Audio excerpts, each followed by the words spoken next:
Good morning, good morning, good morning. Good morning, dear delegate. May I invite you to take your seat, please? Bonjour, bonjour à tous les délégués. Je vous invite à rejoindre vos places, s'il vous plaît. Ladies and gentlemen, dear delegates, please take your seats. We're about to resume.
Flyers काफ़ी सारे side events हो रहे हैं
Good morning, dear colleagues.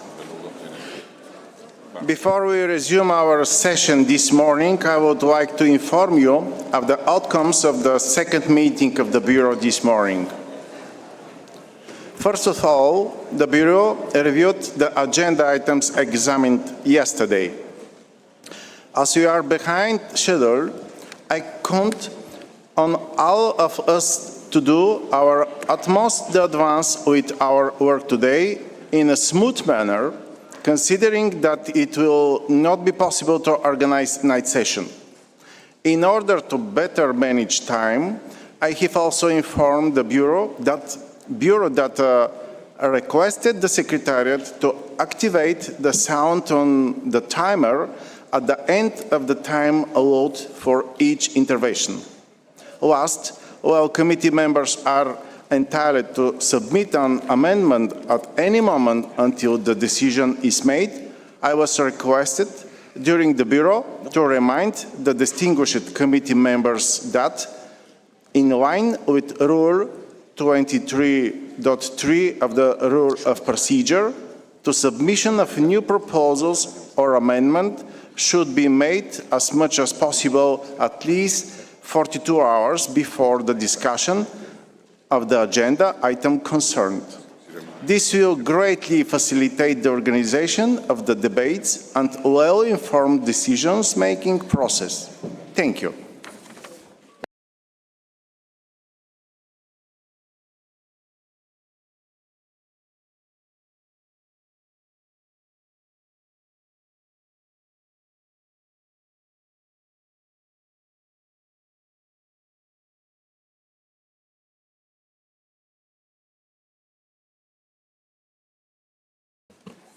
Dear colleagues, yesterday afternoon we opened item 5A concerning the report of the World Heritage Center on its activities. We heard from the committee members and the numerous observers.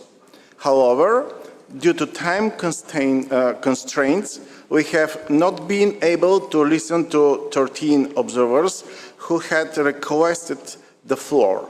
I will give the floor in the following order: Algeria, State of Palestine, Germany, Cuba, Armenia, Azerbaijan, Venezuela, Lithuania, Israel, Paraguay, Peru, Mauritania, and Panama.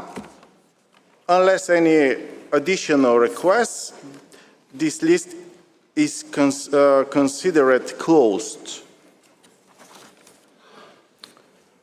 So it's my pleasure to now give the floor to the delegation of Algeria.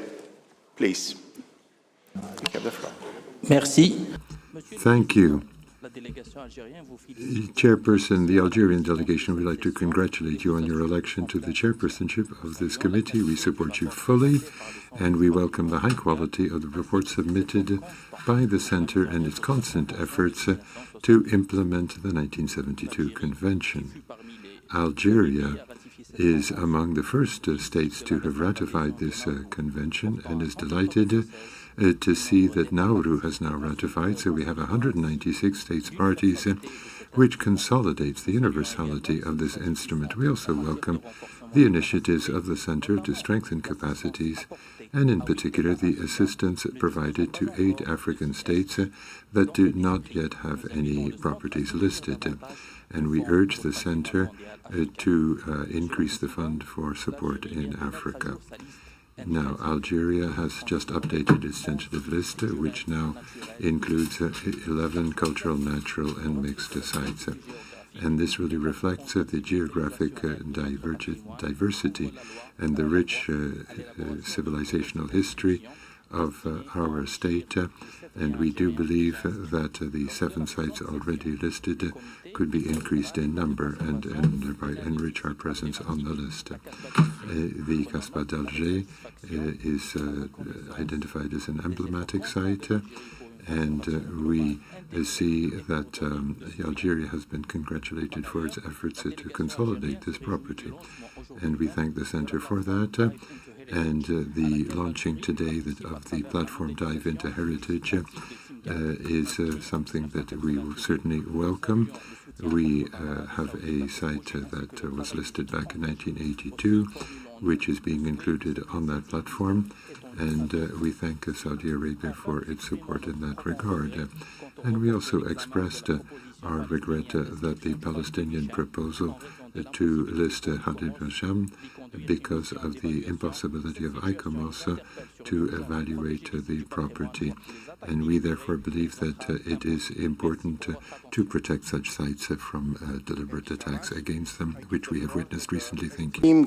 Delegate of State of Palestine.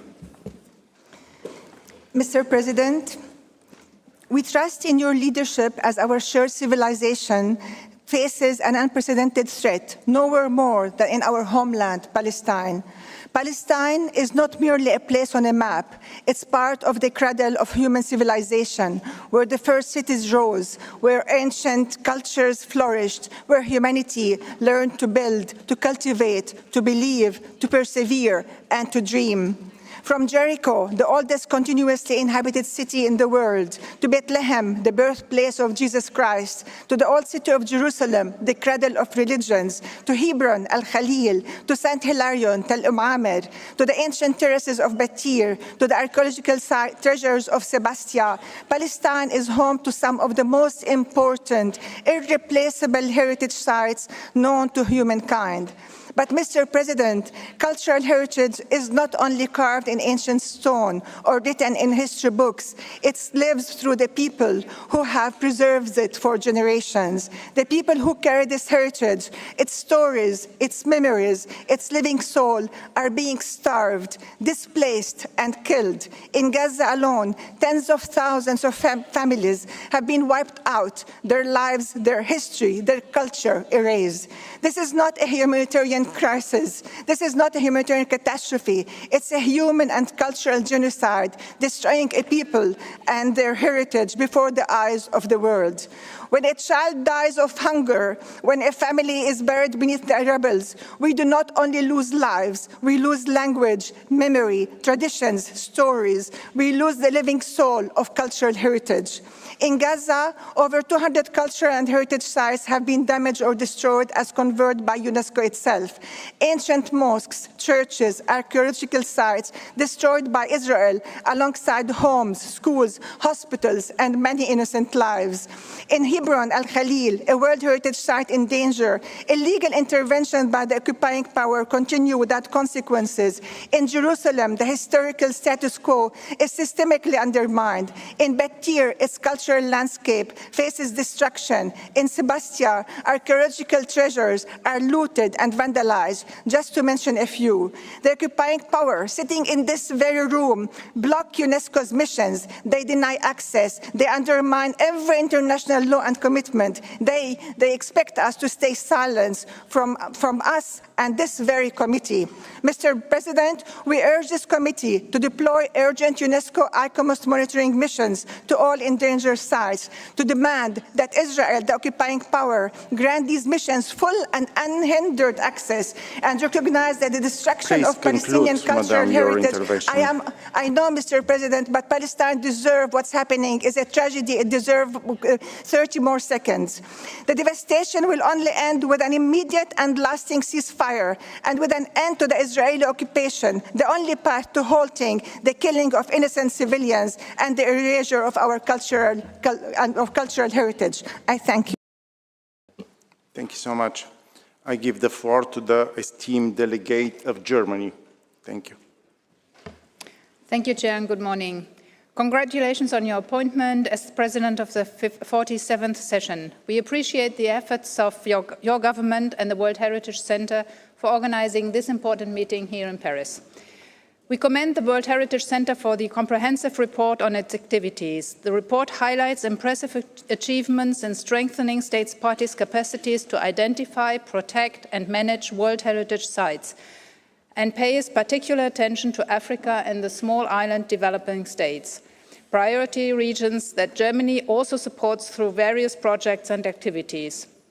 With regard to the recently adopted resolution assessment of the situation in Syria in connection with UNESCO's mandate by the Executive Board, we reiterate our full support for UNESCO's active role in Syria and welcome the initiative Reviving Aleppo with its holistic approach towards a reconstruction of the World Heritage Sites of Aleppo.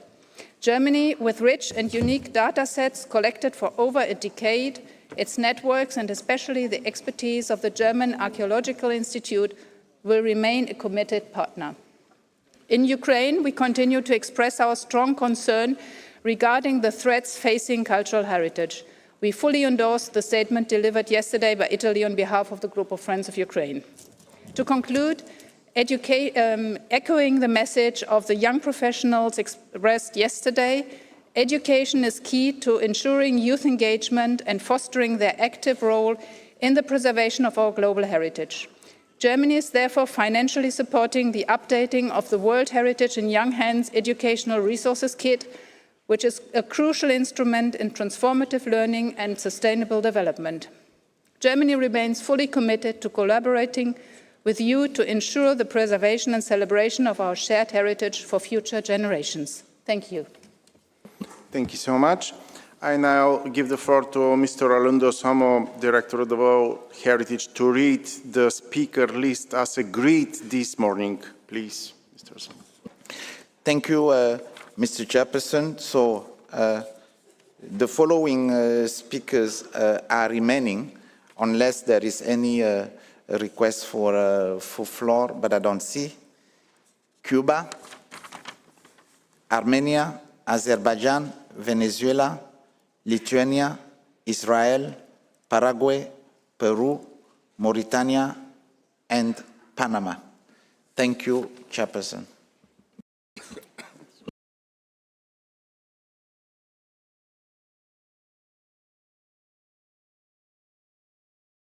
No, I consider this list closed. It's my pleasure to now give the floor to the representation of Cuba, please. And next will be Armenia. Thank you, Mr. Chairperson. Mr. Chairperson, distinguished members of the committee, Cuba wishes to express its sincere appreciation to the World Heritage Center for its report, which underlines the importance of strengthening the implementation of the 1972 Convention, especially for vulnerable regions such as Africa, Latin America, and the Caribbean, and in particular for small island developing states. Our country, with 9 sites inscribed in the World Heritage List and over 400 national monuments, continues to make significant efforts to protect its cultural and natural heritage. A recent milestone is the approval by the National Assembly of the General Law on the protection of cultural and natural heritage, which strengthens sustainable management for heritage professionals and the communities. We reaffirm our strong commitment with the principles to the Convention and emphasize the need of effective, context-specific strategies to safeguard heritage in small island developing states, a group that deserves and has special attention from this organization. However, all national efforts face serious global challenges that demand stronger international solidarity. We firmly condemn armed conflicts that endanger World Heritage sites, including the genocide perpetrated against the Palestinian people in Gaza. The world has witnessed the tragic destruction of invaluable heritage since the beginning of this war, endangering centuries of history, memory, and cultural presence. We also condemn the ongoing aggression against the Islamic Republic of Iran, in clear violation of the international law and the Charter of the United Nations by Israel and its allies. Likewise, we denounce once again the economic, commercial, and financial blockade imposed by the government of the United States against our country, which severely limits our access to resources and technologies vital for the protection and restoration of our heritage. More than 6 decades of constant siege have become the primary obstacle to our sustainable development. Thank you very much. Thank you so much. Now I give the floor to the esteemed delegate of Armenia, following by Azerbaijan. Thank you, Chair, and we thank the World Heritage Center for their comprehensive and well-structured report. We commend the large number of activities conducted by the Secretariat, projects and capacity-building activities to support the Member States in protecting and managing World Heritage properties and the Center's work with civil society and local communities. We encourage the Secretariat to continue their close cooperation with Member States, especially countries that are non- or underrepresented on the World Heritage List, with full acknowledgement of the global priorities and priority groups of UNESCO, particularly African seats. Armenia appreciates the efforts to find more synergies between biodiversity-related conventions and the active role the World Heritage Center plays in this respect. We encourage the Secretariat to continue these efforts and to engage more proactively in promoting natural heritage and the inscription of natural sites. Mr. Chairperson, in this age of crisis of multilateralism, crisis of confidence and upsurge of armed conflict, we believe that the World Heritage Convention has a lot of potential to serve as a unifying force through celebrating the cultural masterpieces of humankind and the natural wonders, the shared legacy of us all. 1972 Convention has all the components to serve as a key avenue in UNESCO's constitutional pursuit of lasting peace, founded upon the intellectual and moral solidarity of mankind. Convinced of the vital importance of the 72 Convention, Armenia has presented its candidacy for membership to the World Heritage Committee for the upcoming term of 2025-2029. If elected, Armenia will advance the World Heritage Convention's fundamental principles, will work closely with states parties towards enhancing the balance of the World Heritage List, and will support the aspirations of non-represented and underrepresented states. We look forward to contributing to the crucial work of this committee and employ the expertise of our experts for the sake of preservation of humankind's shared heritage. I thank you, Mr. Chair. Thank you so much. I give the floor to the esteemed delegate of Azerbaijan. Next will be Venezuela. Thank you very much, Mr. Chair. We thank the World Heritage Center for its detailed report and reaffirm our strong support for the objectives of the Convention. We also appreciate the support of Bulgaria and World Heritage Center to the organization of this session. We welcome the continued attention to Africa and SIDS, which remains essential to redressing historical imbalances on the World Heritage List. Azerbaijan has been a consistent supporter of World Priority Africa, and in February this year, Azerbaijan jointly organized a high-level event on supporting World Heritage in Africa at UNESCO headquarters. We also value the work of the open-ended working group established under Decision 45/11. Ensuring a balanced and representative World Heritage List requires fair geographic representation and long-term investment in capacity building. As highlighted also by the Director General, the accelerating impacts of climate change continue to endanger cultural and natural heritage. As host of COP29 in Baku, Azerbaijan has launched the Culture for Climate initiative, highlighting the essential role of culture in climate resilience. Having suffered from the destruction of its cultural heritage during these 3 decades of occupation, Azerbaijan attaches particular importance to the protection of cultural and natural heritage. This remains central to our national priorities, forming a vital pillar for our broader efforts in reconstruction across affected regions. These undertakings are guided by a steadfast vision of a future anchored in lasting and sustainable peace. Our commitment also extends to post-conflict heritage recovery and scientific cooperation. In 2025, the city of Shusha, cultural capital of Islamic world for 2024, hosted the first Islamic World Forum on cultural heritage in the post-conflict period. In conclusion, Mr. Chair, Azerbaijan reaffirms its deep commitment to the World Heritage Convention. In this spirit, we have presented our candidacy for the membership of the committee for the term 2025-2029, and we stand ready to contribute our expertise in support of the Convention's shared goals. Thank you very much. Thank you so much. And now I'll give the floor to the esteemed delegate of Venezuela. Next will be Lithuania. Thank you. Mr. Chair, distinguished delegate, the Bolivarian Republic of Venezuela welcomed the report submitted by the World Heritage Center. Our country reaffirms its commitment to the World Heritage Convention and to the safeguarding of the culture and natural heritage of humanity, especially in time of crisis.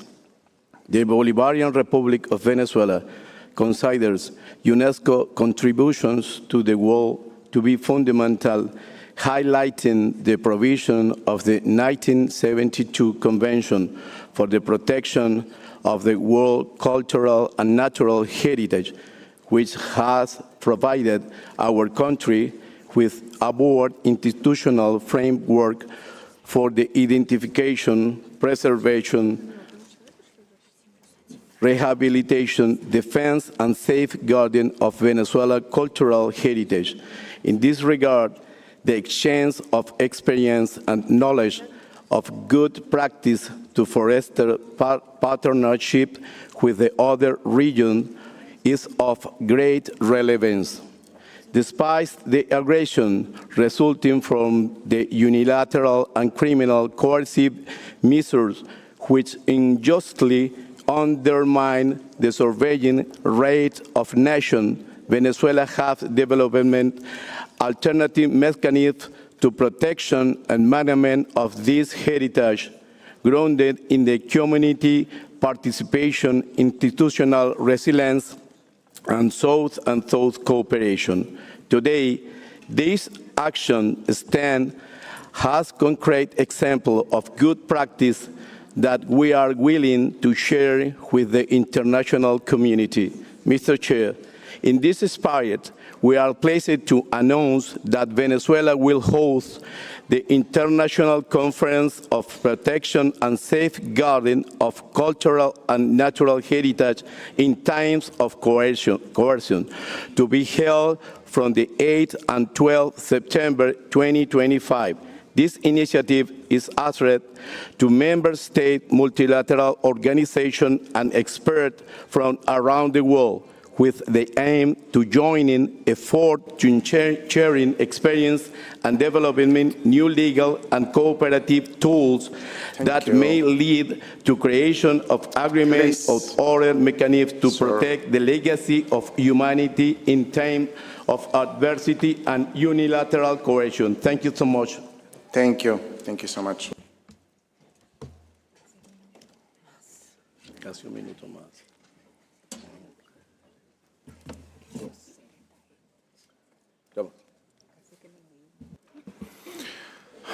Dear colleagues, I really appeal to the state parties stick to the time, please. So I give the floor to the Lithuania, and next will be Israel. Thank you. Thank you, Mr. Chairperson. Lithuania aligns itself with the statement of the Group of Friends of Ukraine. We thank you, Secretariat, for presenting the initiative and significant efforts undertaken to implement the World Heritage Convention. In this regard, the Lithuanian Ministry of Culture has initiated important legislative processes to integrate the provisions of the Convention into national law. It significantly contributed to the effectiveness and quality of protection and management of World Heritage properties in Lithuania, including the enhancement of heritage impact assessment procedures and the legal status of the management plans. We thank the Secretariat for its continued support in preparing the management plans for the World Heritage sites in Lithuania. These include the Vilnius Historic Center and Kernavė Archaeological Site, which approved by the Minister of Culture. These efforts reflect Lithuania's strong commitment to the Convention, and we have presented our candidacy for the World Heritage Committee for the elections in 2027. We fully support the UNESCO's efforts to mitigate the impact of crisis on cultural and natural heritage in all regions. In the face of these growing challenges, Lithuania will continue contributing to the Heritage Emergency Fund.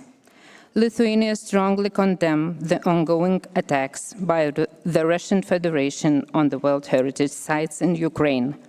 Following the Vilnius call for action on the Recovery Conference of the Culture Sector of Ukraine, we commend the continuation of the support to Ukraine by Germany and Italy. Lithuania will continue to take further actions in support of Ukraine's efforts to protect its cultural heritage. I thank you. Thank you so much. I give the floor to the esteemed delegate of Israel. Next will be Paraguay. Thank you very much, Chair. Chair, as the ambassador of Israel to international organizations in France, I must resent the Palestinian attempt to politicize the platform instead of talking positively about what we are capable of doing in order to preserve heritage in all of our region. So I'm not going to carry on with politicization. I'm going to move on directly into what we do in Israel with regard to preservation of heritage in Israel itself. Chair, Israel continues to preserve and protect its cultural heritage sites in full accordance with its obligations and out of deep respect for the values of the World Heritage Convention. In this regard, there are several prominent institutions as the Antiquities Authority, the National Nature and Parks Authority, the Israeli World Heritage Committee, along with the National Commission for UNESCO, site managers and local authorities that are keen on combining tradition with innovation, using advanced technologies for conservation and digitalization for broadening the accessibility to all sites. We are also dedicated to ensuring that these sites are physically accessible to all people, especially people with disabilities and special needs, who can experience these places equally and with dignity. We remain ready to share our experience and to learn from other experience to deepen our cooperation in the service of heritage preservation. Together, we can ensure that these irreplaceable treasures continue to inspire, educate, and unite people across cultures and generations. In this context, we are working now on an updated new tentative list that we hope to submit by the end of this year. This will include an upstream process with the World Heritage Center. In addition, we advocate endeavors that promote intangible cultural heritage, which is an important factor in maintaining cultural diversity in the face of growing globalization. Thank you very much. Thank you so much. I give the floor to esteemed delegate of Paraguay, next to Peru. Thank you. Monsieur le Président.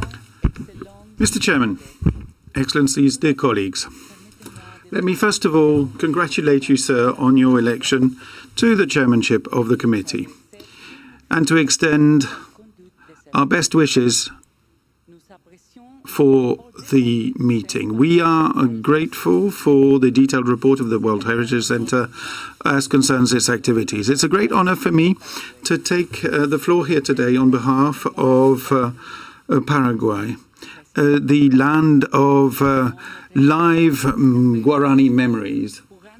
We should like to thank UNESCO for keeping alive the flame of memory and heritage. Since 1990, Paraguay has been lucky enough to include on the list of World Heritage Sites the Jesuit missions of La Santísima Trinidad de Paraná and Jesús de Taravanga. This is a very live testimony to the combination of Jesuit wisdom and the wisdom of the Guarani people. Last year we launched the digitalization of the property. We've heard local communities and updated the local management plan.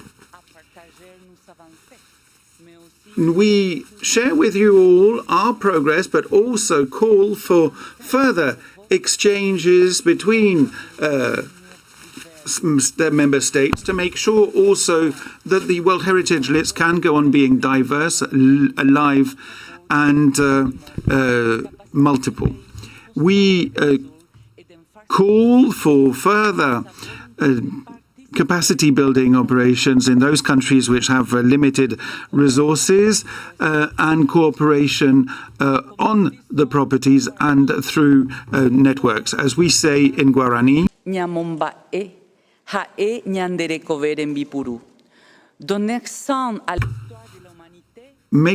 giving a meaning to the history of mankind is giving yourself the tools to live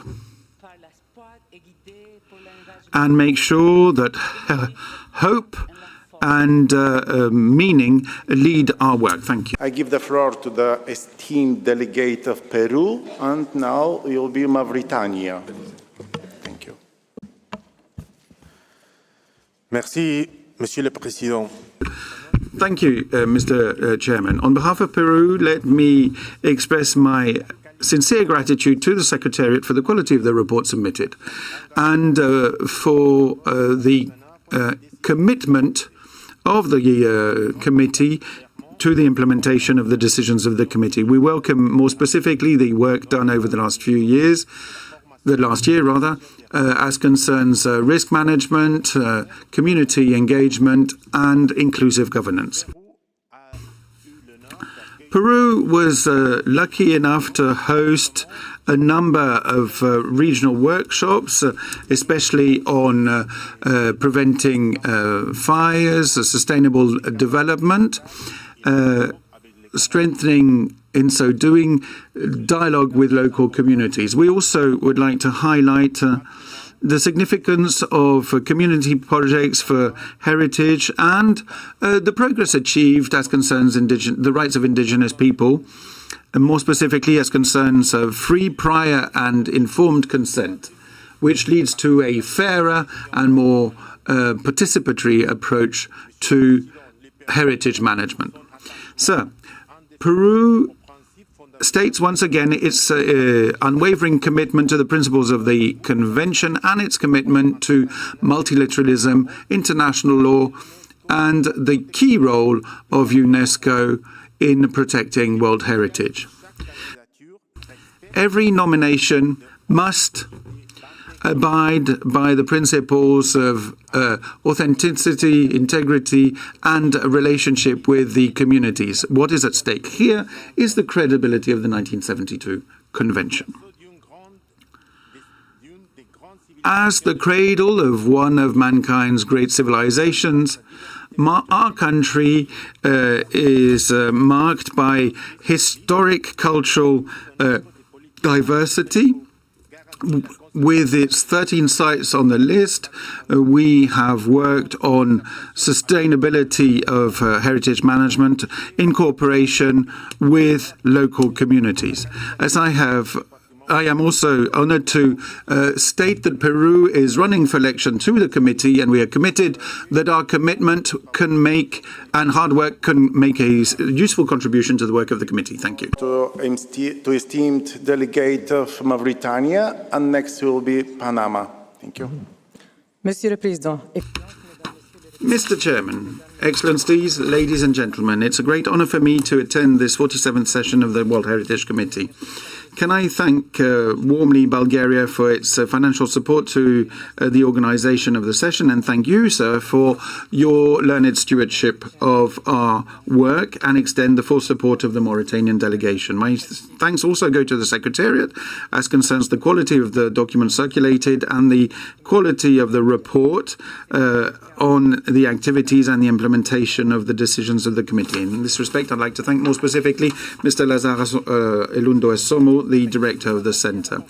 Mauritania is a state party to the 1972 Convention and reaffirms its the significance of the World Heritage capacity building strategy, and welcomes the progress that has been done in so doing to increase resilience and adaptation to climate change in the states parties.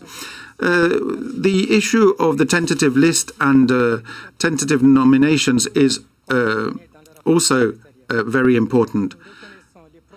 We see in the report of the Secretariat that a number of regions have put in more applications and files than others.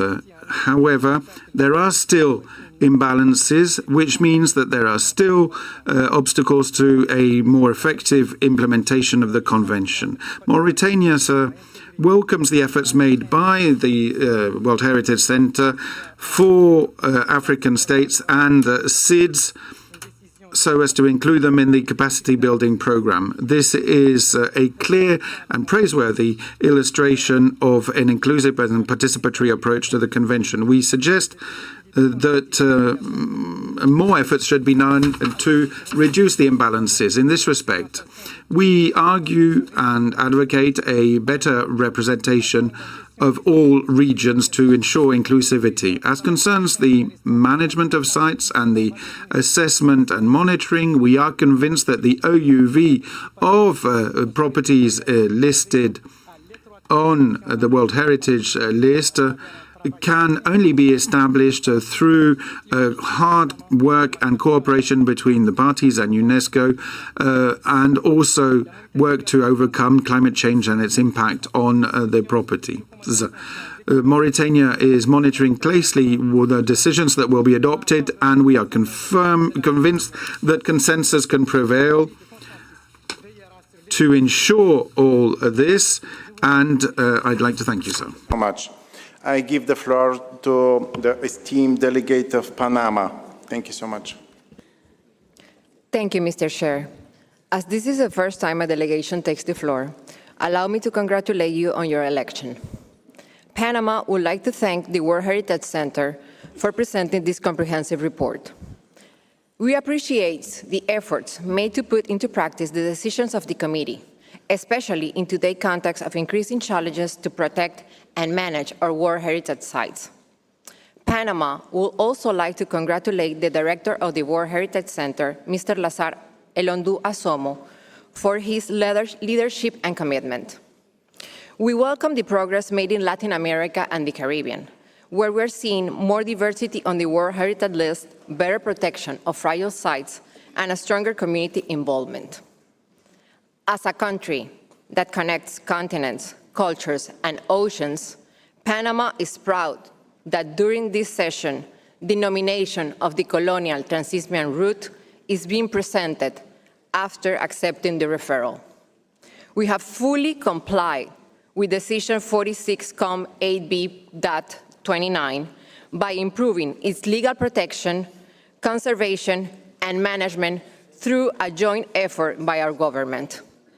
In the same spirit, Panama has made significant progress on the recommendations for the Caribbean fortifications of Panama, aiming for the removal from the list of World Heritage in danger.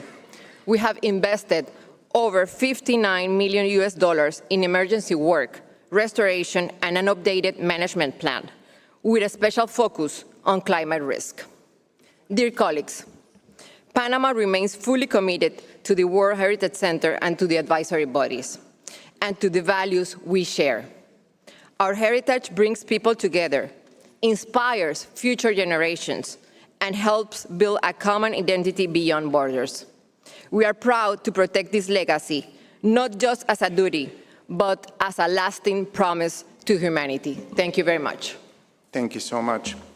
I now give the floor to the representative of the International Indigenous Peoples Forum on World Heritage, please.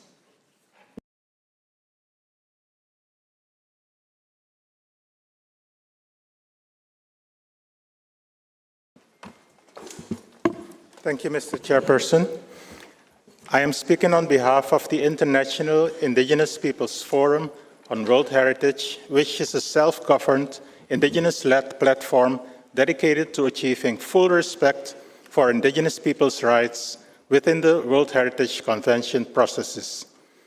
We welcome the positive developments related to the engagement of Indigenous peoples in the work of the Convention, as reported by the World Heritage Center, and the Center's emphasis on the need of a consistent human rights-based approach. As underlined in the Secretariat's report, capacity building, benefit sharing, and free, prior, and informed consent must be standard practices in nomination processes, governance structures, and monitoring mechanisms. Free, prior, and informed consent is indeed a fundamental right to guarantee Indigenous peoples a central voice in the management of World Heritage sites. We repeat earlier recommendations to operationalize our effective participation and guaranteeing respect of our internationally recognized rights as Indigenous peoples through key revisions of the operational guidelines. Further revisions of the operational guidelines are crucially needed for effective implementation of the UNESCO policy on engaging with Indigenous peoples, the World Heritage Sustainable Development Policy, and the UN Declaration on the Rights of Indigenous Peoples.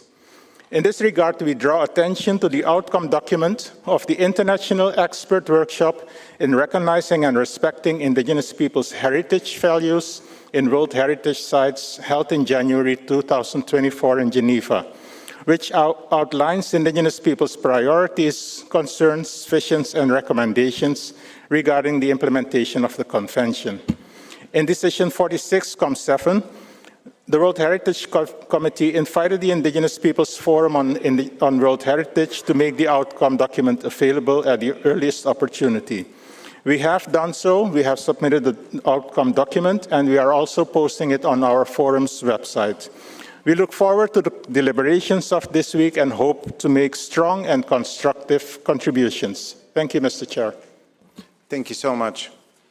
I now give the floor to the Director of the World Heritage to make answers.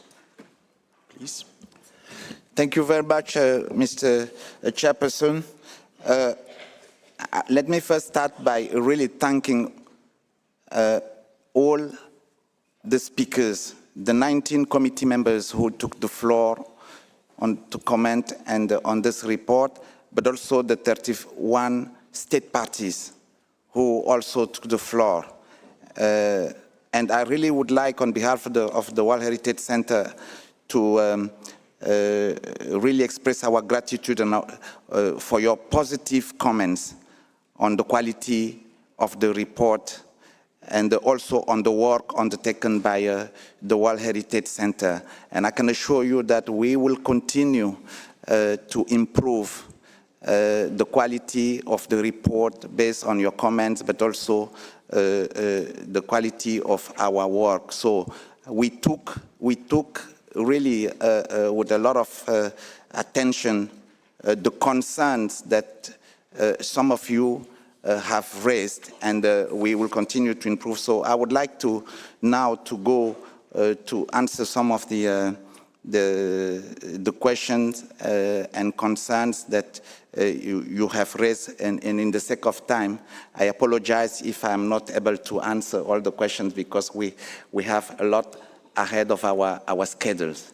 So first of all, on the issue of the delayed documents in general, I just want to assure you that we continue to work based on Rule 45 of the Rules of Procedure of the World Heritage Committee, and that we will, of course, continue to improve and make sure that you have documents sufficiently in advance. But as you have seen this year, with the unprecedented number of SOC doubled, sometimes we have worked until 3 a.m. in the morning to have the report happen. And this is the dedication of the World Heritage Center and the staff. And we will continue, and we will also improve. So we count, we appeal to your understanding for this specific year where this has happened, and that you will really support us and encourage us to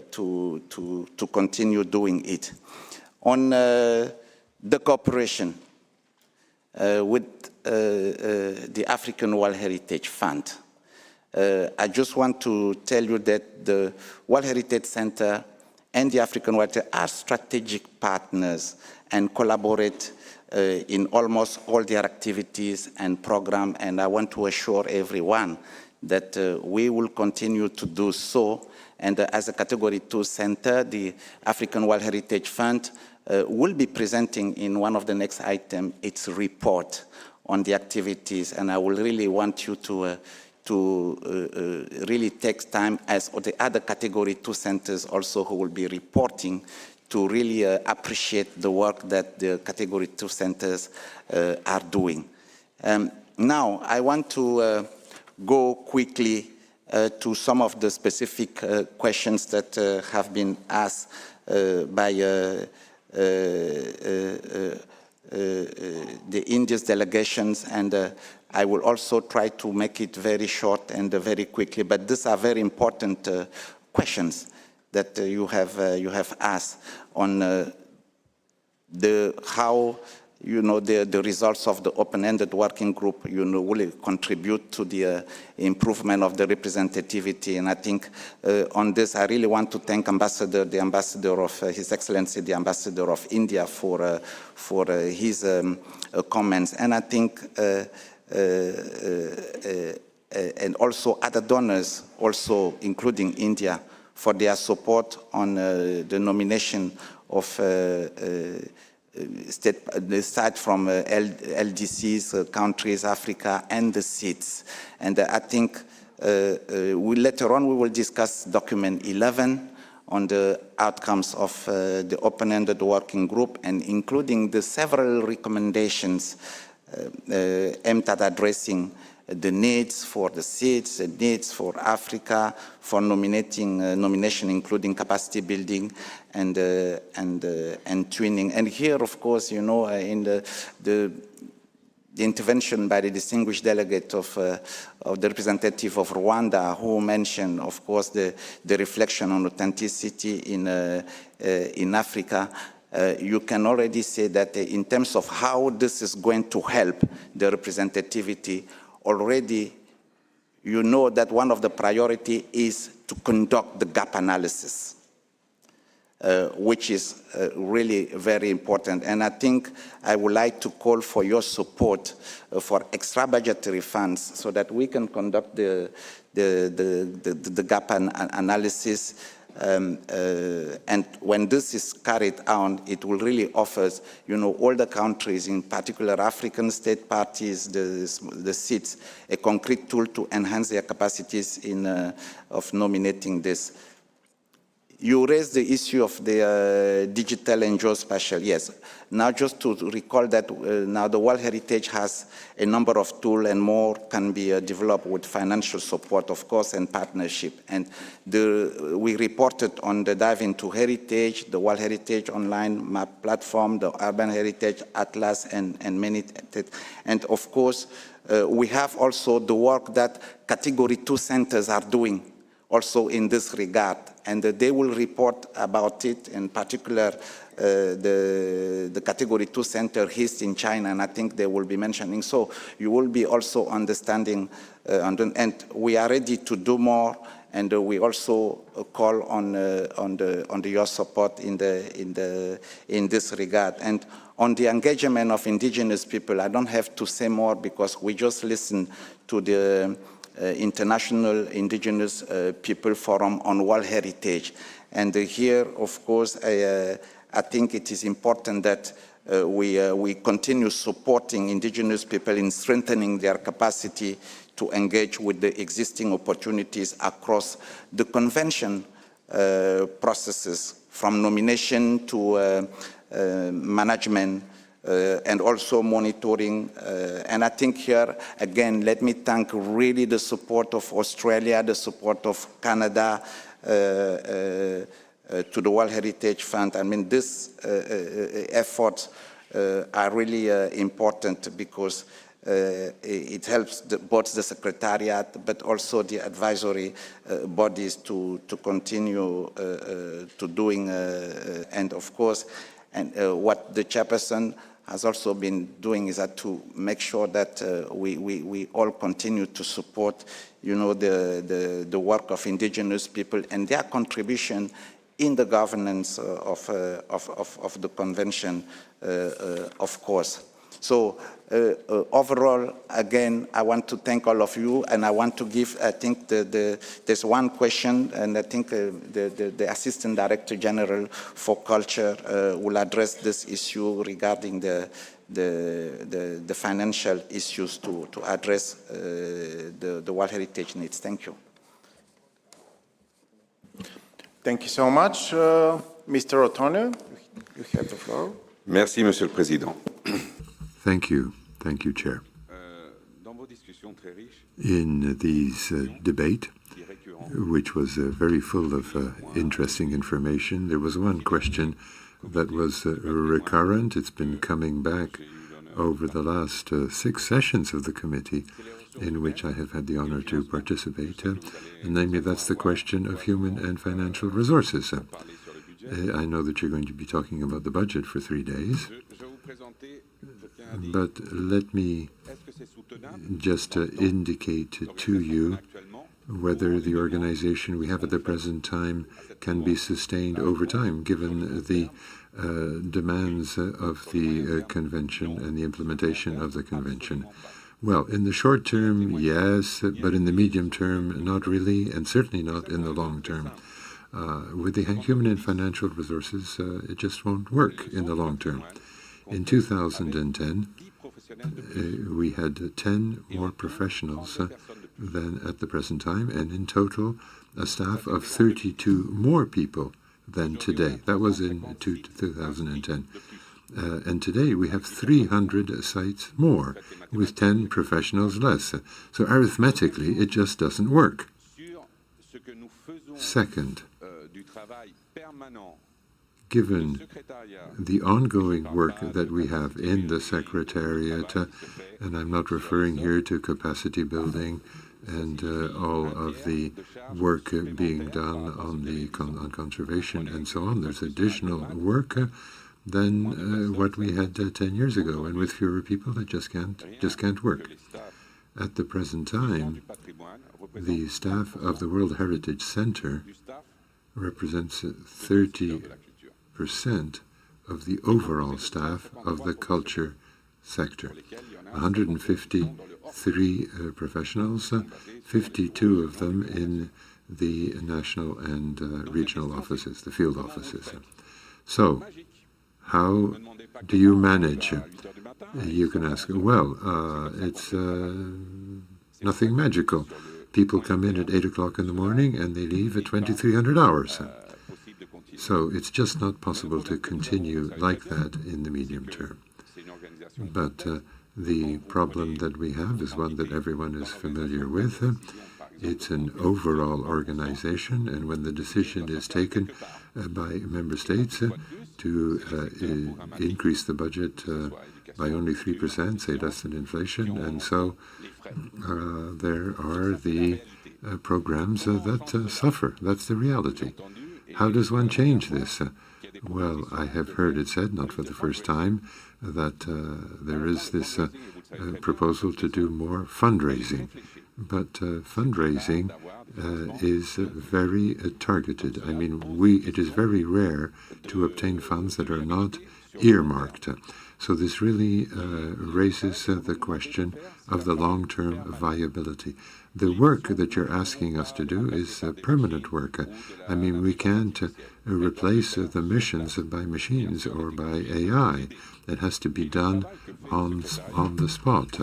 Of course, machinery and AI can help, but the production of all of these documents, the 240-odd conservation statements, I mean, these it's not the advisory bodies that read them. It's someone from the unit, someone else in management, and then it comes to us, to the culture sector. Some also go to other levels. So there is this whole hierarchy of work to be done on the basis of each decision taken here. But very often at the committee, there are new requests for work to be done. So to answer your question as to whether this is sustainable in the longer term, no, ladies and gentlemen, it is not unless we do something differently. And here there are a lot of proposals. But when it comes to the everyday work that we do, unfortunately that has to be funded by the regular budget. It can't be funded out of extra budgetary. We have the consultants, the contract services, who are paid from the regular budget. So unfortunately, I have to give you that bad news.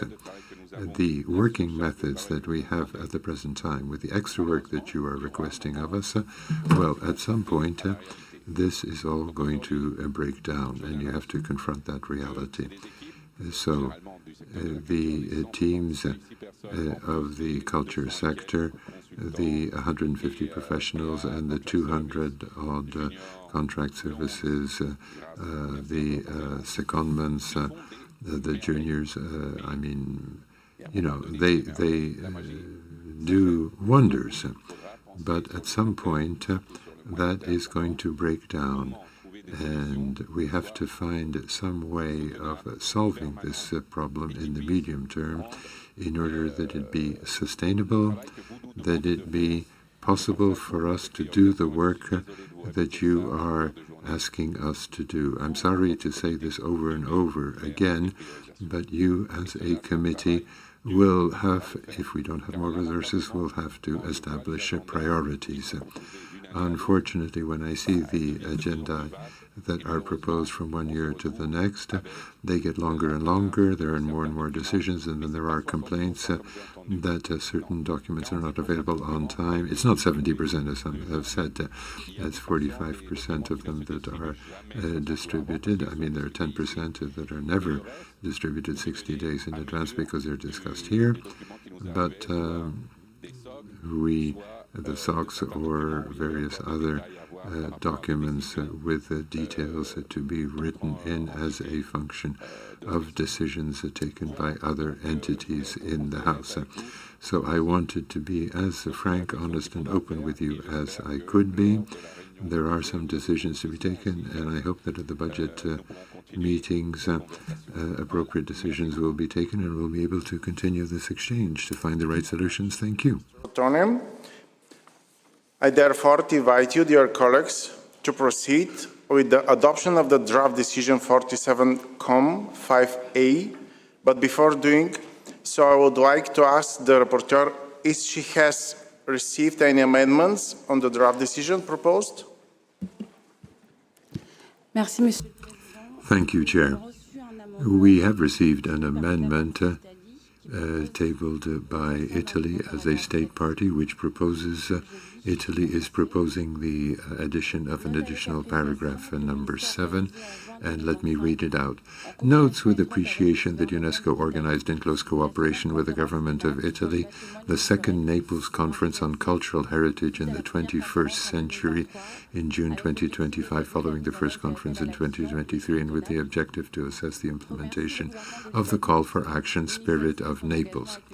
Thanks the government of Italy for its initiative and for its engagement to host the Naples conferences as an established platform of ongoing reflection to promote a holistic and human-centered approach to cultural heritage, invites all World Heritage stakeholders to continue to participate in this discussion on how to strengthen the synergies between World Heritage and intangible cultural heritage, also in view of Mondiaculta 2025.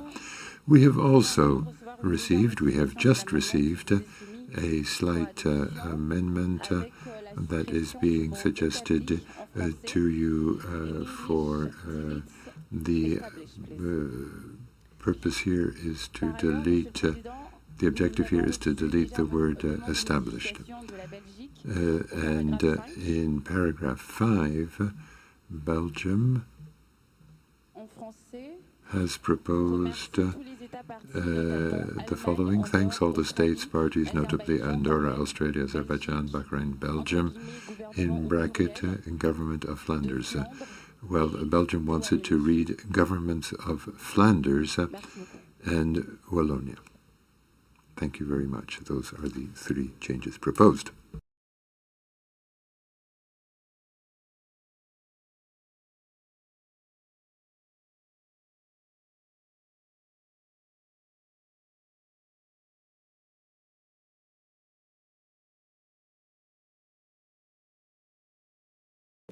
So, before we move to paragraph 5 and 7, I have a question. Is the committee agreeable to adopt first para 1 to para 4 first?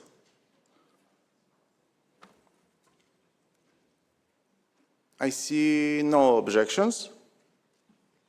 It's adopted. Let's move to para 5.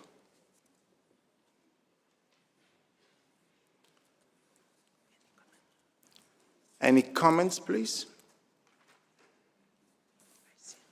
I see none. Adopted. Let's move to para 7. 6. Yes.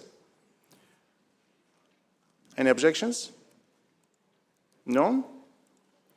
Adopted. Let's move to para 7. Any comments?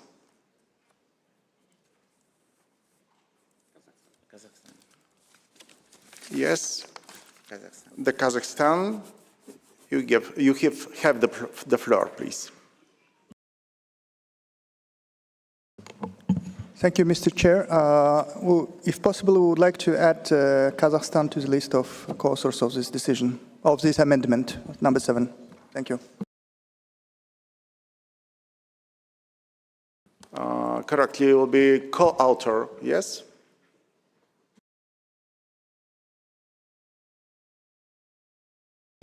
I give the floor to the Vietnam, please. You have the floor. Well, thank you very much, Mr. Chair.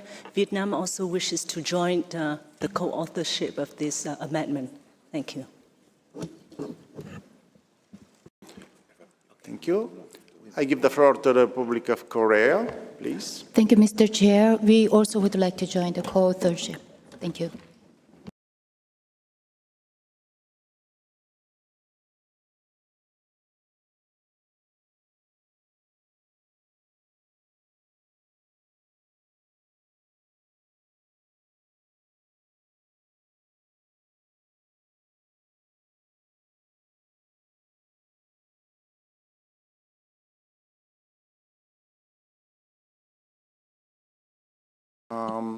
Thank you so much for this state party that they give the plate. The Secretariat will be, we will take, it will be reflect in the screen, exactly.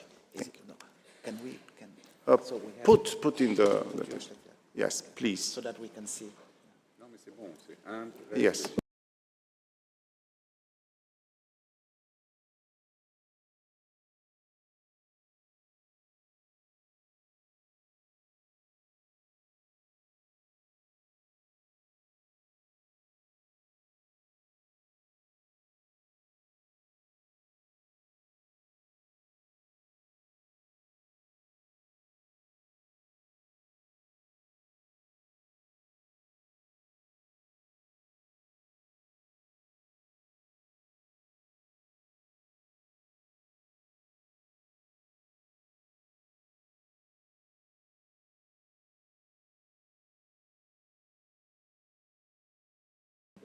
Belgium, maybe you asked to take the floor? No, okay. And Kenya, you want the floor? We are expressing our support. Yes, thank you so much.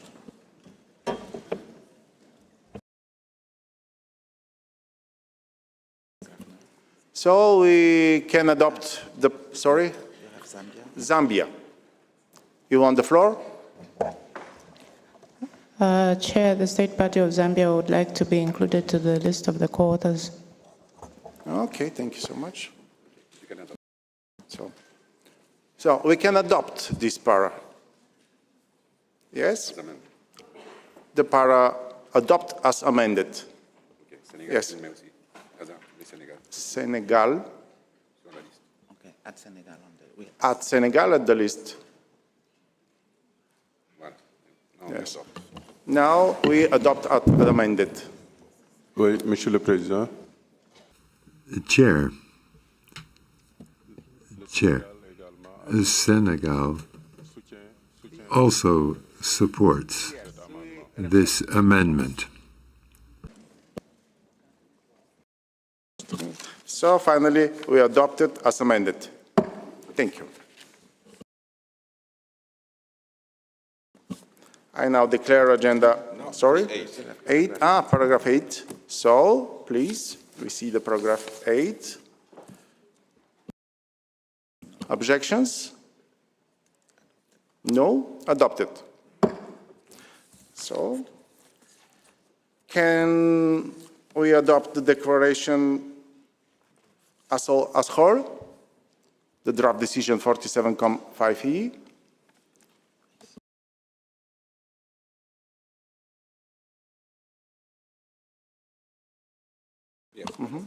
So, if you have objections, no, I adopt. Thank you so much. I therefore declare draft decision 47.5e adopt as amended. Thank you so much.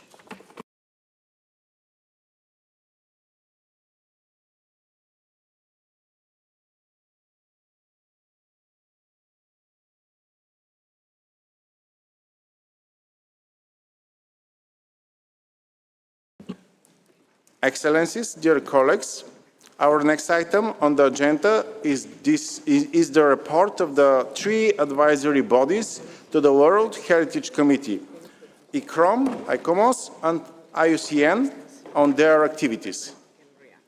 These comprehensive reports are presented in the document WHC/25/47.com/5b.ref. We'll hear from the 3 advisory bodies first before moving to the discussion and the examination of the draft decision. Without any further ado, I would like to invite the Director General of ICROM, Madame Aruna Francesca Maria Gujrao, to briefly present its report. Please, you have the floor. Thank you very much, Mr. Chair. Good morning, distinguished committee members, state parties, and observers. It is for me a great pleasure to present an overview of ICROM's work under the World Heritage Convention from April 2024 to April 2025. As the advisory body on capacity building, ICROM plays a vital role, working hand-in-hand with UNESCO, IUCN, ICOMOS, and all states parties to ensure the sustained conservation and effective management of our shared heritage. Our efforts are multiple, starting with direct support to the committee. As a concrete example, we continue to organize the World Heritage Site Managers Forum in collaboration with the host country and UNESCO. We contribute to the monitoring of World Heritage properties through the drafting and reviewing of state of conservation reports for cultural and mixed sites, and we participate in reactive and advisory monitoring missions. We also review international assistance requests, particularly those focused on capacity building and support their implementation. A major undertaking this year has been the revision of the World Heritage Capacity Building Strategy, carried out jointly with the World Heritage Center, IUCN and ICOMOS, to respond to the evolving needs of the heritage sector. The World Heritage Leadership Programme, WHL, delivered in partnership with IUCN and supported by the Government of Norway since 2016, through vital extra budgetary contributions, remains central to our work. It builds the skills of practitioners and integrates nature and cultural approaches to tackle pressing global challenges like climate change. Through WHL, we have coordinated the publication of essential resource manuals, including the Guidance on Toolkit for Impact Assessments, the Enhancing Our Heritage Toolkit 2.0, the Managing World Heritage, and an upcoming manual on disaster risk. These manuals are the core content of our capacity building courses and tools, such as the World Heritage Management, People, Nature, Culture, and the Impact Assessment for World Heritage courses, both supported by the Republic of Korea, as well as Disaster Risk Management and Climate Action courses, with TOT's sessions to expand our global network of experts.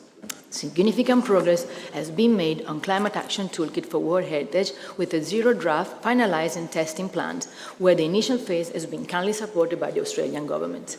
I'm very proud to share that we launched a scholarship initiative for Africans and seed site managers through the commendable support of Ireland, and launched the WAPS program in collaboration and with the generous support of Italy, a tailored mentorship program to foster World Heritage practitioners in Africa. Additionally, we have organized a flood risk mitigation course and developed risk assessment methodologies and guidelines for heritage sites in Ukraine. We continue to update and translate our key publications to improve global accessibility. We collaborate with Category centers, UNESCO field offices, and other partners to deliver regional activities and participate in biodiversity and indigenous peoples dialogues, and support periodic reporting follow-up. Distinguished delegates, in closing, let me remind you that ICCROM is an international organization serving 138 member states and committed to its mission to conserve, safeguard, and celebrate cultural heritage in all its forms worldwide. Capacity building is the cornerstone of our work, and it is ICCROM's utmost commitment to timely respond to the evolving needs while reporting to and aligning with the decision of the committee. For this to happen, we need to have more sustainable, predictable, multi-year financial resources coming directly for capacity building to be more effective, efficient, and responsive, with the ultimate goal to timely provide tailored and scale-up capacity building. As we all know, the demand and needs are clearly growing. I profoundly thank all our partners and donors that have provided us so far with their financial, technical, and in-kind support necessary to keep up our work and capacity building. My call to action today is for others to join, to make our capacity building programs more sustainable and more impactful, enabling us to get closer and faster to the growing needs of our member states. Financing capacity building for the conservation of our shared heritage is not charity. It is a strategic and long-term, people-centered investment. Together, let's continue to scale up our joint efforts to avoid irreparable losses. This is not an option. This is our shared responsibility for the generations to come. Thank you. Thank you so much for this very interesting presentation. I now invite the President of ICOMOS, Madame Teresa Patricio, to briefly present its report. Please. Thank you, Mr. Chair. Monsieur le Président, Chairperson, Your Excellencies, dear colleagues and friends of heritage, it's an honor for me to present the work done by ICOMOS for the World Heritage Convention over the last year. Without getting into detail, because the complete report of the ICOMOS activities can be found in documents distributed by the Secretariat, I would like to start by thanking states parties with which we have had an opportunity to work in 2024 and 2025, to thank them for their cooperation and their flexibility, be it for the organization of evaluation missions or the drafting of state of conservation reports, sometimes under difficult circumstances. It has often been necessary for us to adapt together to difficult circumstances. I would like also to stress the importance and the beneficial effects of the new ways of exchanging and having dialogue with states parties and advisory bodies. In this framework, ICOMOS has actively contributed to broadening its cooperation and dialogue with states parties and with Category 2 centers. You will no doubt have noted, reading the ICOMOS report, that counseling activities and capacity development activities, be it a question of advice before nominations that are being prepared, workshops on tentative lists, or advisory consultative missions relating to conservation and development projects, that all of this has been significantly developed over the last few years to the extent that they facilitate dialogue between national experts and international experts and also make it possible, when required, better to anticipate difficulties. Such exchanges are extremely fruitful, and the feedback shows this very clearly. ICOMOS, through its network of 12,000 professional heritage members, remains available to states parties in order to leave no stone unturned to offer assistance through the organization of expert workshops, capacity strengthening, upstream counseling and advisory assistance, by paying particular attention to the underrepresented states parties, underrepresented on the World Heritage List. Now, three aspects of our work have been particularly important this year. Support for properties included on the World Heritage List in danger in order to facilitate their removal from that list. The continuation of the reform of the evaluation process with the processing for the second year of 26 preliminary analysis requests submitted on the basis of cultural criteria and 5 requests submitted on the basis of criteria that are both natural and cultural. Obviously, for the latter, we work in close cooperation with the IUCN. At the end of the preliminary analysis cycle for 2023-2024, ICOMOS launched a survey to states parties having submitted requests on a voluntary basis, which has made it possible to obtain useful information to improve the process. And I thank you for your answers, states parties. And third, capacity strengthening. ICOMOS has continued its cooperation with Category 2 centers and has organized this year a varied set of workshops. ICOMOS has also developed its own capacity strengthening program within its network, in particular when it comes to impact studies on heritage and climate action. Serving the World Heritage Convention is at the very heart of the missions of ICOMOS. To give you a very brief idea of the extent of the work that we do, this year we recruited more than 400 experts to contribute to our activities of advice, preliminary analysis, nominations, and monitoring state of conservation. Each year, our network of experts as a whole has been very much dedicated to working with you, with our network consisting exclusively of heritage experts in all regions who work on a volunteer basis and who are available to serve the convention. However, it would be, I just need 30 more seconds, Chair. However, it would be impossible to conclude this statement yet again without sharing with you our concerns when it comes to the insufficiency of resources allocated to the implementation of the convention through the World Heritage Fund. For an organization such as ours, this is a very grave concern, because apart from our survival, it seems to us that even the survival of the convention may be directly threatened. Thank you for your attention. Dr. Gretel Aguilar to take the floor on this subject. Please, you have the floor. Merci beaucoup. Dear Mr. Chairperson, please accept IUCN's sincere congratulations on your appointment. Distinguished committee members and delegates, UNESCO and advisory body colleagues. Buenos dias. Good morning. It is a pleasure to restate IUCN's deep commitment to the World Heritage Convention, both as your advisory body and equally importantly as the Convention's partner. Our report for this item is before you, and the IUCN delegation is here to support you during this committee meeting. The contributions of World Heritage are twofold.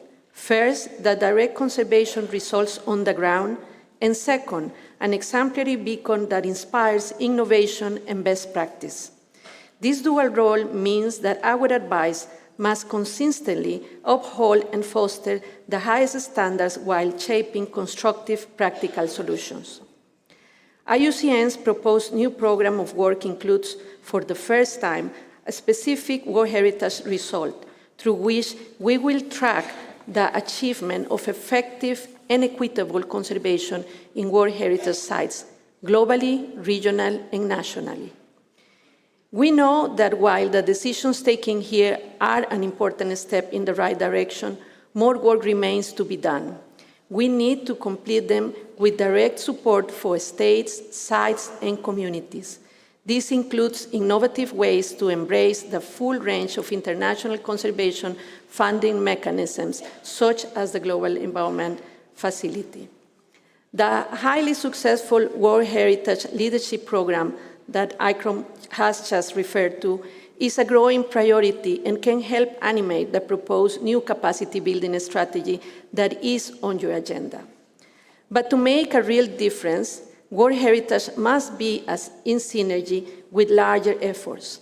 IUCN is very pleased to support the recommendations of the recent workshop linking the World Heritage and the Global Biodiversity Framework, held with the support of Germany, Norway, and Switzerland. A crucial priority for IUCN is to recognize and support the vital role of Indigenous peoples and ensure their rights are respected and realized. We thus strongly welcome the new Indigenous Peoples Forum for World Heritage and the prioritization for actions to include Indigenous issues in the World Heritage Convention. I am pleased to inform you that the IUCN World Commission on Protected Areas has created a new World Heritage Specialist Group. This presents a great opportunity to strengthen and diversify global expertise on World Heritage. The co-chairs are here with us to help build this important new work. I encourage us all to link World Heritage to the larger family of international designations, including other designated sites and the areas recognized by Ramsar and FAO. Thanks to the Republic of Korea and the island of Jeju for your support in this regard. Mr. Chair, it is particularly encouraging that the decisions recommended by the World Heritage Open-Ended Working Group that you will debate later in the agenda and IUCN vision are so well aligned. It is important we all commit to act on the priorities identified by the group. Action on a balanced list, the priority for nature, support for Indigenous peoples, and reforms to financing are all strategic priorities we must deliver. At the IUCN, we are keen to work with the committee and directly with parties and non-governmental partners to advance these ideas, as well as with UNESCO to find new solutions and new strategies.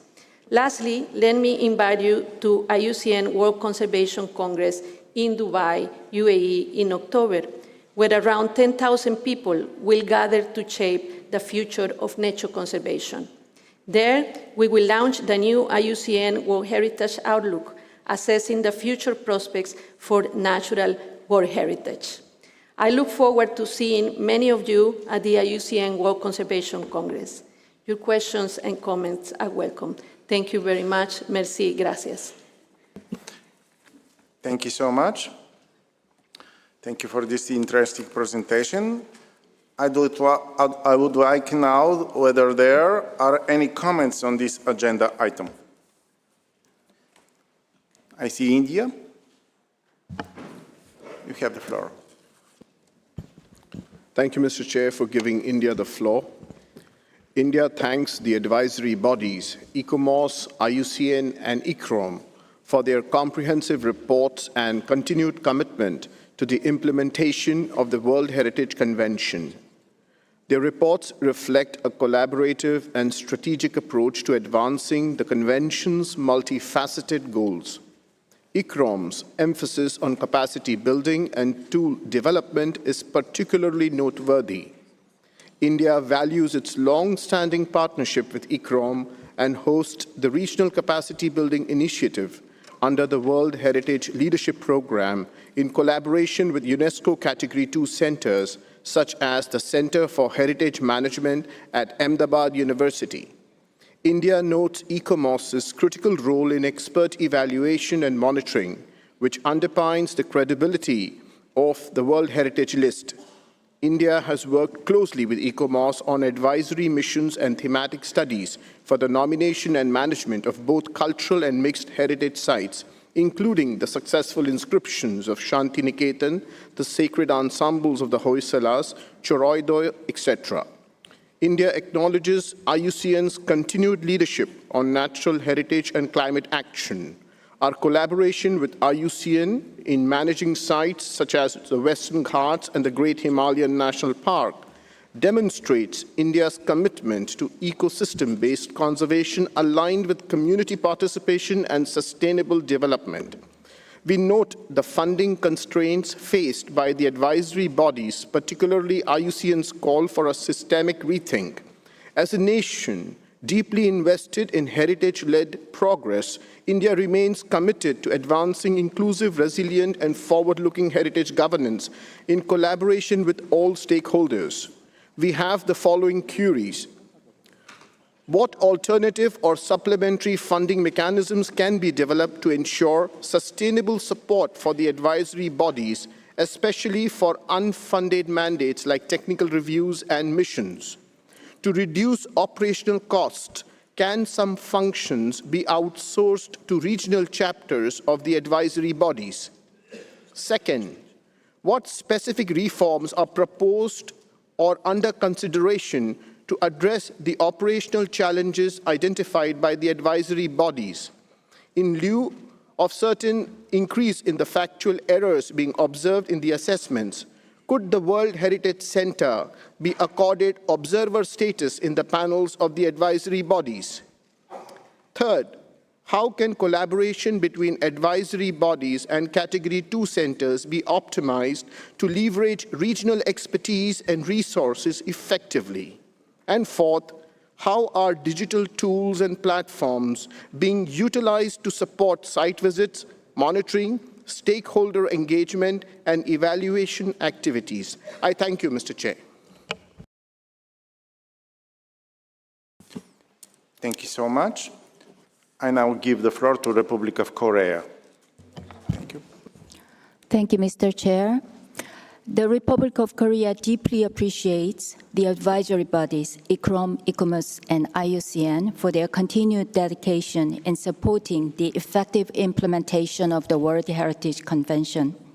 Their contributions in evaluation, monitoring, policy development, and field-based activities remain central to the Convention's operational strength. In particular, the World Heritage Leadership Program is a leading global initiative promoting integrated heritage management and climate action. Korea is proud to serve as a key donor, actively supporting its implementation. The Republic of Korea recognizes ICOMOS's crucial role in ensuring the representativity and authenticity of World Heritage, especially through inscription evaluations, state of conservation monitoring, and upstream advisory mechanisms. Korea reaffirms its trust in ICOMOS and commits to further collaboration in reinforcing these vital functions. We commend IUCN for its science-based tools, such as the Climate Action Toolkit and the World Heritage Outlook reports, which are instrumental in building resilience.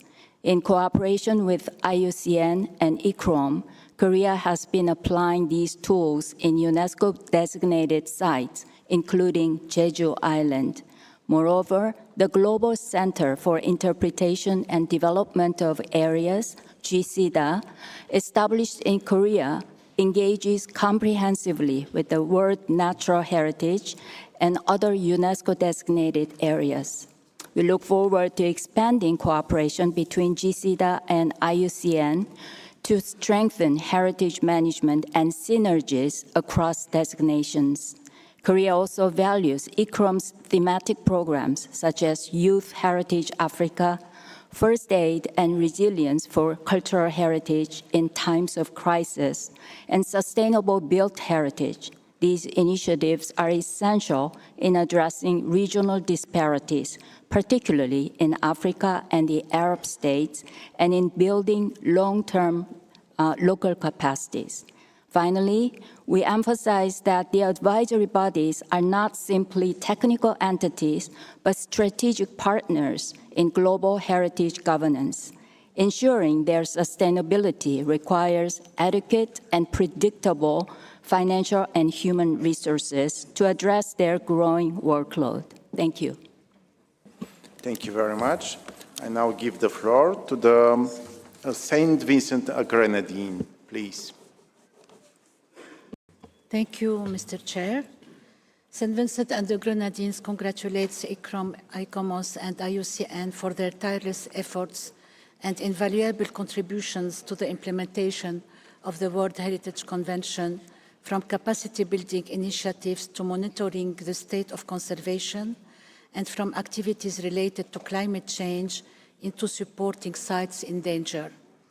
We commend all these initiatives under the World Heritage Leadership Program, which seem very impactful on the ground in addressing global challenges and ensuring inclusivity in the World Heritage system, but we also noticed innovative work in the implementation of the Convention. I would like to highlight the activities of ICROM through the classes and manuals, and calls ICROM to inform states parties when the 3 upcoming manuals on managing World Heritage, disaster risk management, and the Climate Action Toolkit are published. We also thank ICOMOS and IUCN for the activity undertaken, and we note with great interest the contribution of ICOMOS and IUCN to help and to assist these parties to revise the tentative list and the use of Module 2. We know that, they should implement very early Module 2 in 4 states parties this year: Armenia, Jamaica, Nepal, and Nigeria. And we encourage them to implement this module in many states parties and regions who need really to update their tentative list, because it is also requested by the Center. We also thank IUCN for the report, and we invite IUCN to undertake activities in the Latin America and Caribbean region, which has a rich potential for the inscription of natural sites. However, we share the concerns highlighting by the advisory bodies regarding insufficient financial resources to meet the growing demands of the Convention, given the increasing number of properties inscribed and the rising threats of their, for their conservation. That's why maybe we can explore fundraising activities. ADG, if you can hear us, maybe fundraising activities for the advisory bodies for specific activities. Maybe we can help to ensure the continuing efforts and continuing work of the advisory bodies. Thank you, Mr. Chair. Thank you so much. I give the floor to esteemed delegate of Ukraine. Please, you have the floor. Mr. Chair, ladies and gentlemen, we are grateful for the report of the advisory bodies. Ukraine has a very active cooperation with the advisory bodies in the current situation of the full-scale war of Russia against Ukraine. This war threats to our World Heritage sites, and now I transmit the floor to the mayor of Odessa, which is each day under the attacks. Mr. Chair, dear delegates, as a mayor of Odessa, I am honored to be here with you today. I would like to give the floor to Ivan Liptuga. Mr. Chair, distinguished members of the committee, ladies and gentlemen, today I speak on behalf of the mayor of the city of Odessa and as a representative of a community whose cultural heritage is not only Ukrainian, it is a part of a shared cultural memory of humanity. In front of each of your delegation, you have today a map like this. But this is not just a map of Ukrainian city, it's a map of a World Heritage Site, one that belongs to all of us. This map now documents every act of destruction, every damaged church and shattered window, every crater where a monument once stood, every architectural element that war has turned into dust. And let us be clear, this damage was not done by time, nor by neglect, it was done by war. Since the start of the full-scale invasion, Odessa has suffered systematic missile and drone attacks. These attacks do not target military infrastructure. They strike churches, cathedrals, theaters, museums, homes, entire historical streets. The entire 618 hectares buffer zone and historic center is under threat.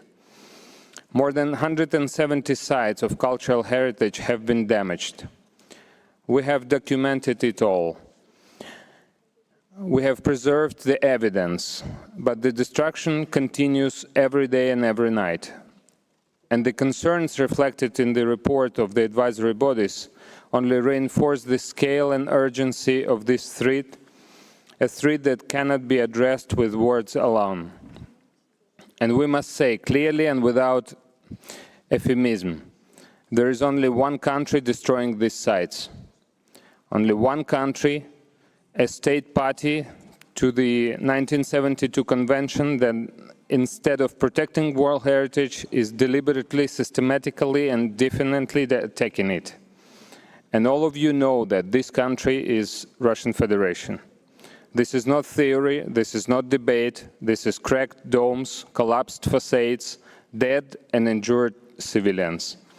And yet, year after year, we return to this hall and listen to distortions, to rhetoric that does not match reality, words without evidence, narratives without truth. We ask, why is there still space for the lies?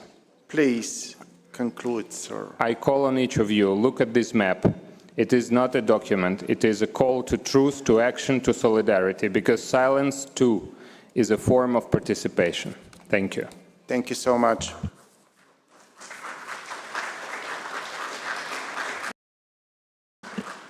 I give the floor to esteemed delegate of Greece. Please, you have the floor. Merci, Monsieur le Président. Thank you, sir.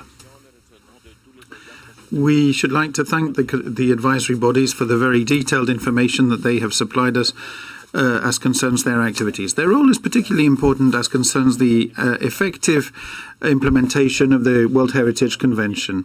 They are called upon to discharge this duty in a very professional way and in a spirit of cooperation with states parties. In this respect, they can rely on our full support. As ICOMOS states in paragraph 45 of the report, this reflects the discussions we've already had about broadening the assessment panels to have representatives of all regions across the world.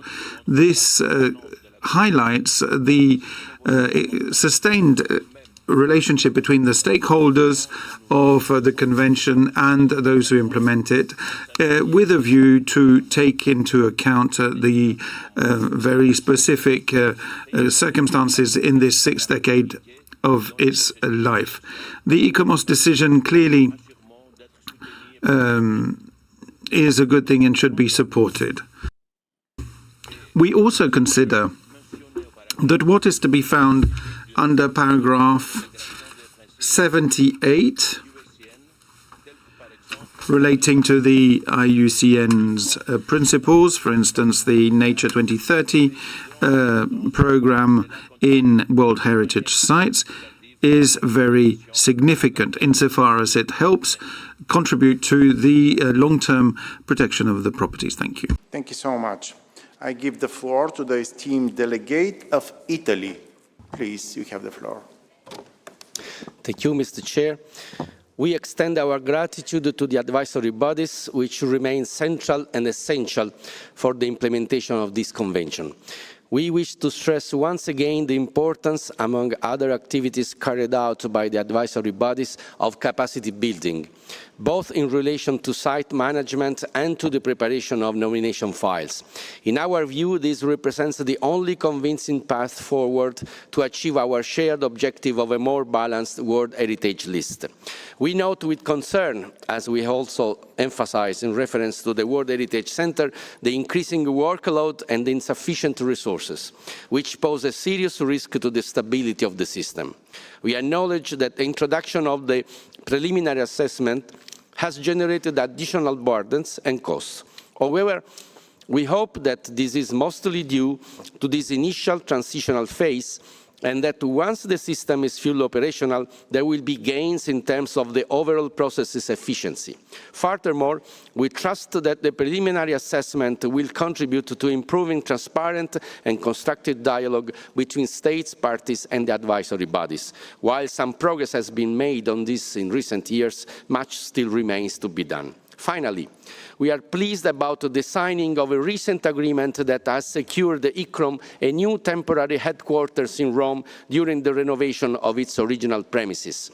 On the occasion of the signature, Italy reiterated its commitment to strengthening the collaboration with ICROM in assisting developing countries, particularly in Africa and in the Mediterranean region, to enhance their cultural heritage also as a tool for development. To this end, the Italian cooperation recently allocated a €6 million contribution to ICROM for a regional project focused on strengthening cultural heritage conservation capacity in Africa.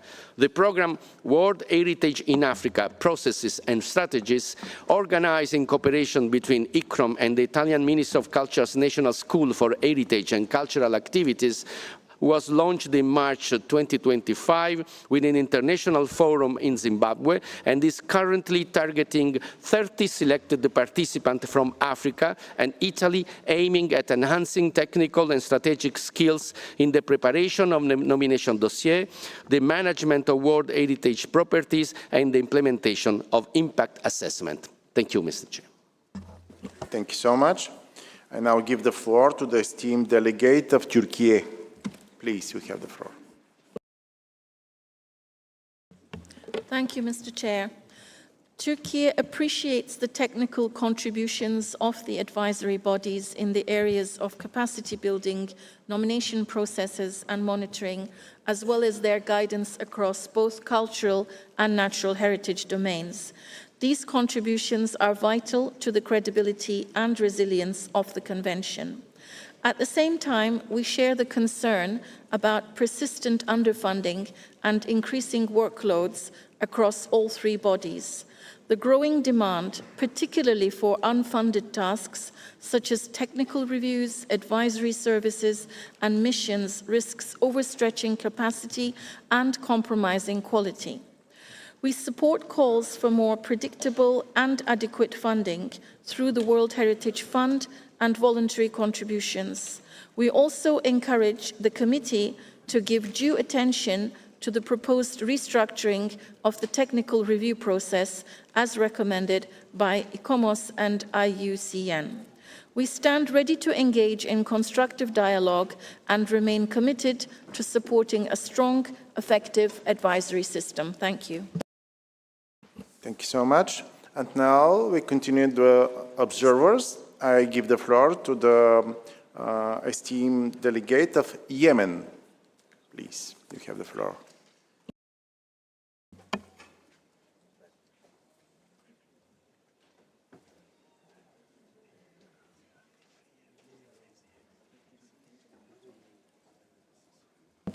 Yemen, please. You have the floor. Yes, thank you very much, Mr. Chair, for giving me the floor, and I commend the reports by ICOMOS, IUCT, and ICROM. Mr. Chair, Yemen has a protective cooperation with UNESCO for the last few years resulted in many good results in the protection of the cultural heritage. We recently were able to submit an updated tentative list by adding 26 new cultural sites to the current tentative list and updating the information related to the 5 sites among the 9 sites already on the tentative list. So we now have about 35, exactly 35 cultural sites on the tentative list of the cultural heritage instead of the only 9 currently on the list after submitting the 31 sites to the list. Mr. Chair, the UNESCO IUCT reactive monitoring mission visited Socotra, that's in last May, and we are waiting for the report of the mission where that mission was decided by the committee meetings in India last year. However, the landmark of the ancient kingdom of Saba in Marib has been inscribed in 2003, but we are still waiting for the mission to be sent there. Mr. Chair, because of the current situation in Yemen, it's very important to give more support to the Yemeni cultural heritage as many sites suffer negligence, illicit trafficking, and in need of enhanced protection under the second protocol of the 1954 Convention. Thank you, Mr. Chair. Thank you so much. I give the floor to the esteemed delegate of Czechia, please. Merci. Thank you, Mr. Chairman. The Czech Republic would like to thank the advisory bodies for their reports and their unwavering commitment to the implementation of the convention. We particularly welcome the basic and fundamental role played by the network of experts who are contributing on a voluntary basis to assessment studies, the work done on methodological tools and capacity building, relying on a integrated nature-culture approach while factoring in climate challenges. We are concerned by the structural limitations, namely chronic underfunding, given the increased workload. We are also convinced that this may challenge the balance of the system and its credibility, and may have an impact on nominations and the monitoring of SOCs. In closing, can I thank all the experts involved in protecting global heritage. Thank you. Thank you so much. I now give the floor to the esteemed delegate of Brazil. Please, you have the floor. Thank you. Brazil welcomes the advisory body's report and applauds the progress made since our last session, and particularly the World Heritage Leadership Program, which will shortly deliver the Climate Action Toolkit to help site managers design practical responses to climate change. We salute the growing efforts to engage indigenous peoples, their perceptions, ways of life and safeguarding practices into the management of World Heritage sites. We are also encouraged by recent steps toward geographic equity.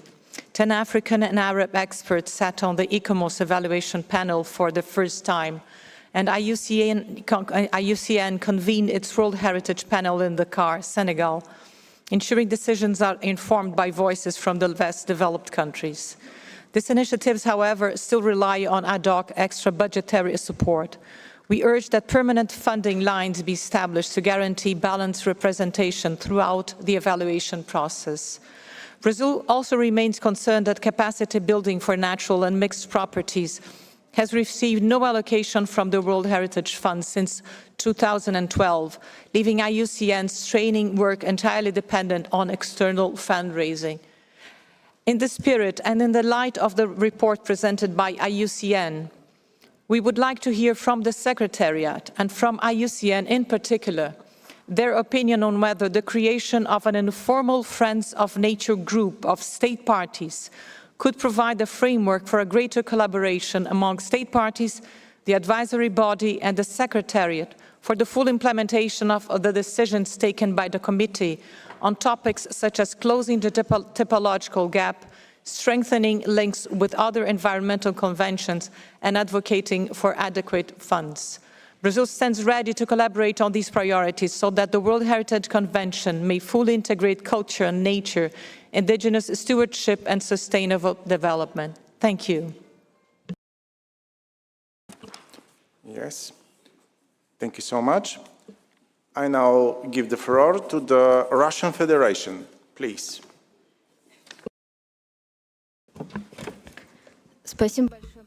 Thank you very much, Chair.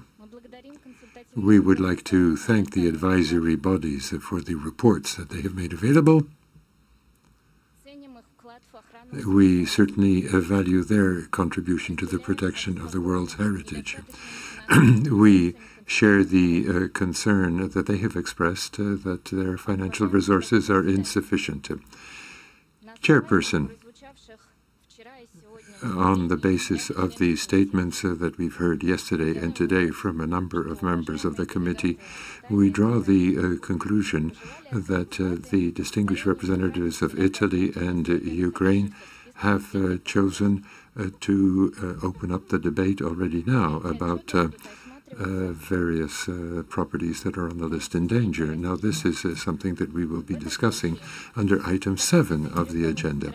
Now, in this respect, in the draft decisions, we would reserve the right to set out our positions on these issues when we come to that particular item on the agenda. Thank you for your attention. I now give the floor to the esteemed delegate of Mexico. You have the floor, please. Merci, Monsieur le Président. Thank you, Chair. We thank the advisory bodies for the reports and what they have stated about the implementation of the World Heritage Convention and their efforts in this regard. Now, we often note that these major advisory bodies were set up before the convention itself was adopted, and they have played an essential role in the conceptual approach to the drafting of these standard-setting instruments that bring us together on an annual basis. Now, the challenges with which the conservation of the world heritage are confronted have radically changed between 1972 and 2025. The interaction between the advisory bodies and national experts, the dialogue between them, is of fundamental importance. But it is also important that we as a committee be fully respectful of the recommendations that they table.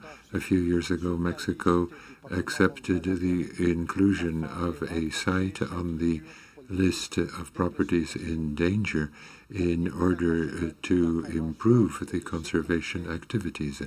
Now, the future of conservation and of this committee, the credibility of this commission, depends on their efforts, not just when it comes to listing new sites, but also conserving those already on the list. And so we must continue to work in close cooperation and dialogue with the advisory bodies and the Secretariat.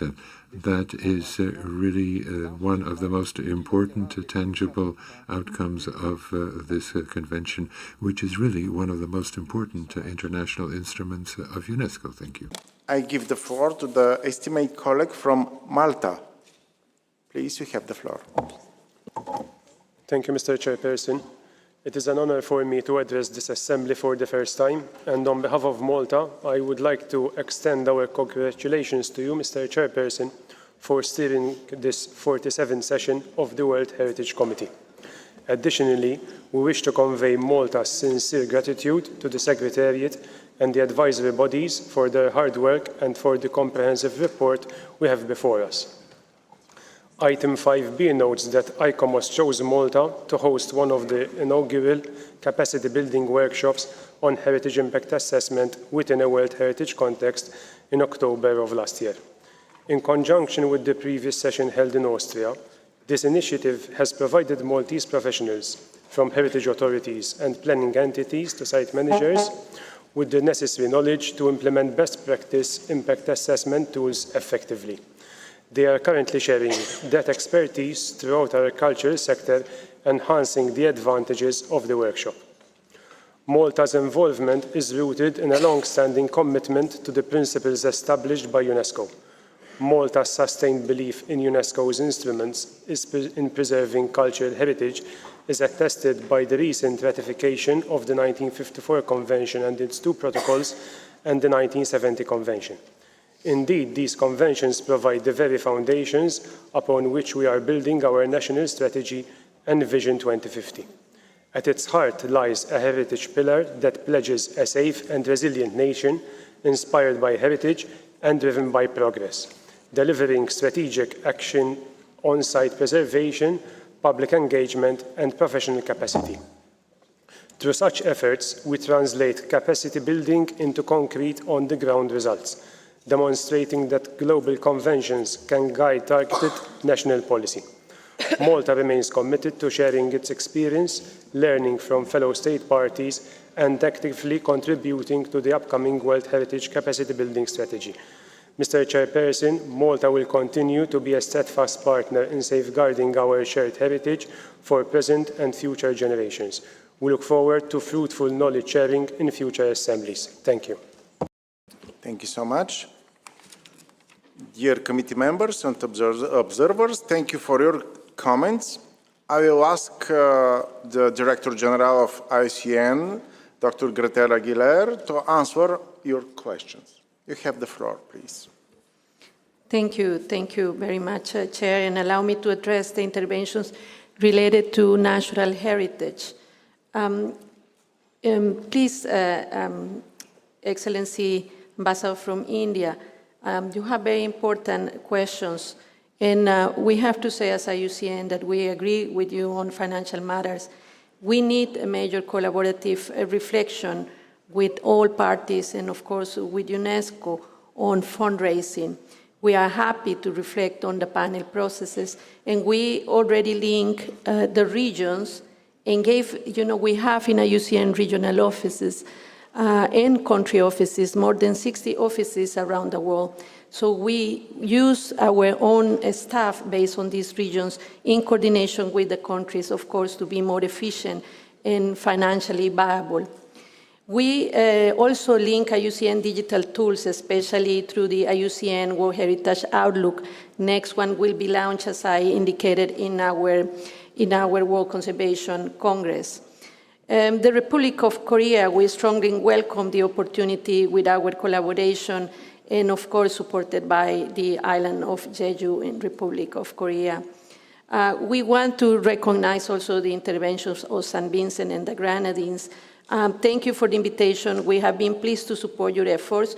We know we can do more and agree that there is a need for more fundraising, of course.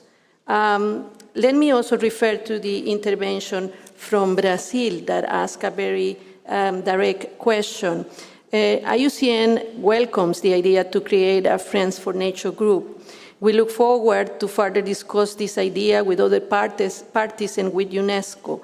This could help to strengthen the issues of financing for natural World Heritage sites, and we also look forward to find synergies with other conventions such as CBD, Ramsar, and CITES. So thank you for the question and for this initiative. We look forward to continue the discussion. Also, let me refer to Greece. Thank you for the recognition of IUCN program This is important. It's an important commitment for us in our new 20-year strategic vision and IUCN new program 26-2029. I assure all the state parties that natural world heritage is at the center of our next quadrennial. So I don't have the time. I was advised to respond all the questions, but let me just thank all the parties for your interventions. And we have taken note of all your interventions, and we want to once more express our gratitude for your trust in IUCN, and we look forward to keep our work hand in hand with the state members. Thank you very much. Thank you so much.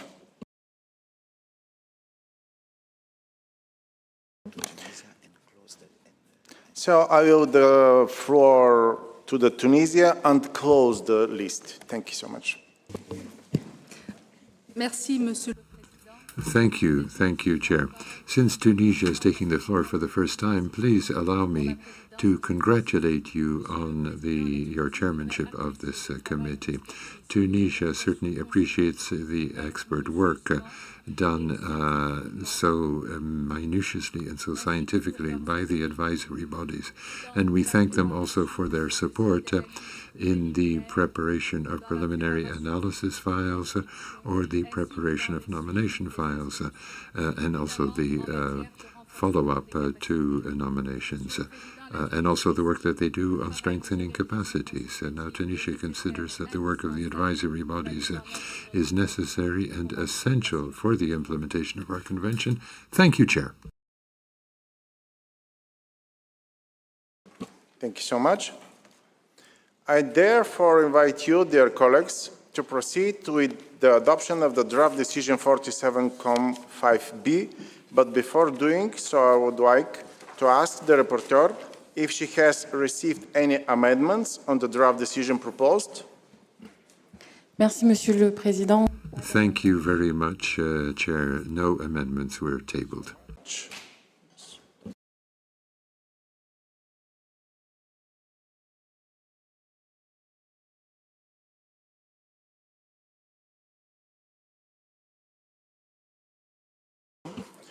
Because we hasn't amendment, we adopted at the whole. Questions? I see none. Yes. I therefore declare draft decision 47-5B adopted. Thank you very much. No? I therefore now declare item 5B closed.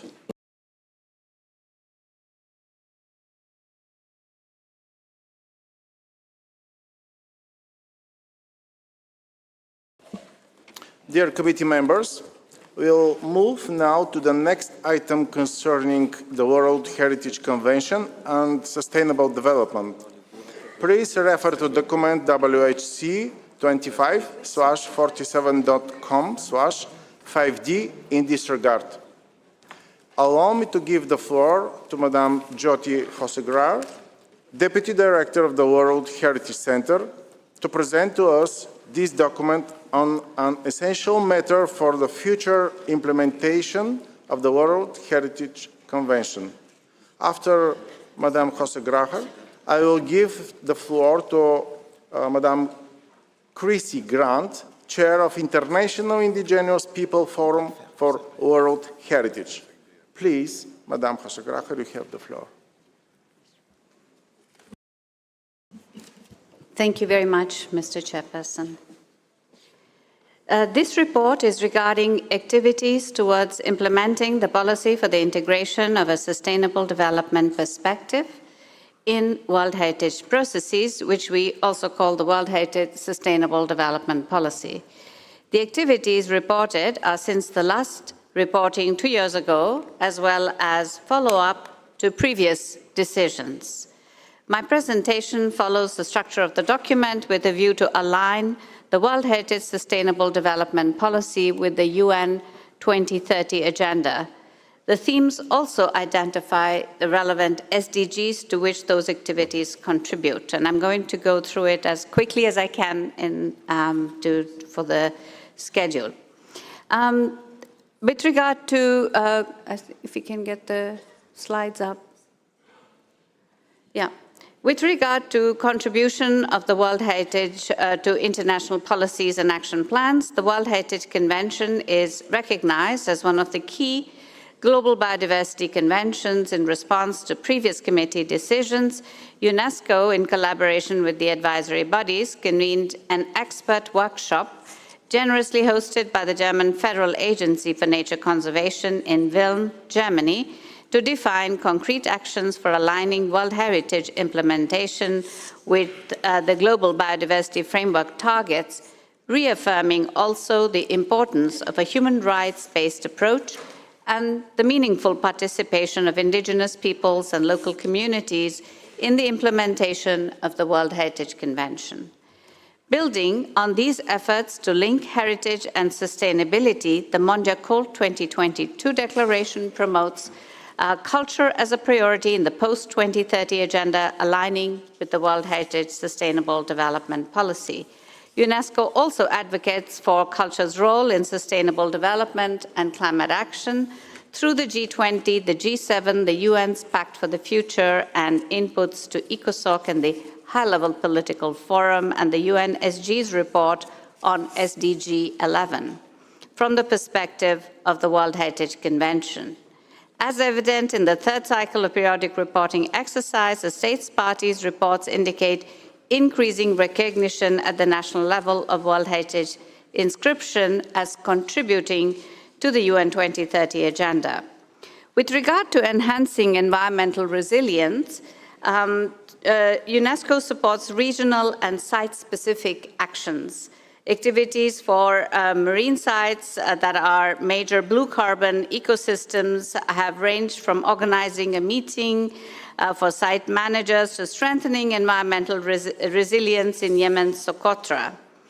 Advancing nature-based solutions through sustainable land management in Manu National Park, for instance, efforts that are supported by, generously by private donors. To restore degraded areas and reduce fire risk. In Cameroon and the Democratic Republic of Congo, community-based actions have improved ecological monitoring, conserving planning, and dialogue with indigenous peoples and local stakeholders. With regard to furthering climate action with World Heritage SDG 13, the World Heritage Center advances climate action in World Heritage through dissemination of the 2023 policy document on climate action, which provides a structured approach for adaptation management and resilience. To operationalize the policy, the Center and the advisory bodies are developing the first joint climate action toolkit comprising a diverse set of tools towards building capacities and informing about adaptive site management. And complementary guidance is also with the findings from the Culture 2030 indicators show that countries are increasingly integrating heritage into climate strategies, including disaster risk reduction. An example is within the framework of the 2025 International Year of Glacier Preservation. The World Heritage Center is supporting Uganda Wildlife Authority in developing a sustainable, community-driven climate and glacier retreat data collection system. A landmark UNFCCC report under the Warsaw International Mechanism for Loss and Damage was co-led by UNESCO and has spotlighted the loss and damage of cultural heritage due to climate change. UNESCO is currently preparing a second, more detailed report on loss and damage to cultural heritage, as well as contribution of cultural heritage to its solutions. At the same time, UNESCO and the advisory bodies are helping to shape global climate policy, contributing to UNFCCC's UAE framework, Belém framework, and the global goals for adaptation as knowledge partners for the G7, G20, and for the group of friends of culture-based climate action, advocating for the integration of culture and heritage in global climate policies, particularly towards the COP30. With regard to disaster risk reduction, as natural hazards continue to impact World Heritage properties from flooding to cyclones, the World Heritage Center continues to provide technical assistance, develop updated policy tools like fire risk management guide, and build capacities to strengthen disaster risk reduction, properties from Philippines to Yemen to Brazil, and while the Heritage Emergency Fund has enabled rapid responses to wildfires and flooding. Enabling poverty alleviation and sustainable livelihoods for local development, local communities, advancing sustainable livelihoods remains central to our work. Thanks also to the support of Norway, UNESCO is scaling up heritage-based job creation, supporting post-conflict recovery and economic resilience, including rehabilitation of hundreds of historic structures and the creation of thousands of local jobs, particularly for youth in post-conflict recovery efforts. Thanks also to, there's a pilot effort on enhancing livelihood opportunities that has been undertaken as at selected World Heritage sites. And in Indonesia, 1,000 young entrepreneurs were trained in cultural tourism and business development and activities also in the Solomon Islands. Sustainable cities and settlements UNESCO continues to strengthen, which is SDG 11. UNESCO continues to strengthen its implementation of the 2011 recommendation on the historic urban landscape, integrating heritage conservation into plans and policies for sustainable development, sustainable urban development through capacity building and technical assistance.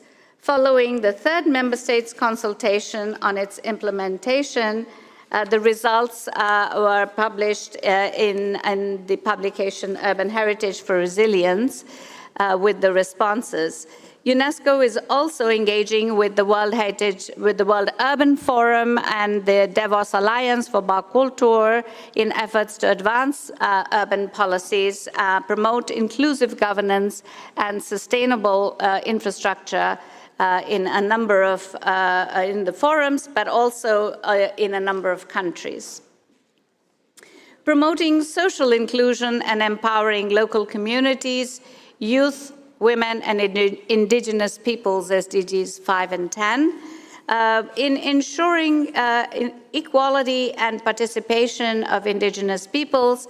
It remains central to inclusive heritage management, as for instance, activities to expand opportunities for female entrepreneurs in ecotourism and cultural heritage in the Gabon, or those providing capacity building for women-led associations and indigenous groups in the Jah Faunal Reserve in Cameroon.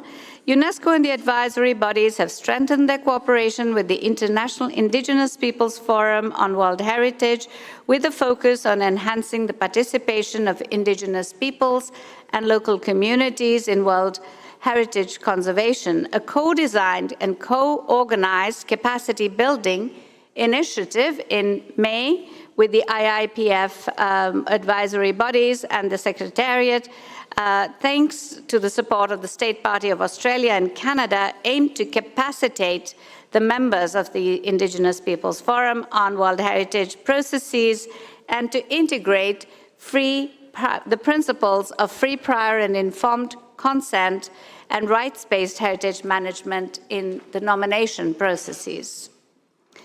Looking at SDGs 16 and 11 on promoting peace and security and facilitating international cooperation, the World Heritage Convention and its processes continue to mobilize and strengthen transnational cooperation and cultural heritage protection as a pillar of peace and security. focusing on regional frameworks, capacity building, and legal protection. The third cycle of periodic reporting and the development of the regional action plans are themselves significant contributions, bringing together all states parties of each region. International cooperation to support capacity building and supporting the development of nominations have been addressed already in 5C and in item 5E on small island developing states, and in 6B regarding World Heritage capacity building. Finally, regarding measurement and monitoring of the Culture 2030 agenda, monitoring of the SDG indicator 11.4.1 has seen significant growth, with the number of reporting countries tripling to 82 over the past 5 years. The UNESCO Institute of Statistics, which is the custodian of the 11.4.1, now includes data from all SDG regions, reflecting greater engagement from developing countries in tracking heritage conservation efforts. The 2025 UNESCO Framework of Cultural Statistics will be launched at the Mondiacult in Barcelona to improve measurement standards. Implementation of the Culture 2030 indicators tracks the contribution of cultural and natural heritage to sustainable development across 17 SDGs. And data from 12 countries and 14 cities is summarized in the Culture Counts publication series, with more than 30 countries and cities set to complete their data collection in the coming months. An international expert workshop reflected on ways to align the periodic reporting for World Heritage and its methodology with the Culture 2030 indicators. Thank you very much, Mr. Chairperson. Thank you. Thank you very much for this presentation. I'm now pleased to give the floor to Madame Chrissy Grant to address the committee on this matter. Please, Madame Grant. You have the floor. Thank you, Mr. Chairman. I address the committee on behalf of the International Indigenous Peoples Forum on World Heritage, the global platform established by Indigenous representatives from all socio-cultural regions, advocating for the full, effective and rights-based participation of Indigenous peoples in all processes of the World Heritage Convention. Indigenous peoples also acknowledge the progress reported in document WHC/25/47.com. Over the past year, the Forum has expanded its visibility and engagement through lectures, academic collaborations, regional meetings and global advocacy. In 2024 and 25, we participated in high-level dialogues across Latin America and Asia Pacific and Europe. In November 24, a long overdue workshop of the CBD and UNESCO World Heritage met to workshop the synergies and opportunities between the World Heritage Convention and the Kunming-Montreal Global Biodiversity Framework, hosted by the German Federal Agency for Nature and Conservation. Please come to our side event on the findings of this at lunchtime today in room 4. In May 25, there was a series of lectures to students and general public on the need to have an Indigenous voice in the World Heritage Convention. The response was thankful and that Indigenous peoples were able to have the opportunity to speak for themselves and other Indigenous peoples on the World Heritage sites. In May also in 25, as the Deputy Director has just mentioned, there was a 3-day capacity building. What I'd like to emphasise is that there was participation from all UN regions, and we see the potential for this curriculum to be adapted regionally and translated into the Indigenous languages. However, based on territorial work, Indigenous peoples wish to respectfully highlight critical issues that require immediate and continued attention. First, the regions have identified an urgent need to address the human rights dimensions of private investment and conservation in World Heritage properties. The Indigenous people call on UNESCO and state parties to implement safeguards that prevent violations of rights, ensure full transparency of financing and subject all investments to rigorous due diligence, and would like to draw the committee's attention to the core human rights principles for private conservation organisations and funders, developed under the guidance of the UNEP. The Indigenous Forum attended the meeting and realised how transferable these principles can be applied to lead to better conservation outcomes. Second, the Indigenous peoples warmly welcome the fact that for the first time the UN Voluntary Fund for Indigenous Peoples is supporting the participation of Indigenous representatives in this committee session. So we call on state parties to increase or do voluntary contributions to ensure permanent and equitable Indigenous participation in all sessions and monitoring processes.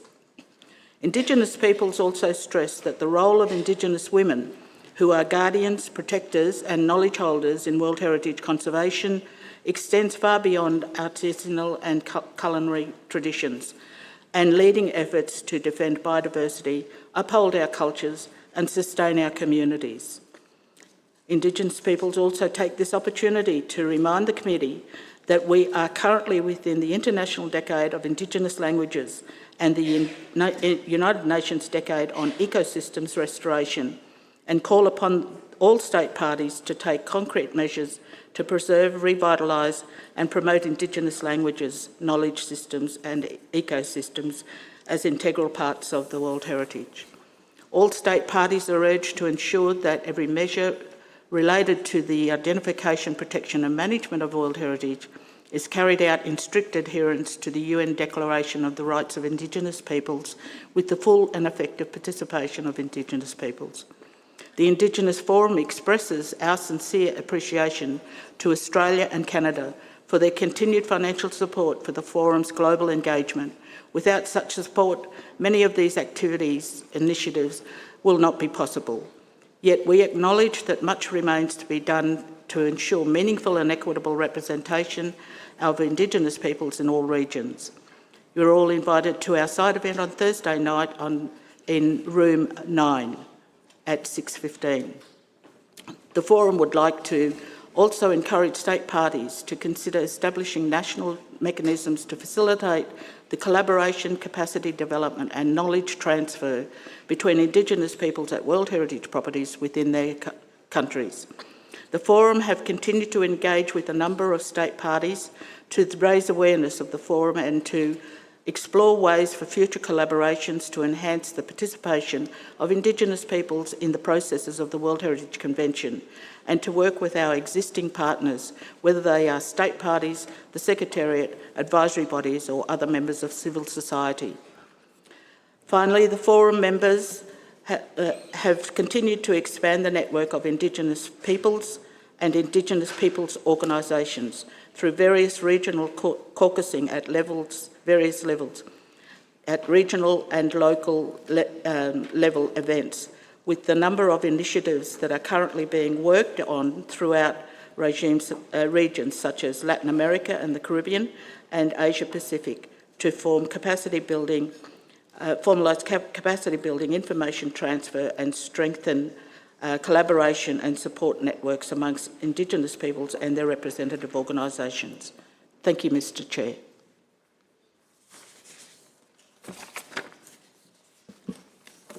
Thank you so much. Thank you for this presentation. I would like to know whether there are any comments on this agenda item. Okay.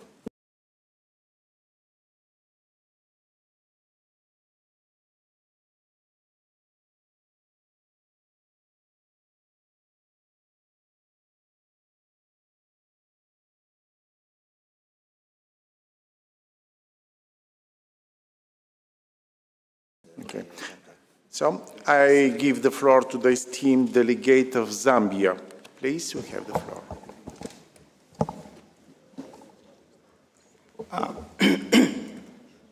Mr. President, distinguished delegates, representatives of UNESCO advisory bodies and observers, I have the honor to speak on behalf of the Great Republic of Zambia and in my capacity as chair, of Africa Group 5A. let me begin by extending heartfelt congratulations to you, Mr. President, on your election as chair of this 47th session of the World Heritage Committee, and to the Bureau members on their appointment. Mr. President, Zambia reaffirms its strong commitment to the World Heritage Convention and its evolving agenda. In line with the 2015 policy on the integration of sustainable development in the World Heritage Convention, and following the committee's appreciation of our initiative at the 45th session in Riyadh, Saudi Arabia, Zambia proudly convened a continental expert workshop from 15th to 17th April 2025 in Livingstone, adjacent to the iconic Otunya Victoria Falls World Heritage Site. Mr. Chairman, the workshop brought together over 80 participants, including African states parties, UNESCO national commissions, advisory bodies such as ICOMOS, traditional authorities, energy and infrastructure stakeholder, academia, and social society. Mr. Chairman, the result of this gathering in Livingstone is the Otunya Victoria Falls Declaration on the World Heritage and Sustainable Development in Africa. This declaration reaffirms that heritage must be a catalyst for and not a constraint on sustainable development. This declaration also calls for African-led investment and planning frameworks that are compatible with heritage values. Again, this declaration, Mr. Chairman, prioritizes the rights and leadership of local communities, particularly women and youths. It also advocates for legal harmonization and the development of practical tools to guide infrastructure development near heritage sites. Mr. President, this declaration also promotes climate resilience, disaster preparedness, and the revitalization of indigenous knowledge systems. And it also proposes the Pan-African Task Force to advance sustainable financing mechanism for World Heritage properties. Mr. President, while we appreciate the progress made under this agenda item, we are concerned, Mr. President, that the current report and draft decision do not fully reflect the operationalization of the commitments made, particularly those declared before this committee. We have therefore proposed amendments to this draft decision to formally recognize such efforts, including the implementation of sustainable development policy by states parties and their partners.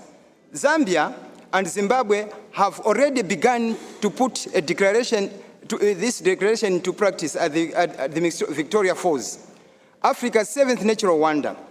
And we are working with the African World Heritage Fund to develop replicable models for other African World Heritage sites. On behalf of the African group, we respectively submit this declaration. Conclude, let's move from policy to action in the spirit of World Heritage Convention. Wisdom is like a baobab tree. No one individual can embrace it. I submit and thank you, Mr. Chairman. Que sera, sera. What will be, shall be.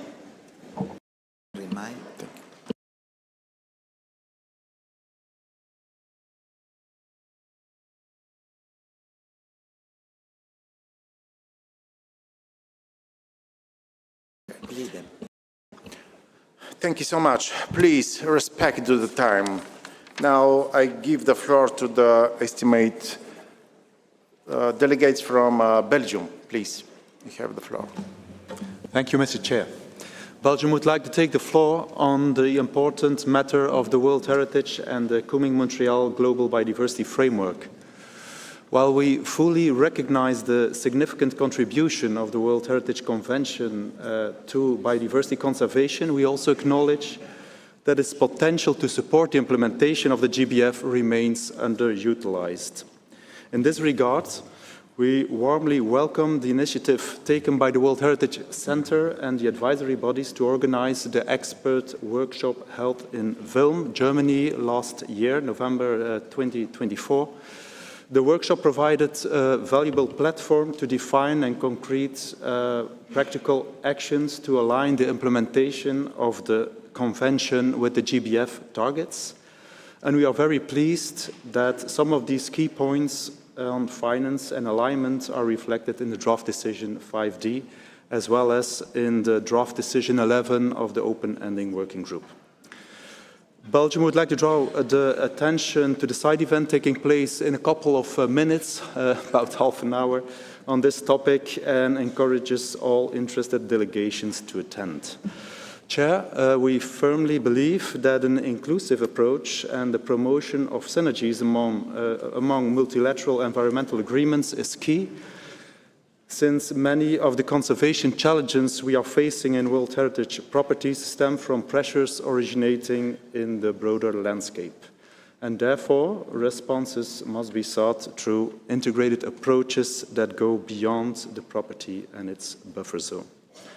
A good example is the use of the biome-level approach in Pantanal, for example, Brazil, as a site highly affected by climate change, to effectively address the increasing threat of wildfires.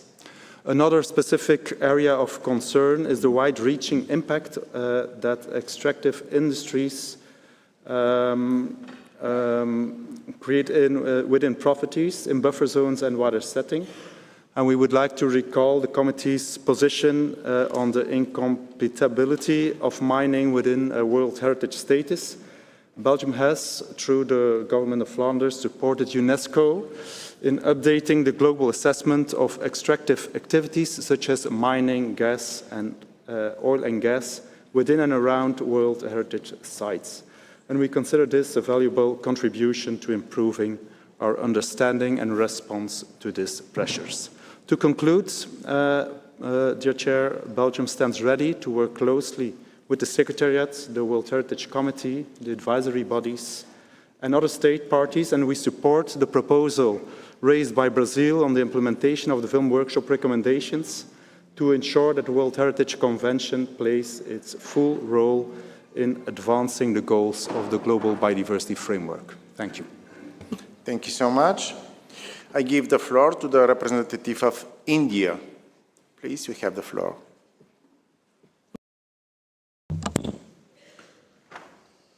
Thank you, Mr. Chair, for giving India the floor.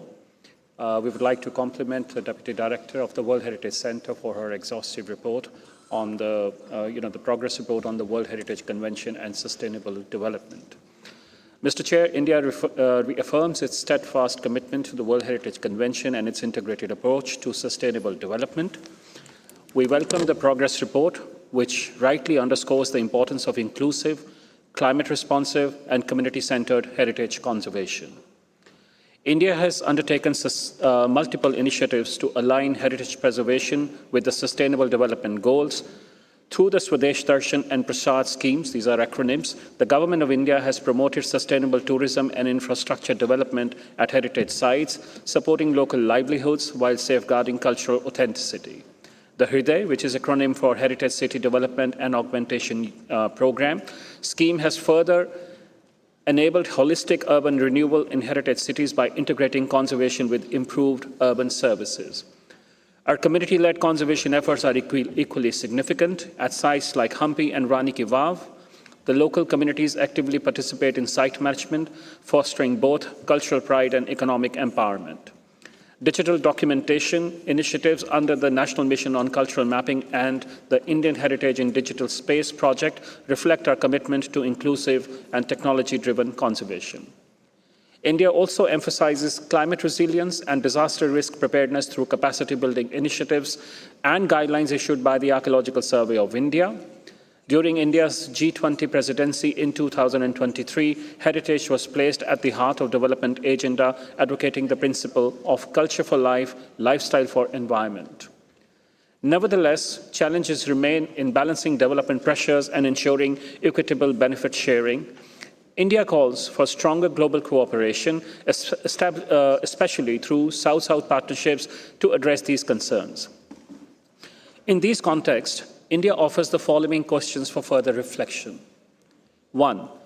What are the underlying causes of declining tourism benefit sharing with local communities, and which models or best practices could help reverse this trend? 2. What strategies can effectively address the stark disparities in public funding for heritage conservation between developed states and those in the global south? 3, how do heritage impact assessments influence the quality and authenticity of post-disaster reconstruction efforts? And 4, how will the 2025 UNESCO Framework for Cultural Statistics enhance policy making and resource allocation for heritage? Thank you, Mr. Chair. Thank you so much. I give the floor to Estimate Delegate of Japan. Please, you have the floor.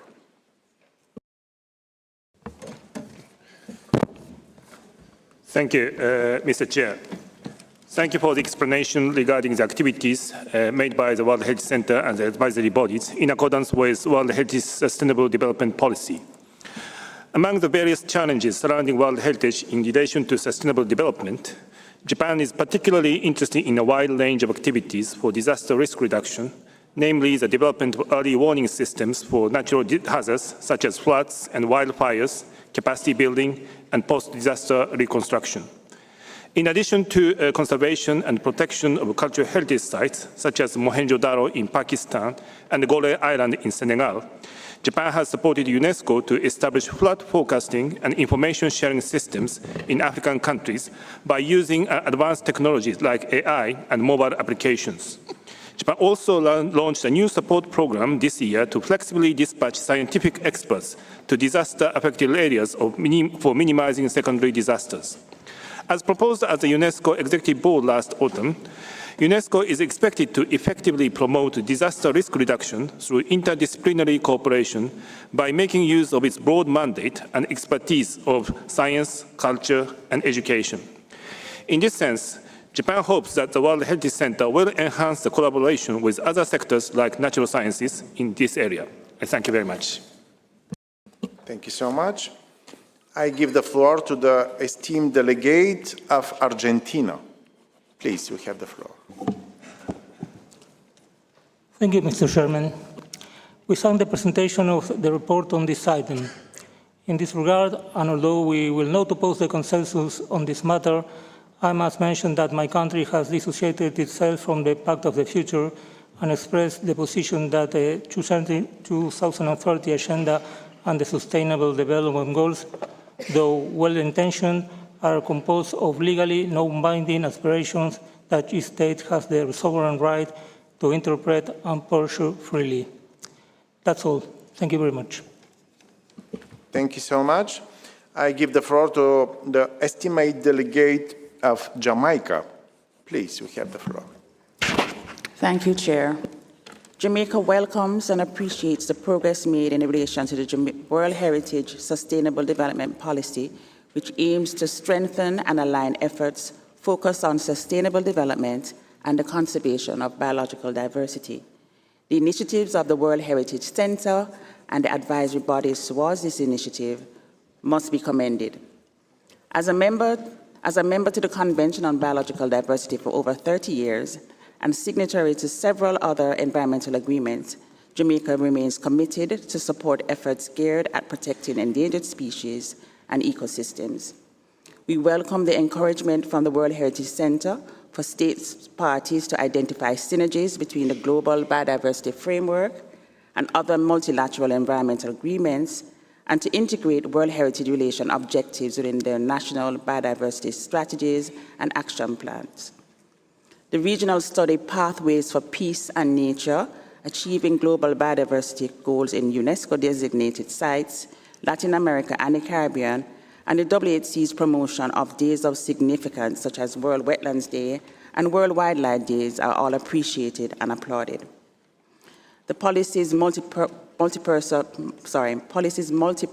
approaches are all appreciated, especially those focused on enabling poverty alleviation and sustainable livelihoods for local communities, disaster risk reduction, furthering environmental resilience, and promoting social inclusion and empowering local communities, including youth, women, and indigenous peoples. Jamaica accepts the draft decision, which includes a recommendation for an update on this matter in 2 years' time at the 49th session. Thank you, Chair. Thank you so much. I give the floor to esteemed delegate of Greece.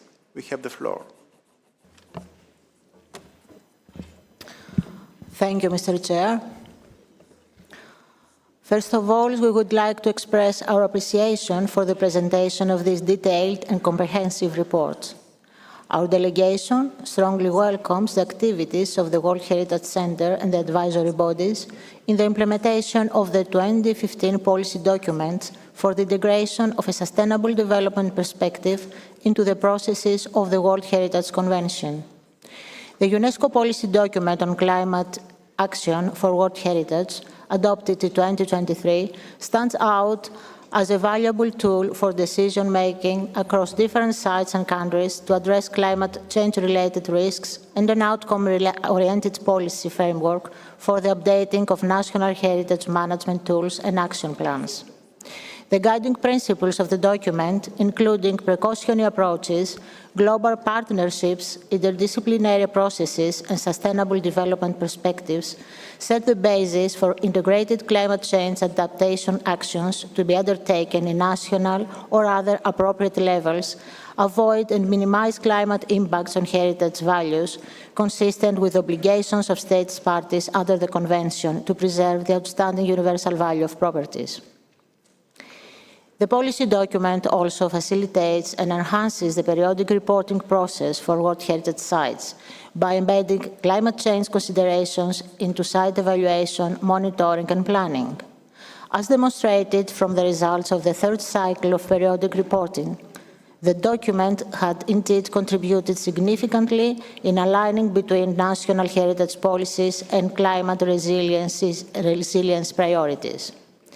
In combination with various other related initiatives and capacity-building programs undertaken by the advisory bodies and other partner organizations, the policy document strongly advocates for the integration of culture and heritage in global climate policies, particularly towards COP30 to be held in Belém, Brazil in 2025.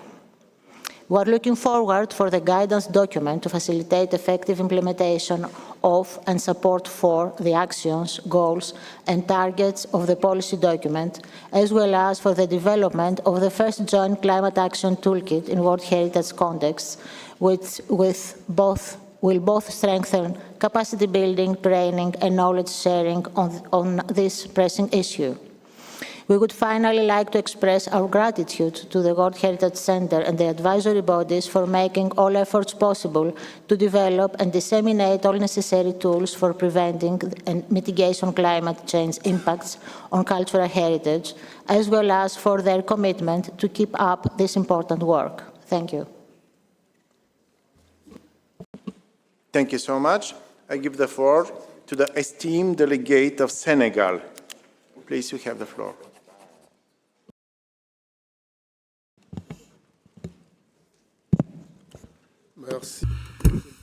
Thank you, Mr. Chairman.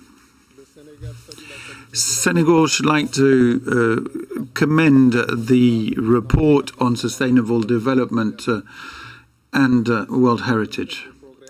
This shows that there's been good progress conceptually and in practice. I'm thinking maybe more specifically as integrating the sustainability principles in the management of listed property. We particularly welcome the increased recognition given to the role of local communities in management and governance. This is exactly in line with what we are familiar with. Community involvement is a key factor to make the most of our heritage. We also welcome the efforts made to take up the challenge of climate change and the impact of tourism. These are indeed issues that many properties across Africa, including in Senegal, have to take up. We also, however, identify, as the report does, the the disparities in its implementation and in developing countries. We call in this respect on further cooperation to foster interdisciplinary and participatory approach for the benefit of communities and peoples. We support this new approach that helps support the relevance of the convention. Thank you. Thank you so much. I give the floor to the esteemed delegate of the Republic of Korea. We have the floor. Thank you, Mr. Chair. The Republic of Korea strongly affirms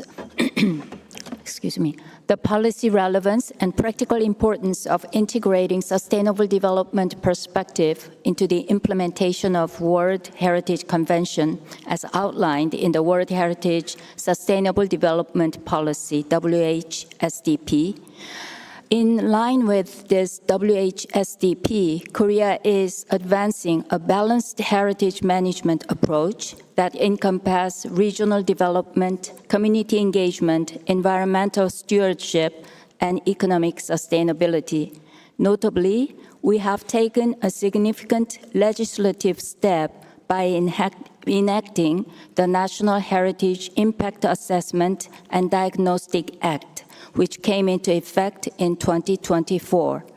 This law institutionalizes heritage impact assessment as a key mechanism to safeguard the outstanding universal value of heritage sites while ensuring alignment with broader sustainable development goals, including urban planning, tourism development, and disaster risk reduction through anticipatory and integrated management frameworks.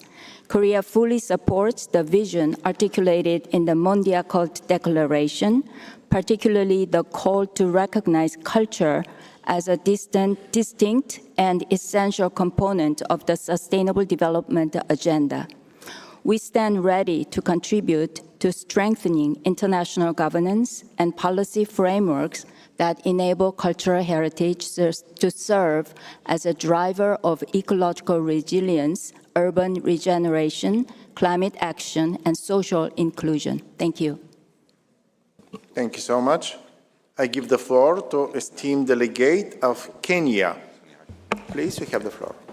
Thank you, Mr. Chairman. At the outset, Kenya congratulates you and the Bureau of the 47th session of for the leadership that you are providing. We thank the Secretariat for the excellent work they are doing in the arena of sustainable development and for undertaking the Culture 2030 Indicators Project in Kenya. Mr. Chairman, Kenya aligns with the State Party of Zambia, the Mosi Otunya Victoria Falls Declaration on World Heritage and Sustainable Development in Africa is vital and timely. This declaration emerges from a broad and inclusive gathering of African experts, state authorities, traditional leaders, community representatives, site managers, civil society, and academia. They all concurred that heritage is a central pillar for sustainable development, peace, and human dignity. The declaration affirms that Africa's cultural and natural heritage has outstanding universal value. Yet it also acknowledges a persistent gap, that is, the lack of contextual flexible tools for implementing the World Heritage Convention. This declaration calls for the integration of heritage into national development plans, the empowerment of local communities as co-managers, and the harmonization of legal frameworks to avoid conflict between conservation and sustainable development projects. Furthermore, it aligns with the UNESCO 2015 policy on sustainable development, thereby positioning heritage at the heart of climate action, inclusive growth, resilience, and post-conflict healing.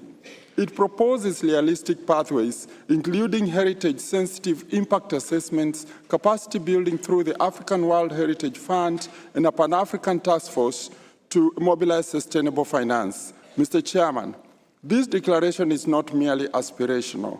It is actionable.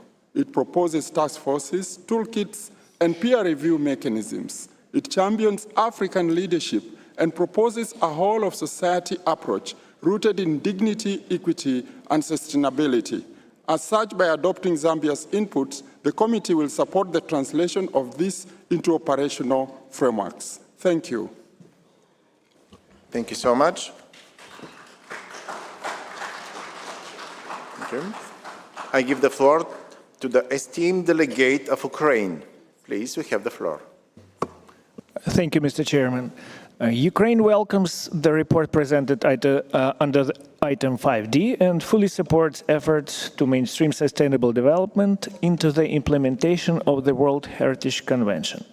At the same time, we believe that one critical dimension remains underrepresented, namely the impact of war and armed conflict on World Heritage properties. World Heritage Center Director mentioned yesterday in his presentation under item 5A that the armed conflicts indeed belong to one of key challenges. As a country experiencing war, we know how dramatically it affects the ability to protect, monitor, and report on heritage. In situations of occupation or shelling, access is often impossible. Information may be falsified and damage can be deliberate. This issue is also closely linked to one of the key sustainable development goals, namely promoting peaceful and inclusive societies, and therefore deserves more systematic reflection within the framework of the Convention.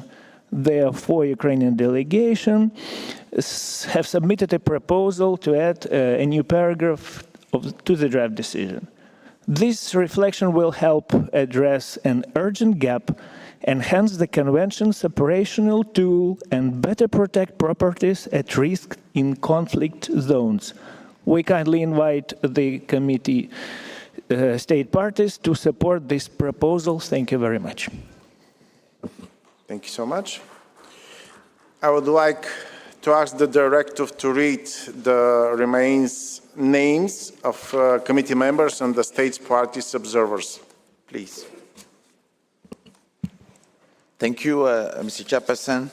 In the list, the remaining committee members who have requested to take the floor are in the following order: Rwanda and Mexico.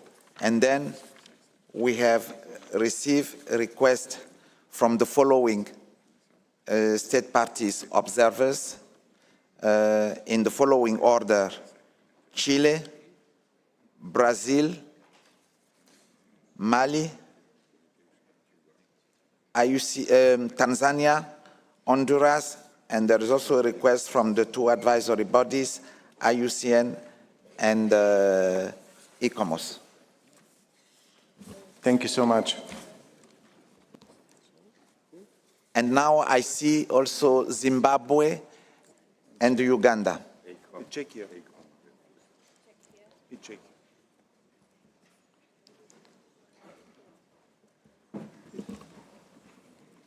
Czechia.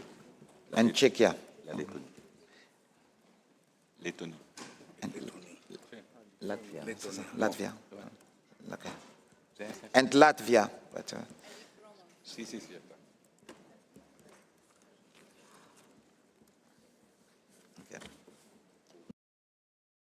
So, I don't know, Mr. Chairperson, if you want me to read again the full list. Yes, please. So, the remaining state parties observers who have requested the floor in the following orders are Chile, Brazil, Mali, Tanzania, Honduras, Zimbabwe, Uganda, Czechia, and Latvia.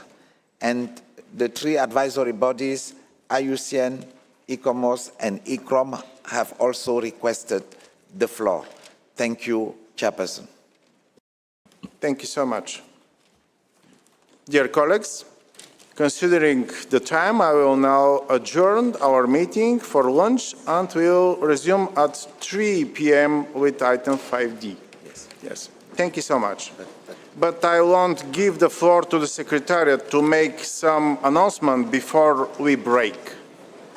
Mr. Alundo Asomo, you have the floor. Thank you, Mr. Chairperson. dear delegates, we have 5 events, side events taking place during the break.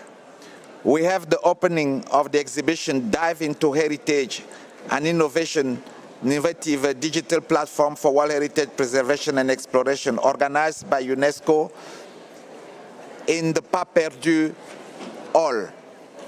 And we have another side event organized by UNESCO in room 4, using the World Heritage Convention to deliver on Kunming Montreal Global Biodiversity Framework.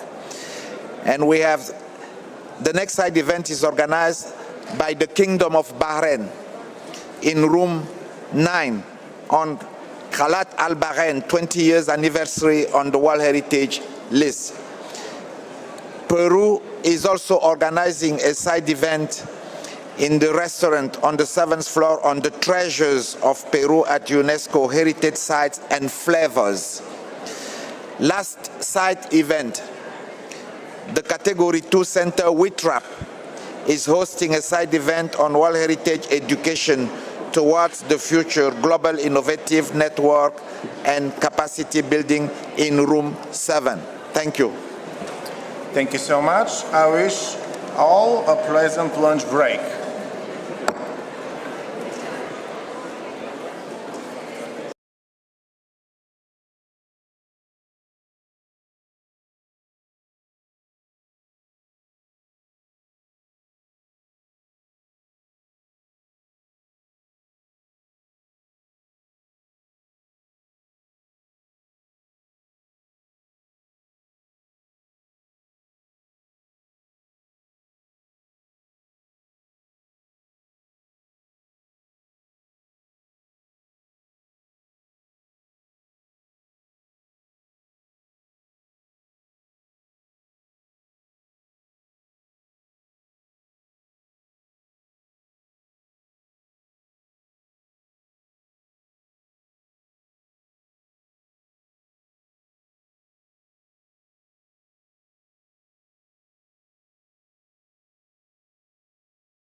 ¿Se prende en rojo?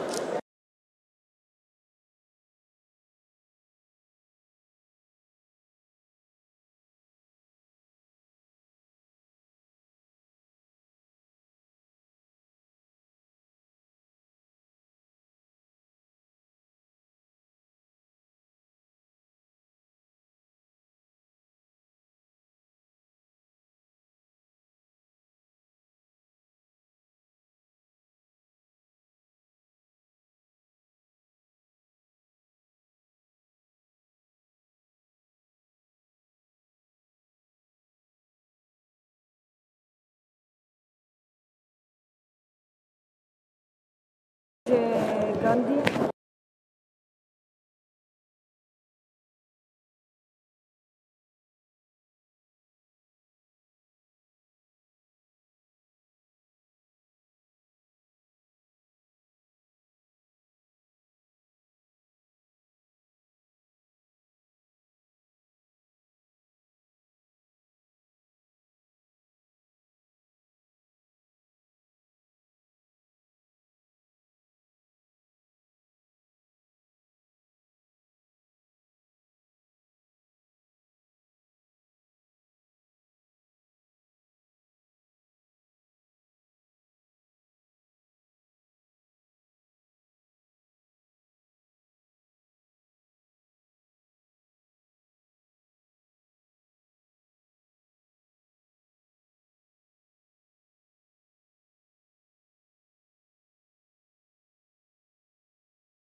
Dear delegate, may I invite you to take your seat, please?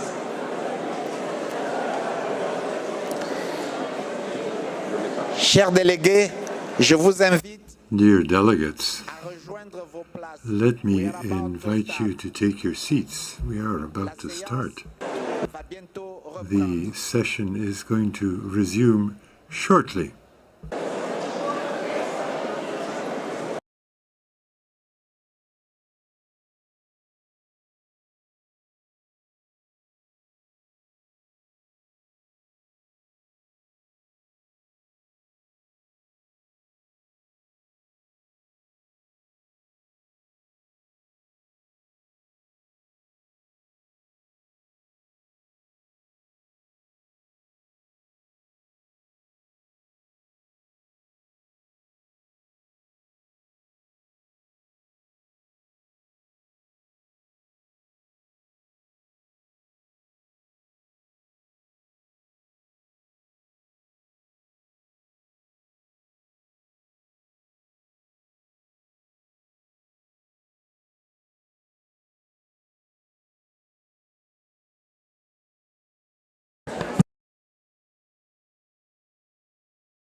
Dear committee members, dear colleagues, okay. Ask everyone.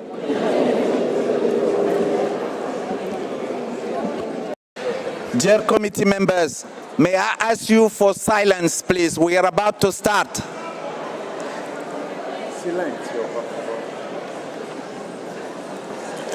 Otherwise, you're not going to listen to the important message and information from the chairperson who is about to start. Thank you. Dear committee members, dear colleagues, I hope you had a pleasant lunch break. We are now going to continue examining the agenda item 5D. At the closure of item ID, since some participants to the World Heritage Site Managers Forum need to leave Paris this afternoon, I suggest that we open general item 7 and listen to the message of the Site Managers Forum first. Secondly, I would like to inform you that after the message has been delivered, I will immediately open item 7A to proceed with adoption of 4 draft decisions related to item 7A, which were the subject of negotiation and have been agreed upon by all the parties concerned to be adopted today. After their adoption, we will resume the order of examination of items as indicated in the timetable, namely items 5C, 5E, 6A and 6B, general item 7 for the presentation of the document and the general debate on conservation matters. In time allows, we will subsequently proceed with item 7A and the examination of the first state of conservation reports. So, to recap, the items to be examined this afternoon will be as follows. 5D, general item 7 with the message of the World Heritage Site Managers Forum. Item 7A for the adoption of 4 draft decisions. 5C, 5E, item 6A item 6B, general item 7 for the presentation of the debate, item 7A, should time allows. I hope this is agreeable to all of you. Thank you very much. Let's now proceed with the next speakers of item 5D. Before them, India, we have the floor, please. Thank you, Excellency. You mentioned whether this is acceptable to all of us, so that is a question. Is there been any change in the timetable, or is the timetable as it was agreed in the Bureau at the beginning of the session? If there is a change in the timetable, is this reflected on the website of the World Heritage session so that we can follow it up? Thank you.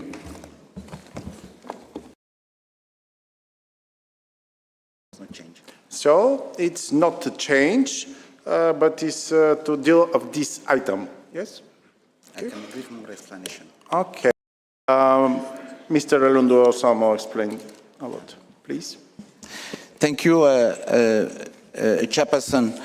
To respond to the distinguished delegate of India, just to say that there's no change in the timetable. It's just a slight adjustment to allow the message by the site managers and the adoption of the 4 draft decision and return to the normal timetable that was there. So overall, there's no change of the timetable because in the Bureau this morning, the chair has announced that all of this item were going to be examined this afternoon. So it's just this adjustment to allow the site managers who are going to leave to quickly deliver their important message to you. Otherwise, it will be a missed opportunity.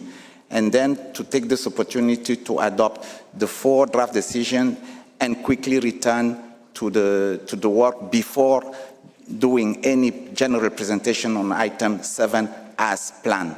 Thank you very much. Thank you. Now I give the floor to the estimate delegate of Rwanda and followed by the Mexico. Rwanda, you have the floor. Thank you, Chair, for giving me the floor. We join other state parties in expressing our firm support for the proposed amendments. When African sites are inscribed on the World Heritage list or successfully removed from the list of World Heritage in danger, we rightly celebrate these as crucial milestones. These achievements are frequently cited as evidence of the effectiveness of UNESCO's global priority, Africa, and as vital progress towards addressing the enduring imbalance in the representativeness of the World Heritage List. However, Mr. Chair, we observe with some concerns that the progress made by African state parties and key African institutions may be undermined if their dedicated efforts are not properly reported and recognized. This issue seems to be a significant point in the current progress report on the World Heritage Convention and Sustainable Development, as well as in its accompanying draft decision. Recognition and comprehensive reporting are essential for ensuring transparency, promoting accountability, and maintaining the crucial momentum in our collective mission to preserve global heritage. I thank you. Thank you so much. I give the floor to the estimate delegate of Mexico. You have the floor. Thank you, Mr. Chair. We appreciate the information provided by the World Heritage Center and the extensive report from the Indigenous People Forum to the committee. We want to acknowledge the important work carried out by the Secretariat, starting with the Assistant Director, for including the original communities in the strategies of inscription, preservation, and management of World Heritage Sites. As it was highlighted in the Mundial Cult Declaration back in 2022. Mexico has achieved important milestones in the recognition of indigenous communities in our country, and we remain committed to their full participation in all public sectors, especially in heritage sites, which require of their participation for their sustainable conservation and achieving for the Sustainable Development Goals. We appreciate the decision put forward, and we encourage the coordination with relevant UN organizations and agencies, and we hope to be of service sharing our experience and learning from successful associations. Thank you very much. Thank you so much. I will now give the floor to state parties observers, and first will be Chile. Please, you have the floor. After them, Brazil. Thank you, Mr. Chairman. From Chile, we'd like to briefly share with you information about the new heritage law that is currently under the revision of our Senate. This proposal was developed after an indigenous consultation with the 11 indigenous communities recognized by the Chilean state and the Afro-descendant tribal people in Chile. It includes categories for recognizing indigenous heritage for the first time in our history, and also establishes the creation of protocols for reburial, restitution, and indigenous archaeological findings. Furthermore, for the first time, it gives real legal standing to the World Heritage Convention, the Intangible Cultural Heritage Convention, and the illicit trafficking of cultural property. It provides better tools for the establishment of buffer zones and introduces new categories aligned with UNESCO, such as cultural landscapes and itineraries. It also enables the generation of restoration subsidies and incentives for private investment. In addition, we have increased the budget fivefold from the Ministry of Cultures for cultural heritage sites and those on the tentative list.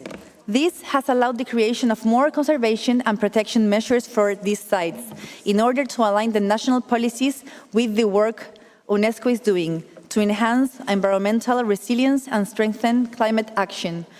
We are specifically grateful for the Heritage Emergency Fund in the World Heritage Site historic area of the city port of Valparaiso. This activity served as a pilot for the UNESCO's Fire Risk Management Guide for Cultural and Natural Heritage. We firmly believe that improved national laws and increased investment in cultural heritage support sustainable development, establishing that safeguarding our shared history as humanity goes intrinsically hand by hand with the social and economic development of our territories. We encourage UNESCO to support legislative reforms in our countries that go in the right direction in order to accomplish sustainable development in different regions. Thank you. Thank you so much. I give the floor to the representative of Brazil, and next will be Mali. Thank you. Brazil thanks the Secretariat for the report, which shows how the sustainable development policy is moving from commitment to concrete action. We welcome the November 2024 workshop in Vilna that produced around 40 actions to align the Convention with the Montreal Global Diversity Framework. Brazil is already mapping these recommendations into its next National Biodiversity Strategy and Action Plan. The forthcoming Climate Action Toolkit, developed jointly by UNESCO and the advisory bodies, will give site managers a practical menu of adaptation measures, but its completion and the guidance document requested by the General Assembly still depend on voluntary funds. We therefore echo the call for extra budgetary contributions to keep this work on track. Stronger links to financing mechanisms such as the Global Environmental Facility, precisely as the paragraph 8 of the draft decision recommends, are essential. However, we urge the Secretariat to also adopt a more proactive role in positioning the World Heritage Convention within GEF funding programs, side by side with state parties. Finally, by engaging all UNESCO cultural conventions and relevant programs under a single network platform, as already encouraged by GBF expert meetings, call for synergies with UNESCO cultural conventions and other site designations. We could pool expertise, leverage diversified funding, and speak with a stronger collective voice in global fora, thereby reinforcing the case for culture's dedicated place in the next developmental framework. I thank you. Mali first. Thank you so much. I give the floor to representative of Mali, and next will be Tanzania. Thank you so much. Monsieur le Président. Chairperson, now, climate change due to the accumulation of greenhouse gases during the industrial age is resulting in a constant increase in global temperatures, with the result that there are cyclones, an increase in sea level, and all of this is perturbing the climate and threatening ecosystems with significant repercussions for cultural and natural heritage around the world. In sub-Saharan Africa, and especially in Mali, since the 70s, we've been seeing these the effects of these climate changes. We have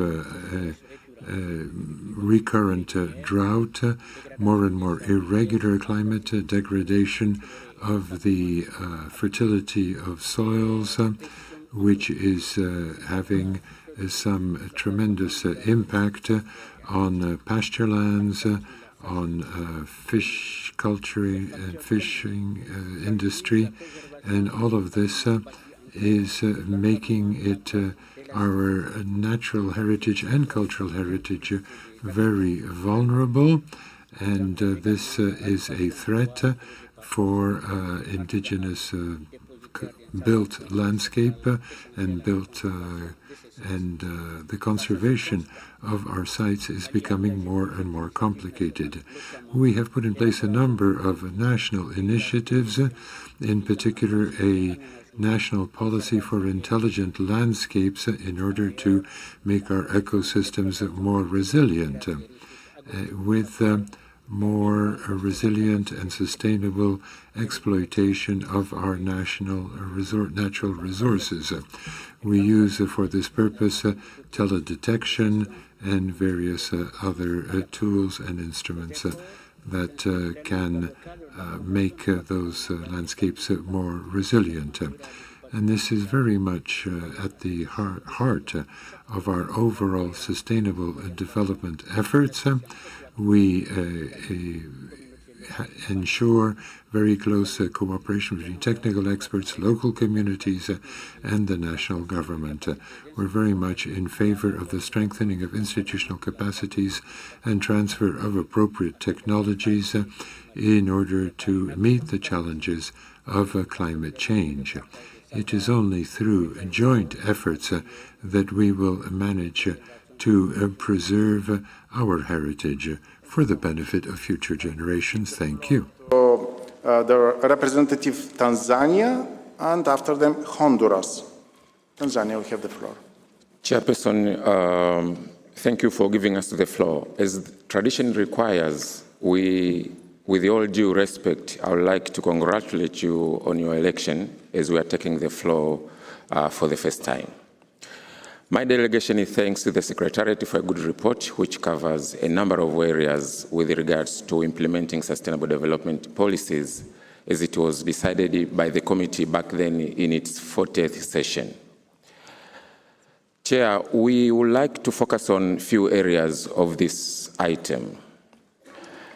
My delegation takes note of the World Heritage Marine Program, which spans to 51 marine sites in Latin America and Caribbean, focusing on addressing environmental challenges emanating from climatic threats. Chair, as you may be aware, environmental challenges were among the reasons why the World Heritage Convention was established, as some of these sites before the convention had faced devastating environmental challenges which led to their destruction. Chair, as part of the efforts of the United Republic of Tanzania in contributing to SDG 14 and 15 on environmental resilience and thus support the convention, United Republic of Tanzania hosted the collaborative summit in February this year, 2025, in Dar es Salaam, aimed at accelerating and scaling up nature, climate, and people-positive ocean solutions across Africa and beyond on Regenerative Ocean Week. Chair, with regards to promoting sustainable livelihoods and economic resilience at World Heritage properties, aligned with the SDG 1 and 12, The report highlights that 73% of these sites globally indicate that tourism benefits are shared with the local communities. This is a significant achievement as involving local communities from the nomination stage not only fosters inclusive development, but also enhances the governance of our sites or heritage. Lastly, my delegation welcomes the envisaged new capacity building strategy focused on Africa and the small development states for promoting peace and security and facilitating international cooperation. We understand that the World Heritage sites, especially cultural sites, are being vandalized during the time of war, and thus we are of the opinion that during the planning of the capacity building activities, it is vital to bring synergies with the other conventions, particularly 1954 and 1970. Thank you, Chair, for giving us the floor. Yes.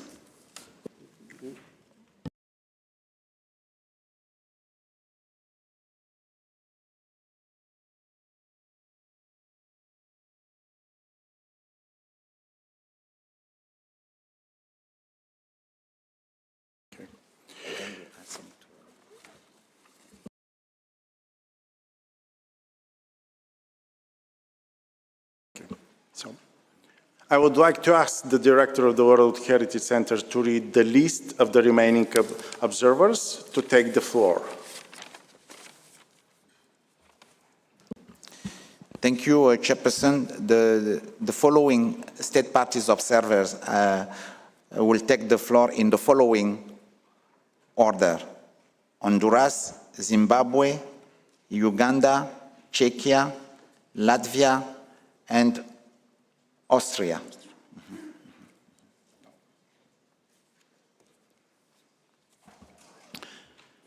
I therefore consider the list is closed. And now we continue to the Honduras. The Honduras, you have the floor. Merci, Monsieur le Président. Thank you, Mr. Chairman. Honduras welcomes the report on World Heritage and Sustainable Development, and would like to commend the Centre for its effort in factoring in sustainable development in the implementation of the Convention.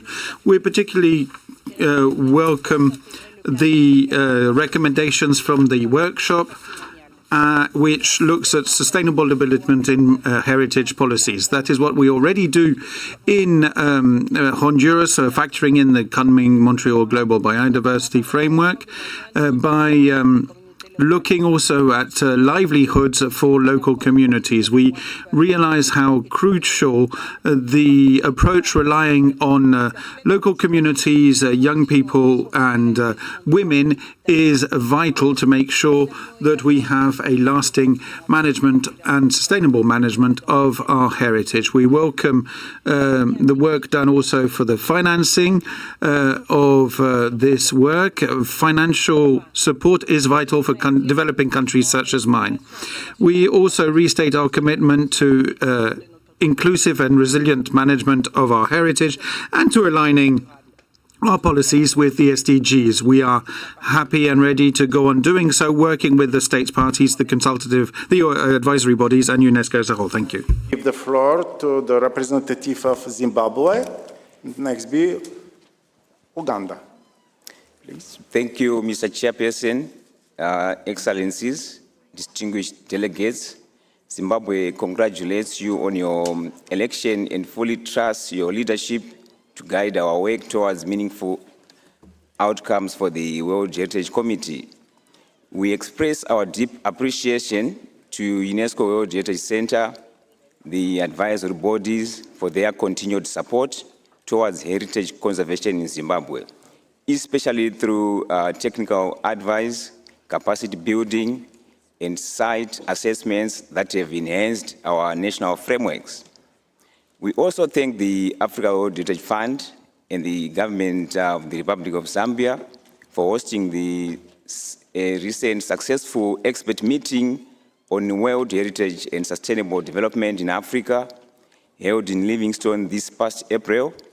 We strongly support the meeting's objectives, particularly efforts to strengthen intersectoral approaches and develop an action plan for collaborative heritage and sustainability projects.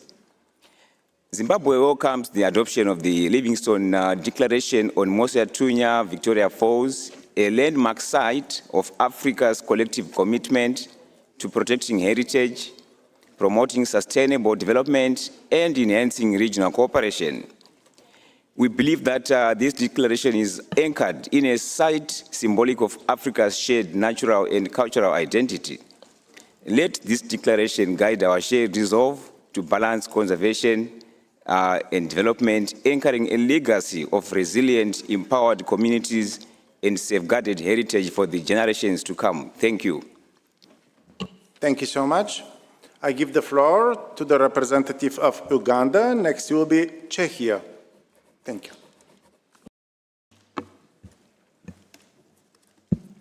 Mr. Chairperson, distinguished delegates, since this is Uganda's first time to take the floor, allow me to warmly congratulate you, Mr. Chairperson, on your election and to commend the exceptional manner in which you are guiding the deliberations of this committee. We also wish to express our appreciation to the World Heritage Center and advisory bodies for their steadfast support in assisting states parties to implement the World Heritage Convention in line with principles of sustainable development. Mr. Chairperson, Uganda acknowledges the multifaceted challenges confronting World Heritage properties globally, including environmental pressures, climate change, and increasing demands from surrounding communities. These realities underscore the urgent need for a balanced, inclusive, and sustainable approach to heritage conservation, one that not only safeguards outstanding universal value, but also responds to the legitimate aspirations of local communities for improved livelihoods and well-being. In this regard, we draw the committee's attention to the Mauritania Declaration on World Heritage and Sustainable Development in Africa, which was adopted during the April 2025 expert meeting in Livingstone, Zambia. At this gathering, facilitated by the Africa World Heritage Fund, this milestone declaration, endorsed by a broad and inclusive spectrum of stakeholders, including African experts, state party representatives, traditional custodians, site managers, civil society, the private sector, and academia, calls for a paradigm shift in the operationalization of the Convention in Africa. It advocates for integrated planning, equitable benefit sharing, and context-sensitive approaches that link heritage preservation with local development. Chairperson, state parties such as Uganda are increasingly expected to demonstrate how World Heritage can contribute to tangible improvements in community welfare. We remain fully committed to fulfilling our obligations under the Convention. We deeply value the technical and financial support extended to Uganda, and we remain open to dialogue and collaboration. We believe that the future of World Heritage in Africa lies not only in choosing between conservation and development, but in embracing strategies that advance both. Thank you, Chairperson. Thank you so much. Dear colleagues, I implore you to respect the time allocated for your intervention. I may need to be very strict. Thank you so much. I now give the floor to the representative of Czechia. After them, Latvia. Czechia, we have the floor. Merci, Monsieur le Thank you, Mr. Chairman. The Czech Republic would like to thank the Centre and the advisory bodies for the progress made to implement the sustainable development policy of the Convention as concerns climate, biodiversity, urban resilience, and community participation. We particularly welcome the design of tools to address climate change, the strengthening of synergy with other multilateral agreements, and the concern for human rights, including the enhanced involvement of local communities and indigenous people. We welcome the Pact for the Future, Mondiacult 2022 Declaration, and the 2030 indicators, which restate the the significance of culture in the post-2030 agenda. We have one question. When does the Secretariat expect to be able to give us a presentation of the tools relating to the implementation of the framework agreement on World Heritage, namely the toolbox and the updated guidelines on disasters? Thank you. Give the floor to the representative of Latvia, and the last will be Austria. Thank you. Thank you, Mr. Chair. Since Latvia taking the floor for the first time, let me congratulate you on your election. As well, we would like to express our gratitude towards the World Heritage Center, advisory bodies and Secretariat for their excellent work. Distinguished colleagues, we strongly support the synergy between World Heritage and Sustainable Development Goals. We believe that culture, creative expression, the safeguarding of cultural heritage can meaningfully contribute to peace, reducing the impact of climate change, strengthening social cohesion, and enhancing the quality of life, particularly by drawing on the unique contribution of indigenous cultures and local knowledge system. In this context, we would like to underline the importance of SDG 16, the promotion of peaceful and inclusive societies for sustainable development, and highlight the potential of World Heritage sites to foster resilient communities. This may, with the support of the UNESCO Participation Programme and the UNESCO Lviv Hub, the Latvian National Commission for UNESCO, in cooperation with Estonia, Lithuania, Georgia, Moldova, and Ukraine, organized a conference showcasing expert perspectives on how the protection of cultural heritage is closely linked to local communities and their capacity to withstand crises. Culture and natural heritage shape a sense of belonging and identity, making them essential components of peace building before, during, and after conflicts. Thank you for your attention. Thank you so much.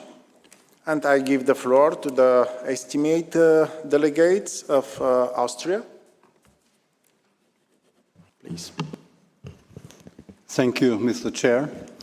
As this is the first time Austria is taking the floor, allow me to congratulate you on your election and to thank you and the World Heritage Center for the most diligent and excellent way you have been organizing and preparing this conference.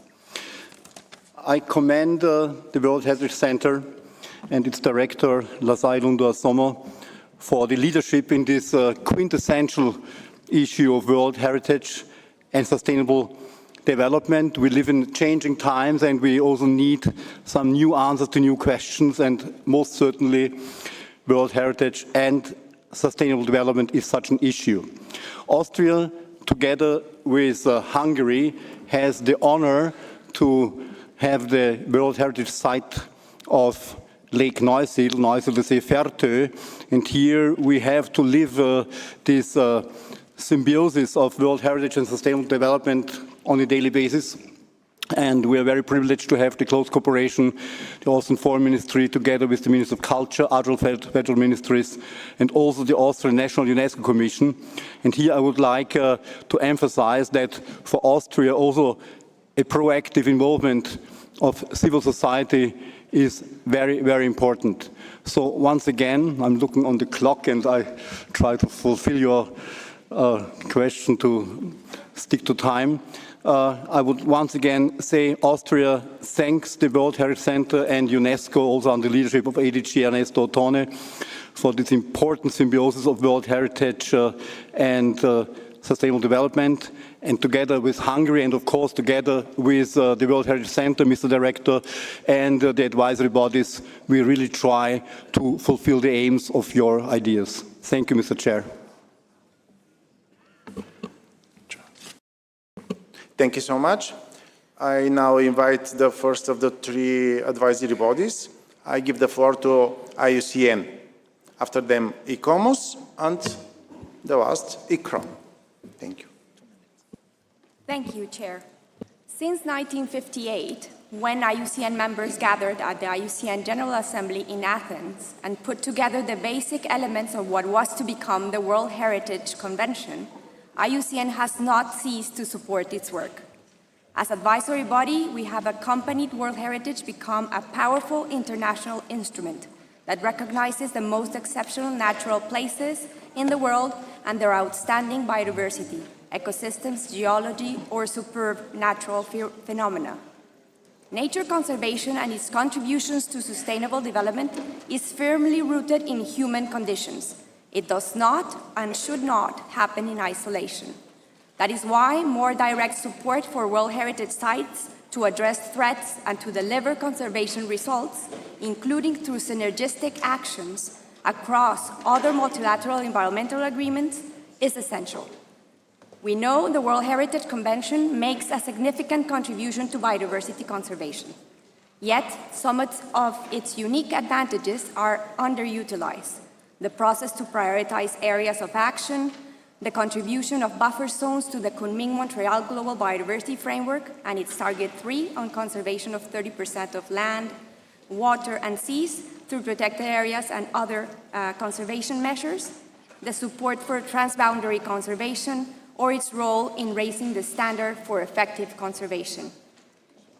The film expert meeting on linkages between World Heritage and the GBF highlighted the overlap between World Heritage and almost all of the 23 global biodiversity targets. A priority for state parties is now to connect World Heritage and other international designations in natural biodiversity strategies and action plans, and ensuring World Heritage benefits from biodiversity finance.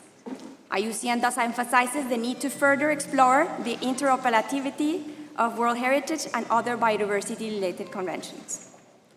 Chair, we welcome the International Indigenous Peoples Forum for World Heritage and support the positions advanced in the report of the open-ended working group.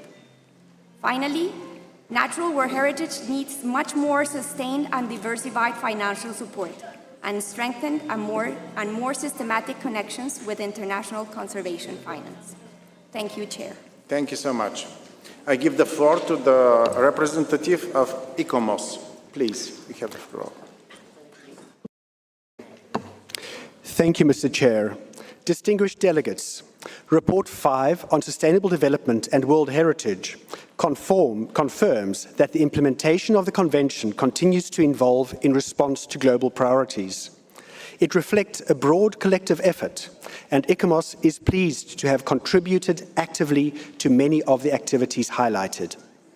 ICOMOS underscores the importance of integrating cultural heritage perspectives into the implementation of the Kunming-Montreal Global Biodiversity Framework. Through our SDGs working group, we are supporting the alignment of cultural heritage with national biodiversity strategies and advocate for access to climate and biodiversity finance for heritage-related actions. ICOMOS has contributed to the development of the forthcoming Climate Action Toolkit, which builds on the 2023 policy document on climate action for World Heritage. This reflects our continued engagement in post-disaster recovery and climate risk preparedness. Disaster risk reduction remains a key concern. ICOMOS supported the revision of the Disaster Risk Manual and continues to encourage the integration of traditional and community knowledge into adaptation strategies. The report also notes the growing engagement of Indigenous peoples and living communities in heritage governance. ICOMOS co-designed the capacity building initiative with the International Indigenous Peoples Forum on World Heritage, the other advisory bodies, and the Secretariat. This initiative aimed to enhance understanding of World Heritage processes and explore effective ways of incorporating free, prior, and informed consent into World Heritage nominations, monitoring, and management. ICOMOS continues to support the implementation of the recommendation on the historic urban landscape and the Enhancing Our Heritage Toolkit. These instruments help to strengthen site management and monitor contributions to sustainable development goals. ICOMOS remains committed to working collaboratively with all parties to ensure the Convention continues to support a sustainable, resilient, and inclusive future. Thank you, Chair. Thank you so much. I now give the floor to the representative of ICROM. Thank you so much. Thank you very much, Chair. ICROM thanks the report on sustainable development and is committed to underpinning all its activities with sustainability in mind. This includes keeping traditional knowledge and practices, as well as seeking innovation for more sustainable solutions, ensuring that the voices and actions of women and youth are included for a better present and future. The Climate Action Toolkit will be tested through 2026 and will be finalized in 2027, and the DRM manual should be ready also by next year. We also welcome the report from the Indigenous Peoples Forum. For a long time, ICROM has strived to ensure people-centered approaches for our capacity-building activities and manuals, ensuring the connection of people, nature, and culture. And we're making sure the Indigenous peoples are fully integrated in conservation and management decisions and practices. We are very happy for the Indigenous Peoples Forum to be an active partner of our capacity-building work, and the recent workshop organized together with the Forum to ensure better coordination of engaging Indigenous peoples in the working methods of the Convention is a very welcome step forward. Thank you, Chair. Thank you so much. So I will ask the Secretariat to briefly answer your questions. Mr. Alendo Samo, or all right, Joxy Hosografer, you have the floor, Madam. Thank you very much, Mr. Chairperson. Many, many thanks to all the states states parties who have spoken. We had more than 23 states parties who took the floor, and this is very welcome. In response to the point raised by the distinguished representative of Zambia, thank you very much for informing us about this very important workshop that was carried out and for sharing with us. We have just received this declaration, which is the Mosi Ua Tunya Declaration, and we very much look forward to reading it and discussing it together with the advisory bodies and, of course, and yourselves. And we very much appreciate also the comments of the distinguished representatives of Rwanda, Zimbabwe, and Uganda on this point. With regard to the point raised by Ukraine, we fully appreciate your view regarding the importance of highlighting the impact of armed conflict on World Heritage properties. This is addressed in item 7, on the document 7, on the topic on emergencies in situations arising from conflicts, as well as in the topic in document 7 on recovery and reconstruction. Just to clarify that we try not to repeat in the two documents the same material. And finally, there were some questions from India regarding tourism benefits and how to ensure local communities being able to benefit from tourism, as I understood the question. And we have a sustainable tourism strategy and guidance for establishing it that we would be happy to discuss further and invite you to consult it, and or for anybody who is interested in it. There was also a question regarding the gap between developed and developing countries with regard to World Heritage and sustainable development. And I think perhaps it's important to highlight that it is often seen as a trade-off between conservation and sustainable development, but in fact it is our conservation and development. And in fact, sustainable development with respect to the World Heritage Sustainable Development Policy is really not about balancing, because that seems to indicate a trade-off, but about integrating and finding compatible development strategies that are compatible with heritage. And that, in fact, is looking at heritage as a resource. I will stop there. I think the last question was from Czechia, which was already answered by ICROM regarding the toolkit and the disaster guidance. Thank you very much, Mr. Chairperson. Thank you so much.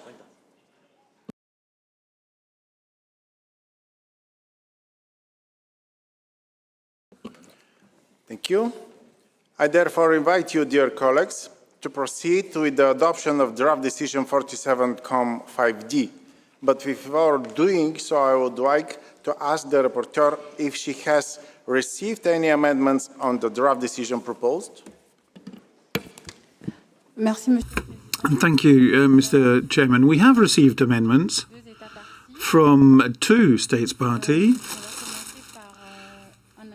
The first one was sent by Zambia and co-authored by Kenya, Rwanda, and Senegal. The suggestion is to add two new paragraphs, new 7 and new 8. Let me read them out for you.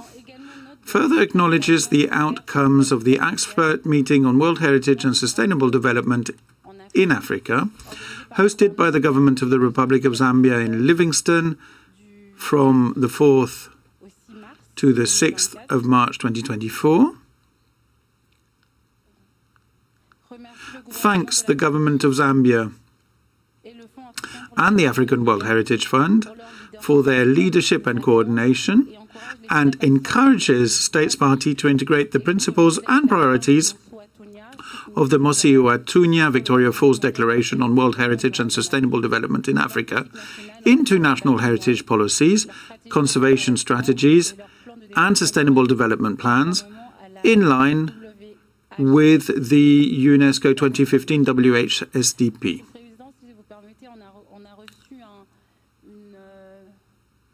Can I also add, sir, that there's a sub-amendment rather on the date. Actually, it should read 15th to 17th of April 2025. Thank you, that's it. And the new 8, still part of the amendment by Zambia, co-written by Kenya, Rwanda, and Senegal, also requests the World Heritage Centre and the advisory bodies, in cooperation with the African World Heritage Fund and relevant partners, and subject to the availability of extra budgetary resources, to support states parties in Africa to implement the Mosiuatunya Victoria Falls Declaration and to explore mechanisms to enhance its uptake and integration in the implementation of the WHSDP in Africa. There's also a suggestion for a new 13, an amendment put forward by Ukraine. Let me read it. Also request the World Heritage Centre, in consultation with the advisory bodies, to include in future reporting a dedicated reflection on the impact of armed conflicts on World Heritage properties, drawing on recent experiences and aiming to improve operational responses and protection mechanisms. Thank you, sir. Thank you so much. Are there any comments?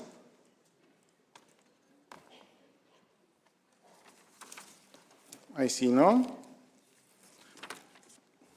Is the committee, sorry?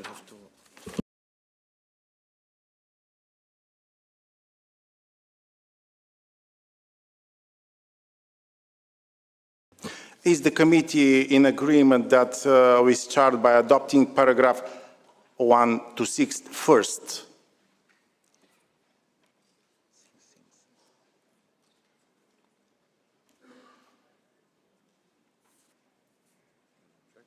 No objections? Adopted. Let's move to para 7.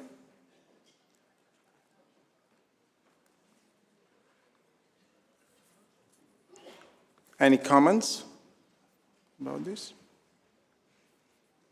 I see none. Adopted. The next is para 8. Any comments? Belgium, you have the floor, please. Yes, thank you, Mr. Chair, for giving us the floor. We just would like to raise a question since it is requested to implement a declaration, but we are not really sure what this actually entails. If the proposing member states could clarify what is understood. I know we just adopted in the previous paragraph, it goes a bit fast, but nonetheless, we would like to hear about what is exactly expected and what does it actually mean. Thank you very much. Thank you so much.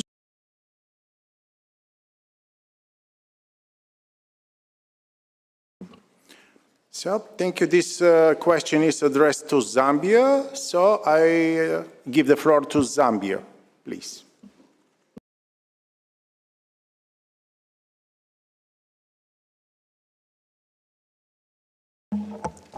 Thank you, Mr. President.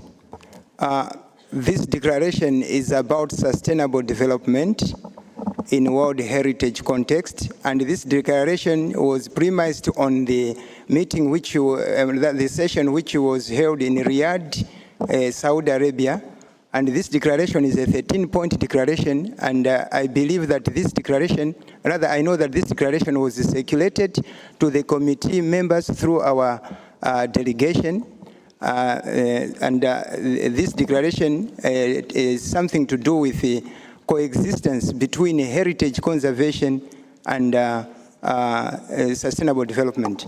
If I may just ask my colleagues to just give me a reference document. So allow me, Mr. Chairman, quickly to spell out that the declaration, sorry, I want to just...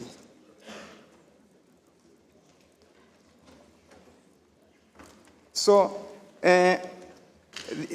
item number 1, heritage is a shared legacy that transcends national boundaries and generations.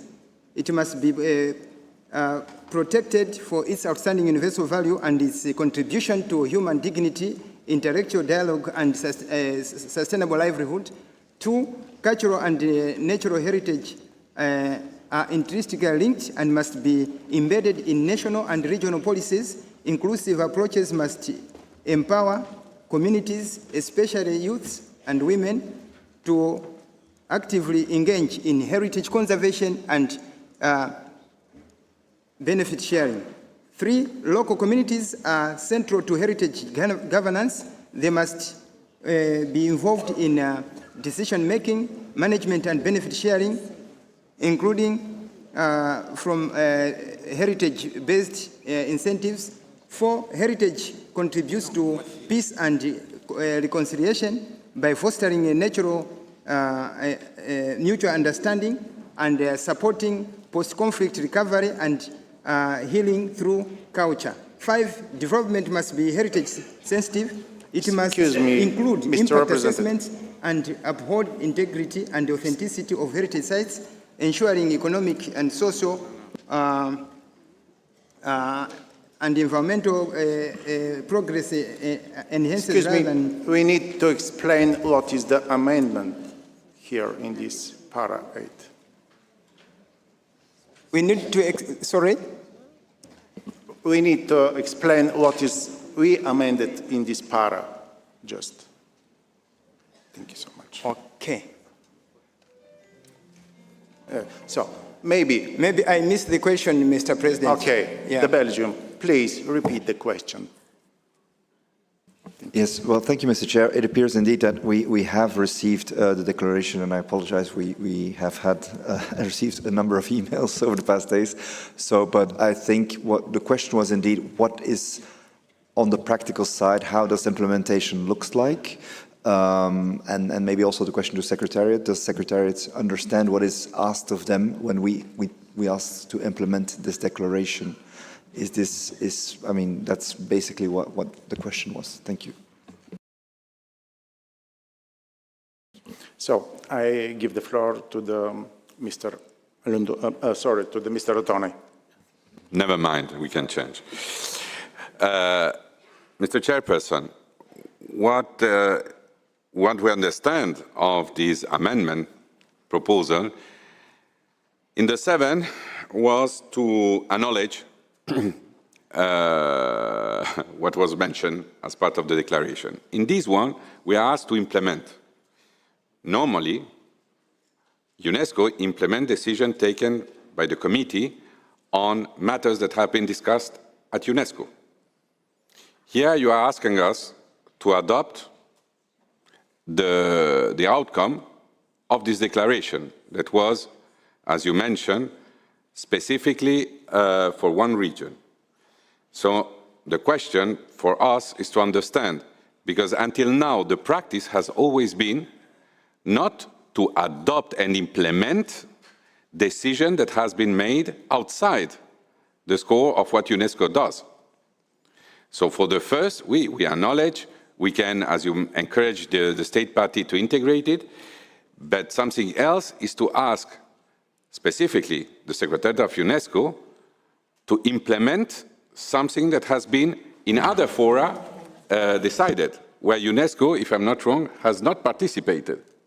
Or, Lazar, we were not invited to participate. We were invited, but we didn't participate. And as it's mentioned in the point 7, is like many fora that we have, where we have outcome documents, declaration, recommendation that are coming, that for us as Secretariat, it's very difficult to implement without having the proper discussion of the document in this committee. But that's what we understand, no, Lazar? Thank you so much. Zambia, you have the floor. Yes, we appreciate, Mr. President, that this document may not have been given enough time, but we also take note of the fact that some documents have been given just under 10 minutes. They are submitted and have been discussed. This document was circulated 24 hours before it being presented before the floor, on the floor, but we don't want to push this matter further. As a matter of that is being exemplary, being the chair of Africa Group 5A, we'll listen to your guidance, but we also want to state that, categorically state, that the center also had a responsibility of following up on this activity, because it's an activity which we have been in discussion with the center. I submit, Chair. Thank you so much. So, is the committee agreeable to adopt to para 8? I see. Any comments? No. You are adopting. Is there somebody opposing? Let's go back to Belgium.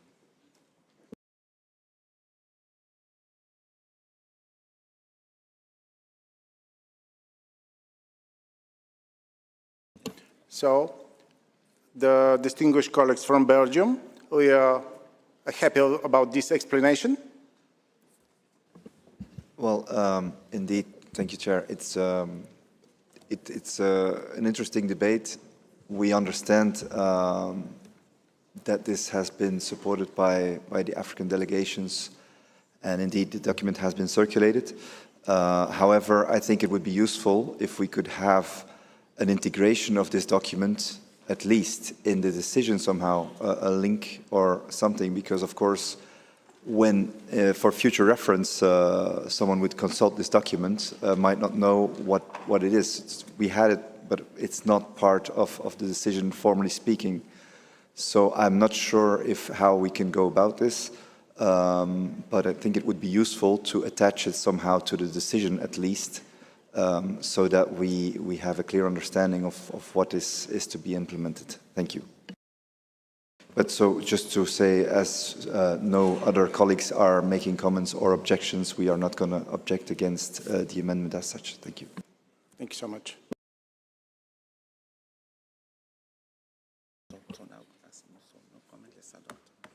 So let's move to the para 8. Any comments about this? So the committee agreeable to adopt the para 8. Adopted. Let's move to the next. Maybe it's the committee agreeable to adopt from para 7 to sorry, to para 9, 10, so 10, 11, and 12. Yes. St. Vincent. Okay, St. Vincent and the Grenadines, you have the floor.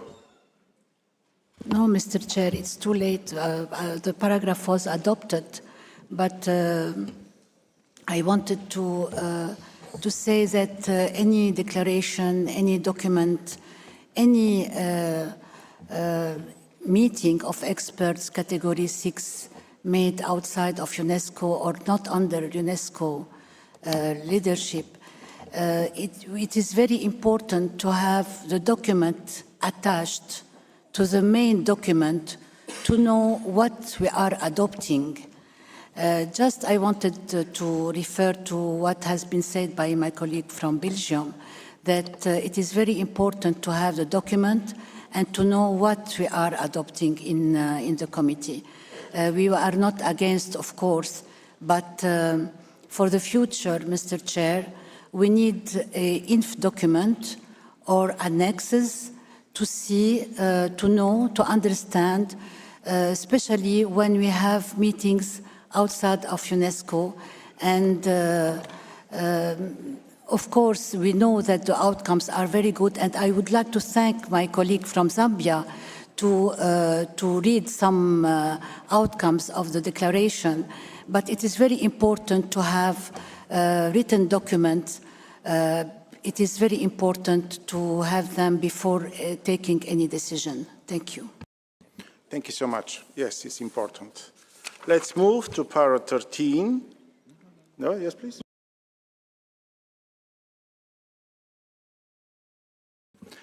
So, is the committee agreeable to adopt the para 9, 10, 11, and 12? I see no objections. Adopted. Let's move to para 13. Any comments?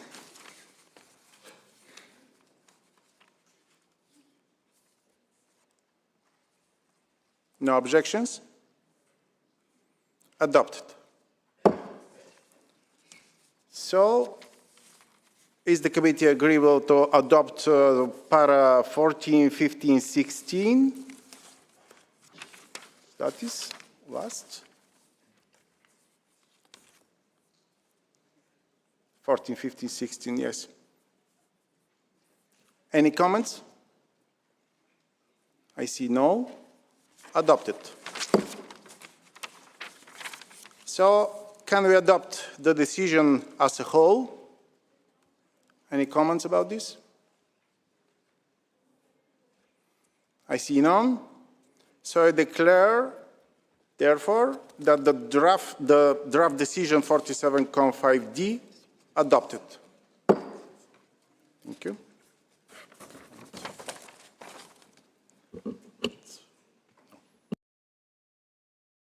Thank you. I therefore declare item 5D now closed.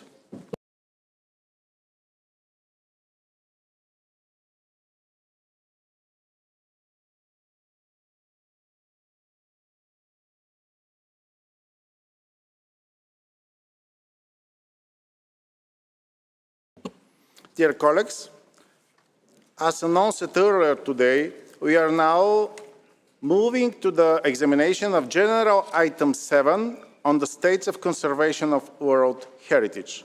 As you know all, the 7th edition of the World Heritage Site Managers Forum is currently taking place in UNESCO headquarters. This capacity building event has gathered site managers from all over the world under the theme Enhancing Engagement in the World Heritage Reactive Monitoring Process. This edition of the forum has benefited from the generous support of various donors, highlighting the growing interest to the forum and its increasing significance. I would like to express my sincere thanks to the financial support of the Republic of Bulgaria.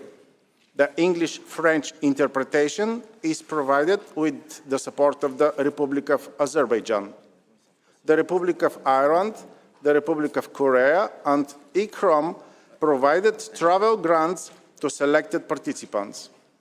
The site visits are organized thanks to the Association of French World Heritage Sites, City of Paris, and Fondation Le Corbusier. I would also like to extend my appreciation to the UNESCO World Heritage Center, ICROM and IUCN under the World Heritage Leadership Program, as well as all their partners involved for organizing this forum with such a great enthusiasm and success. I would like to give the floor to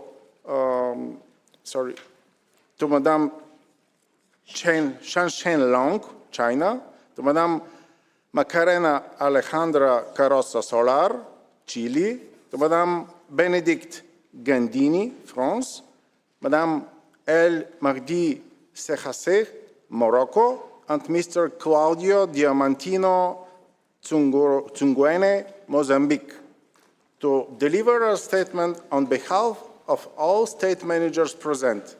You have the floor.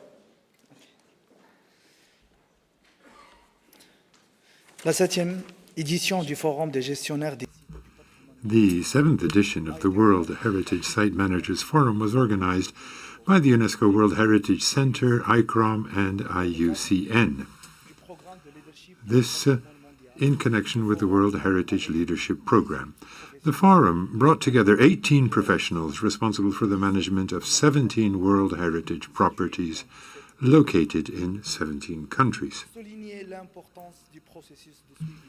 Now, we must stress the importance of collaborative action, and this is a statutory and crucial approach of the World Heritage Convention, which makes it possible to monitor the state of conservation of World Heritage properties, and it behooves states parties to be involved in this process. Site managers recognize that this is a constructive process that must mobilize the entire international community in order that it provide technical support and strengthen conservation and development of World Heritage properties that are confronted with challenges. This is crucial. Cooperation at all levels must be ensured, including site managers, national governmental agencies, international organizations, and the Secretariat, as well as advisory bodies. Engage a wide range of actors in the reactive monitoring process. The effective implementation of the reactive monitoring process requires meaningful and timely engagement of a wide range of actors beyond national heritage authorities. Site managers highlight the importance of engaging national and local representatives, decision-makers, civil social organizations, and relevant legals who contribute to the conservation and management of the World Heritage properties. In particular, indigenous peoples and local communities associated with World Heritage properties must be actively involved at all stages of the process, from preparation to the implementation. Their rights, worldviews, and deep connections to these heritage places must be recognized and represented. Inclusive engagement strengthens legitimacy, transparency, and the relevance of the reactive monitoring process, and helps ensure that follow-up measures are realistic, local grounded, and supported by those reasonable for the implementing them. Sensibiliser aux obligations énoncées dans la Convention. Raise awareness on the duties set out by the Convention World Heritage requirements to strengthen reactive monitoring. Raising awareness of the reactive monitoring process and broader conservation and management requirements among governmental actors and decision makers is essential to create an enabling environment for the long-term protection and effective conservation of World Heritage properties. Site managers highlight the need for stronger understanding, for better understanding and recognition of the commitments undertaken by states parties within the framework of the Convention. Site managers stress the importance of making information more accessible, for example, by translating key documents into national and local languages, by enhancing public communication and sharing of information, to ensure that all relevant administrative levels are informed and involved in the implementation of the reactive monitoring outcomes. Enhanced awareness and support by national local governments can strengthen coordination, improve resource allocation, and reinforce long-term commitments to protect the outstanding universal value of World Heritage properties. Site managers are the primary authors on the ground responsible for the day-to-day protection, conservation, and management of the World Heritage properties and their respective buffer zones. As such, state parties should recognize the essential contribution of site managers to the reactive monitoring process and ensure their active involvement in all stages. For the beginning of the reactive monitoring process, preparation and implementation of monitoring missions, the drafting of state of conservation reports, to the coordination and implementation of recommendations and World Heritage Committee decisions. Targeted capacity building is needed to strengthen site managers' engagement with reactive monitoring and other World Heritage process, to provide them with the necessary knowledge and the tools to effectively respond to challenge, contribute to informative decision-making, and engage constructively with other actors involved. Networking spaces like the World Heritage Site Managers Forum offer a unique opportunity for the site managers to exchange experience, share practical solutions, and contribute to building a stronger community of practice where they can support each other in facing common challenge. Further, efforts should consider the establishment of online platforms and networking where site managers can meet and exchange. La voie à suivre. Way forward, the way forward. Looking ahead, site managers emphasize the need for stronger dialogue and cooperation to make the reactive monitoring process more accessible, participatory, and better able to support efforts on the ground.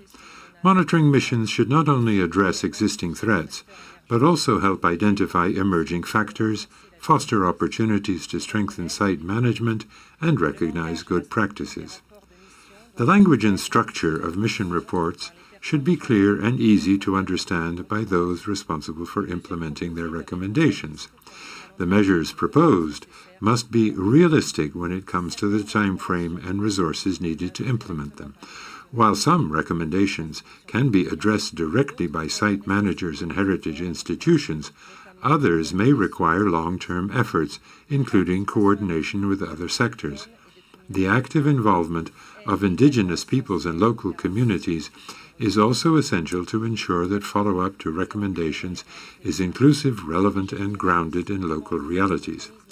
Site managers call for mechanisms such as international assistance to be better linked to the reactive monitoring process. Adequate financial and technical resources are critical to ensure timely and meaningful follow-up to World Heritage Committee decisions and mission recommendations. In many cases, site managers and national authorities require additional support to carry out necessary actions, particularly where long-term or multi-sectoral cooperation is needed. Finally, site managers remind states parties that the World Heritage Convention is a legal framework established to protect heritage places important for all humanity through a framework of international cooperation. Conflicts and harmful interactions among states parties endanger heritage places, impacting the work of site managers and the lives of people that cherish, value, and protect those heritage sites. Thank you.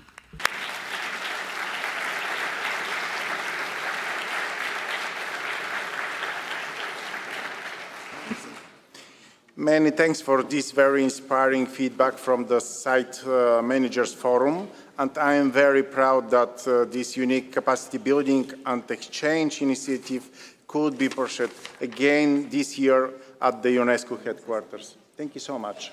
Thank you.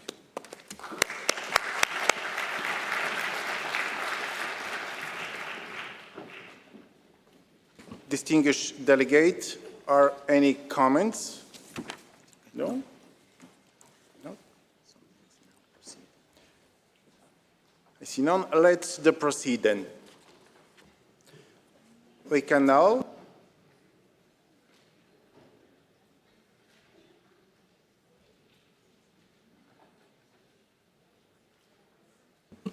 Dear colleague, we will now to start the examination of item 7A related to the state of conservation of World Heritage properties inscribed on the list of World Heritage in danger.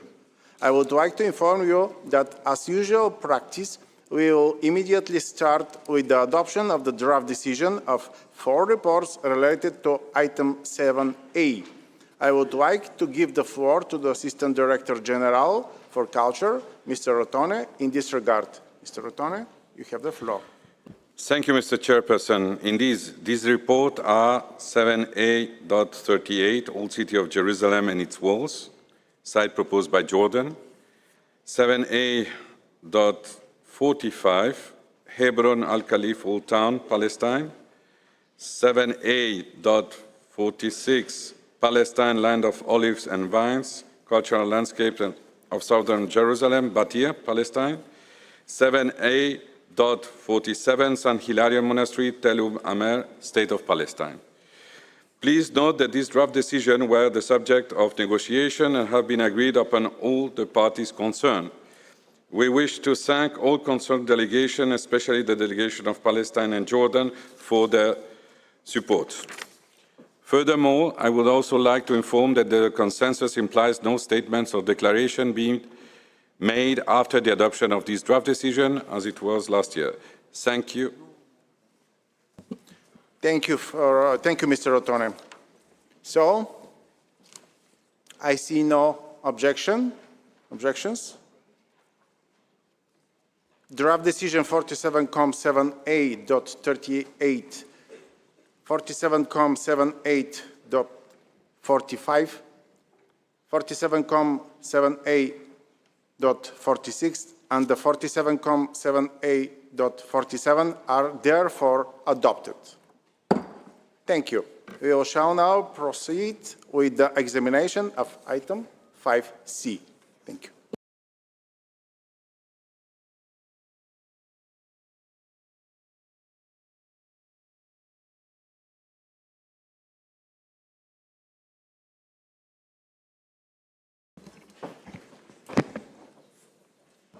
Dear colleagues, dear friends, we'll move now to the next item, which concerns the implementation of the strategy of the World Heritage in Africa, contained in document WHC/25/47.com/5C. Allow me now to give the floor to Mr. Muhammad Juma Mahamat, Chief of the Africa Unit of the World Heritage Center, to present to us this document. Please, you have the floor.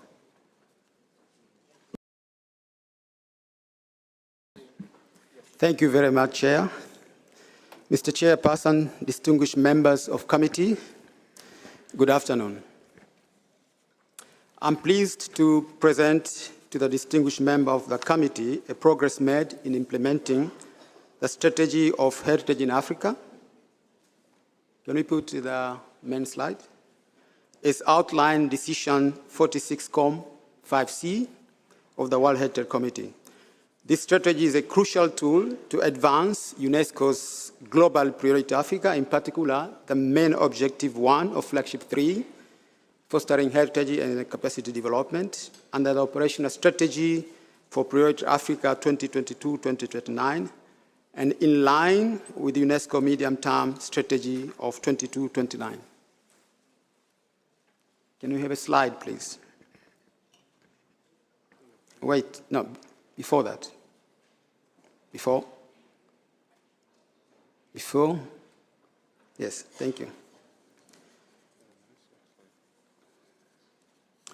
It continued to operationalize Priority Africa through World Heritage Convention by empowering African institutions. My director talked today about the Category 2 Center, especially Africa World Fund, experts and communities, and by promoting heritage as vector of sustainable development and peace.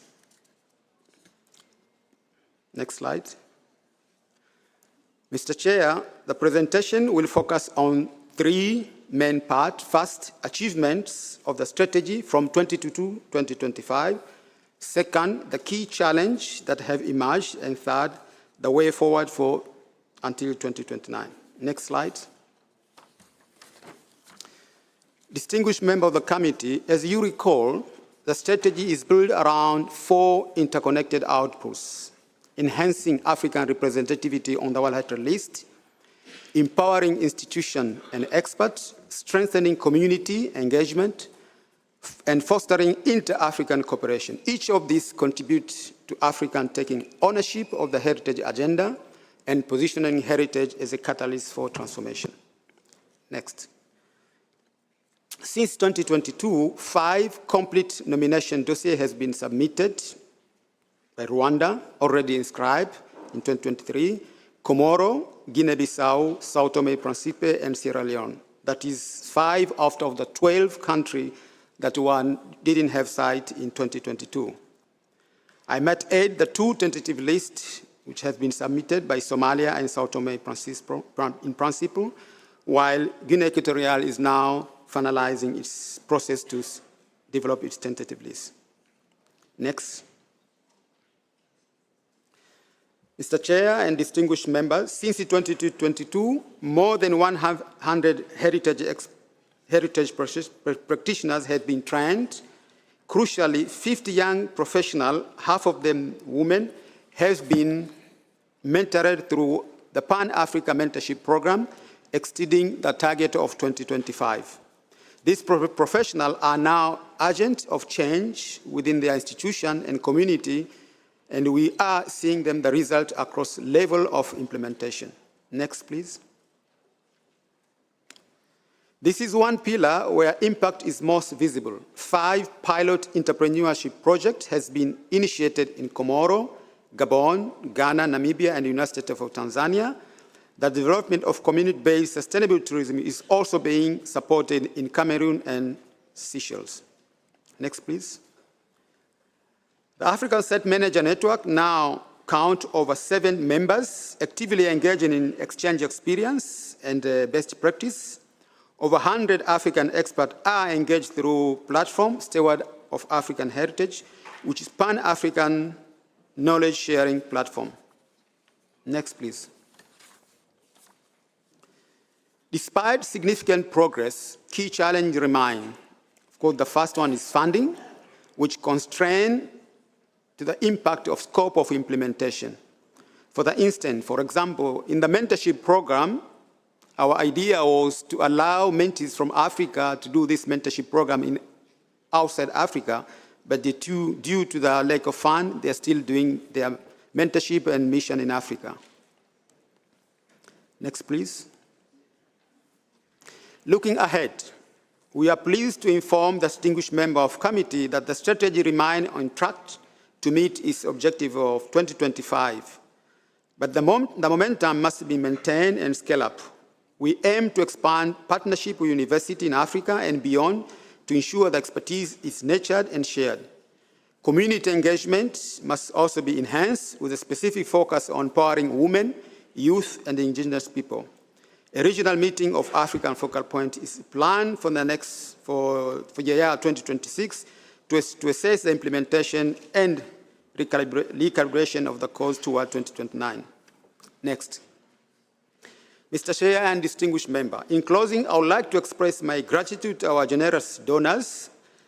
The achievement presented today would not have been possible without the invaluable contribution of countries and the government of Australia, China, Flanders, Belgium, France, Japan, Republic of Korea, the Kingdom of Netherlands, Norway, the Sultanate of Oman, and the Kingdom of Saudi Arabia.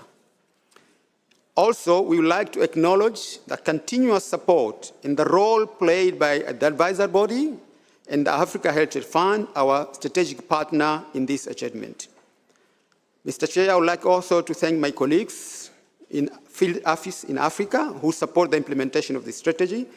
My gratitude also to my colleagues here, Ms. Michelle, Chief of Africa Unit, and her team. Finally, the merit goes to my team, Africa Unit, which worked very hard to meet this delay and produce this result. Thank you very much.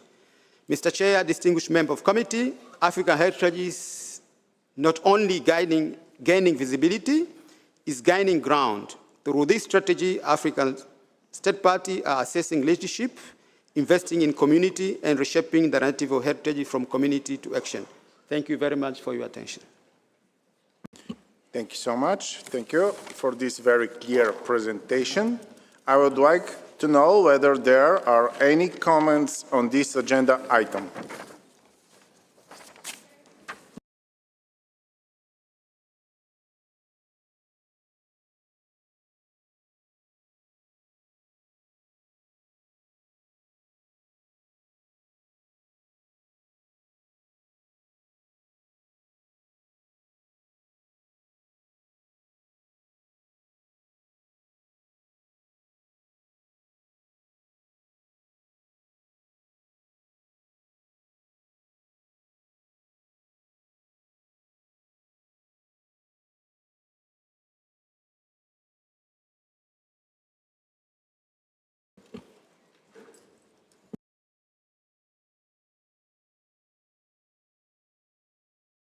I now start with the distinguished delegate from India.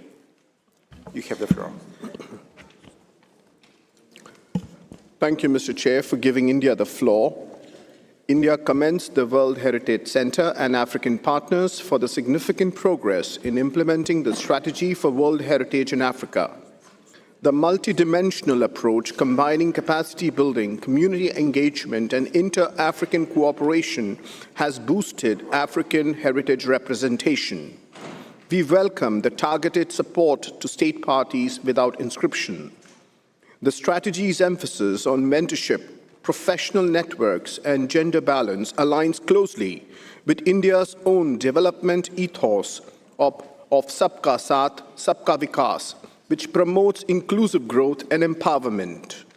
India appreciates ongoing efforts under the Priority Africa flagship program, including the Africa World Heritage Fund and the active role of Category 2 centers such as the African World Heritage Regional Center, CAR, in strengthening capacities.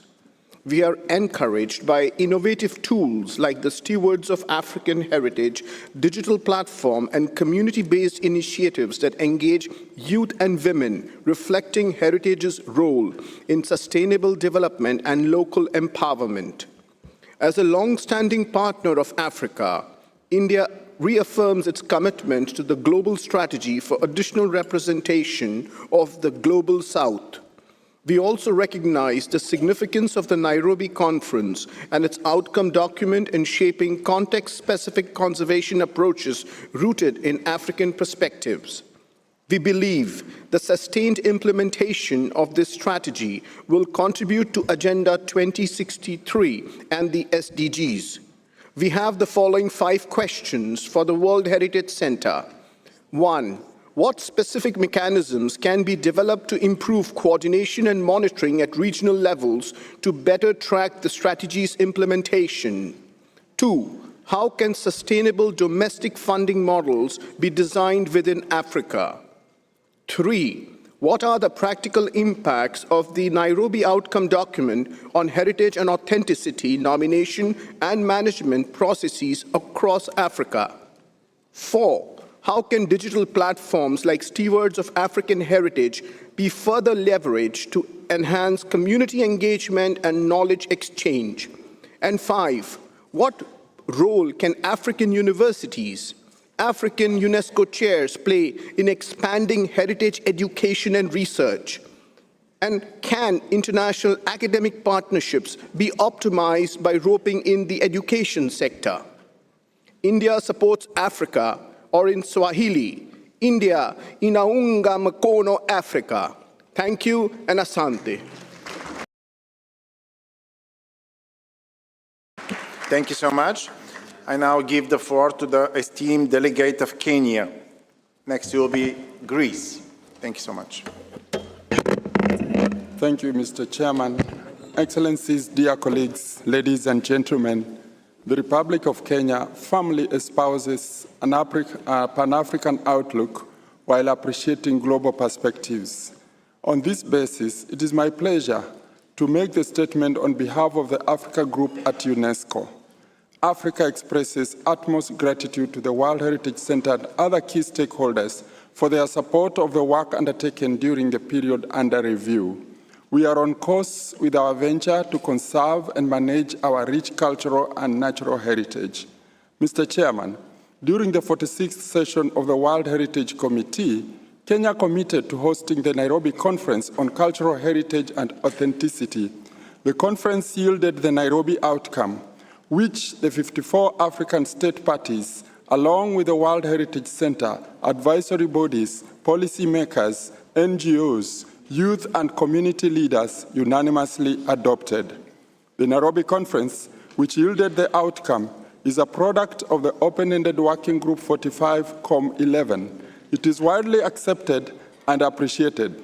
Indeed, in its 2025 report, the World Heritage Center described it as a strategic reflection that sets the objectives to ensure the continent's heritage is fully recognized, protected, community-centered, and celebrated worldwide. This outcome is ready for adoption by the committee. The Nairobi outcome, the summary report for the conference, and the book of abstracts have been available on the UNESCO website. We engaged in a robust exchange on the concepts of authenticity and integrity in heritage with a focus on Africa, while considering diverse expressions of authenticity worldwide. Overall, the conference revealed that authenticity is not a static condition, but an evolving continuum encompassing memory, identity, community, and intangible significance in the African context. Key among these are oral traditions and expressions, performing arts, spiritual associations, use, function, and social values.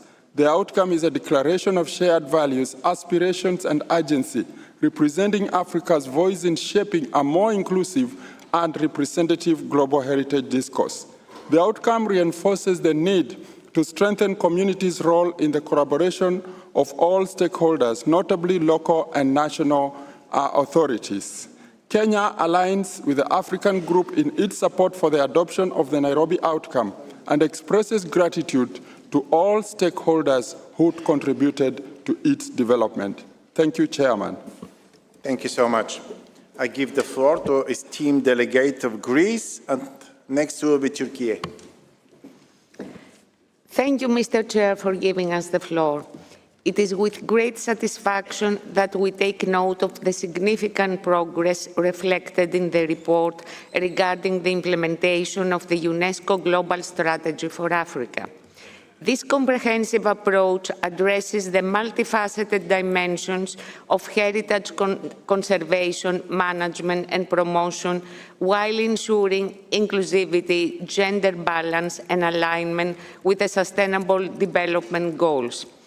Africa is home to an extraordinary wealth of cultural diversity and heritage, resources that have yet to be fully developed and showcased to their fullest potential. The continent also stands as the cradle of a vibrant cultural and creative economy, offering significant opportunities for economic growth, job creation, and professional advancement, particularly for its younger generations. We firmly believe that the sustainable development of the cultural economy must be aligned with the broader strategic goals and needs of the African continent. This includes strengthening resilience in the face of climate change and environment challenges which pose serious and growing threats to both tangible and intangible cultural heritage globally. Greece stands ready to share its experience and best practices in cultural management and heritage preservation. We view culture not only as a vital expression of identity and continuity, but also as a powerful engine for economic development and social cohesion. By investing in the cultural and creative sectors, we can help empower African youth, foster local employment, and support communities in building a prosperous future firmly rooted in their unique traditions. Finally, we welcome the nomination of 4 new African sites for inscription, including first-time submissions, and we commend the recommendation for the removal of 3 African sites from the list of World Heritage in danger. This positive development reflects the active engagement of local communities and the firm commitment of the respective states parties to the safeguarding of their heritage, even though some challenges remain. Greece reiterates its support for Africa's priorities and stands in solidarity with African states in their efforts to protect, preserve, and promote their cultural and natural heritage as a cornerstone of sustainable development. Thank you, Mr. Chair. Thank you so much. I give the floor to the esteemed delegate of Turkey, and next will be Senegal. You have the floor. Thank you, Mr. Chair. Turkey welcomes the progress outlined in the report on the implementation of the strategy for World Heritage in Africa and commends the World Heritage Center, the advisory bodies, the African World Heritage Fund, and all partners for their dedicated efforts. We particularly value the inclusive and people-centered approaches reflected in capacity-building activities, the increasing use of the preliminary assessment mechanism, and the tailored support to states parties preparing their first nominations. At the same time, the challenges highlighted in the report merit serious attention. Limited coordination mechanisms, insufficient national reporting systems, and the absence of dedicated focal points in some countries continue to hinder effective monitoring and follow-up. These structural issues risk weakening the long-term impact of the strategy and must be addressed through strengthened national frameworks and targeted technical assistance. Financial sustainability remains a key concern. Many African states parties rely heavily on external funding, which is often unpredictable and not always aligned with national priorities. This threatens the continuity of essential processes such as capacity building, nomination preparation, and community-based conservation, particularly in underrepresented and vulnerable contexts. In this regard, Turkey sees the proposed regional meeting of national focal points in 2026 as an important milestone.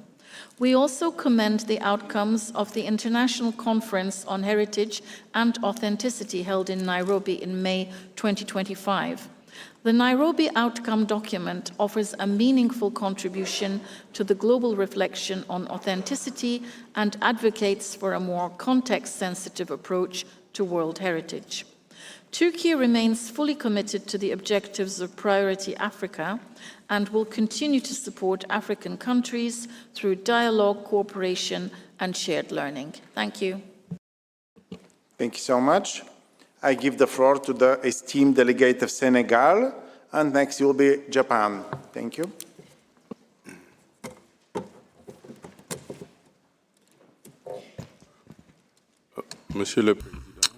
Mr. Chairman, let me use this opportunity to congratulate you on your election to the chairmanship of our committee.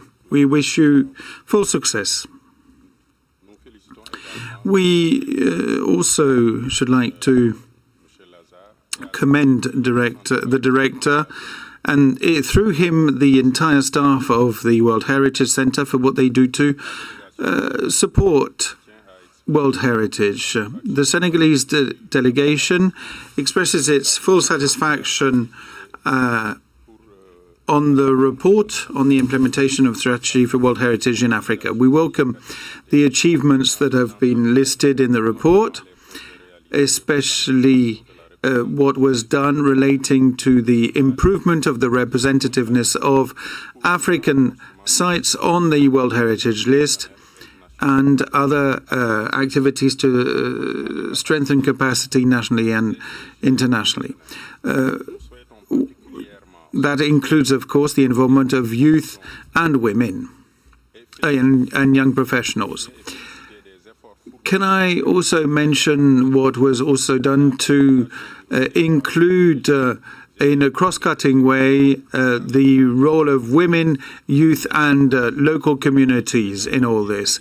This participatory approach is vital to secure a lasting and inclusive approach in the management of our shared heritage. We also welcome the cooperation, the intersectoral cooperation and the cooperation with other conventions. This helps establish bridges between World Heritage, intangible heritage, museums and others.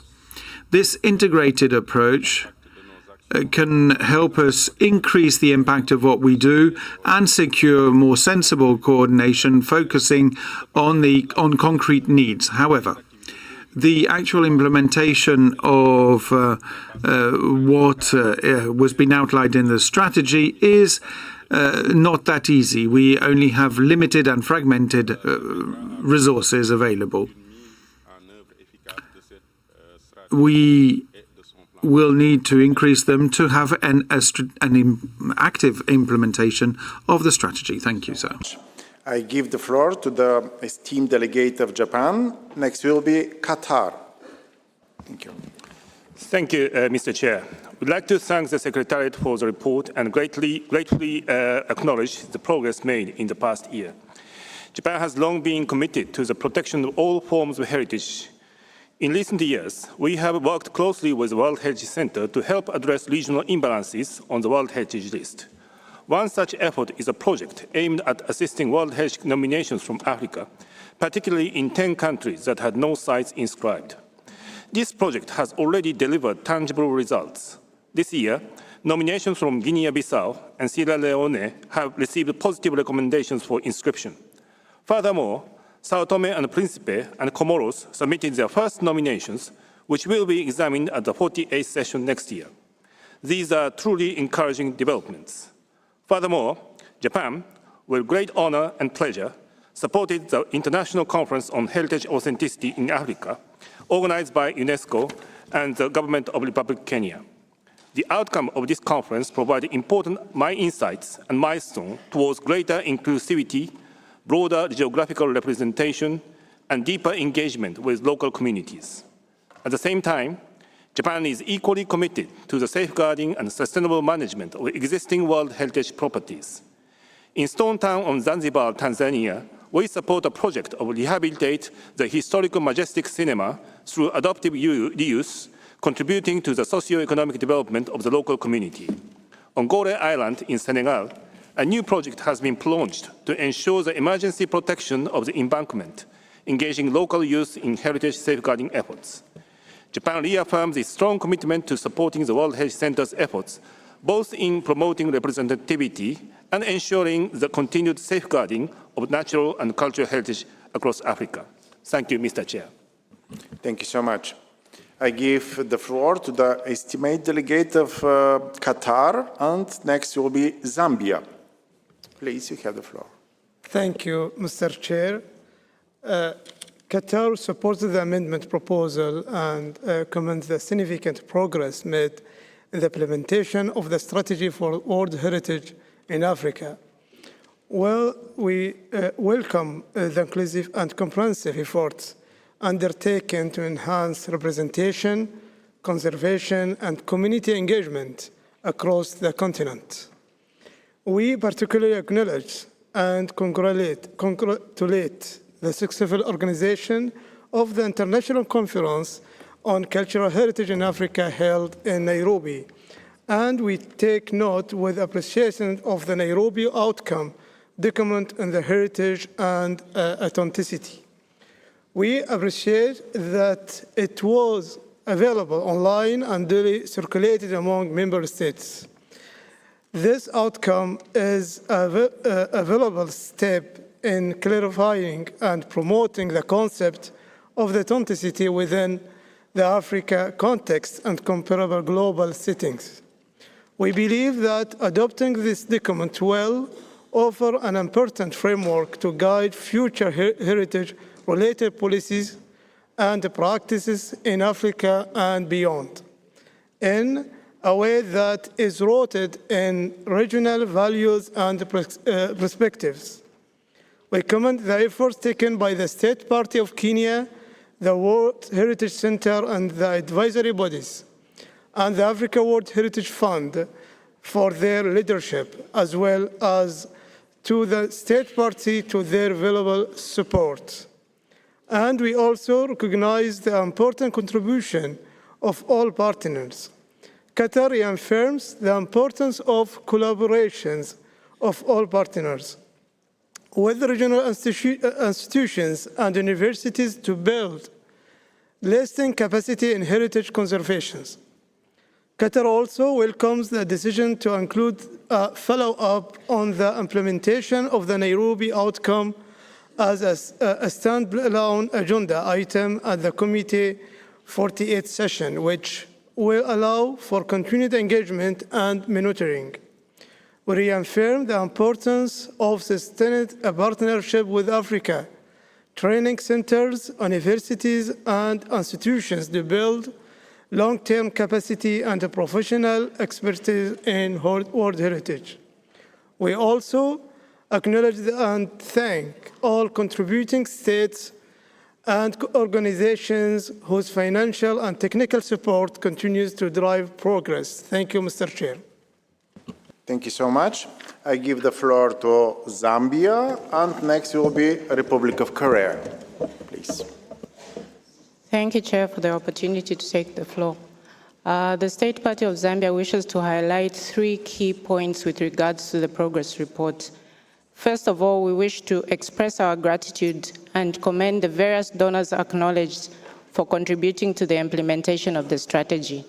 However, we wish to state that it is very important to also acknowledge the contributions of African states parties, as well as the African World Heritage Fund, which has been very instrumental in the successful implementation of various projects and programs in the Africa region.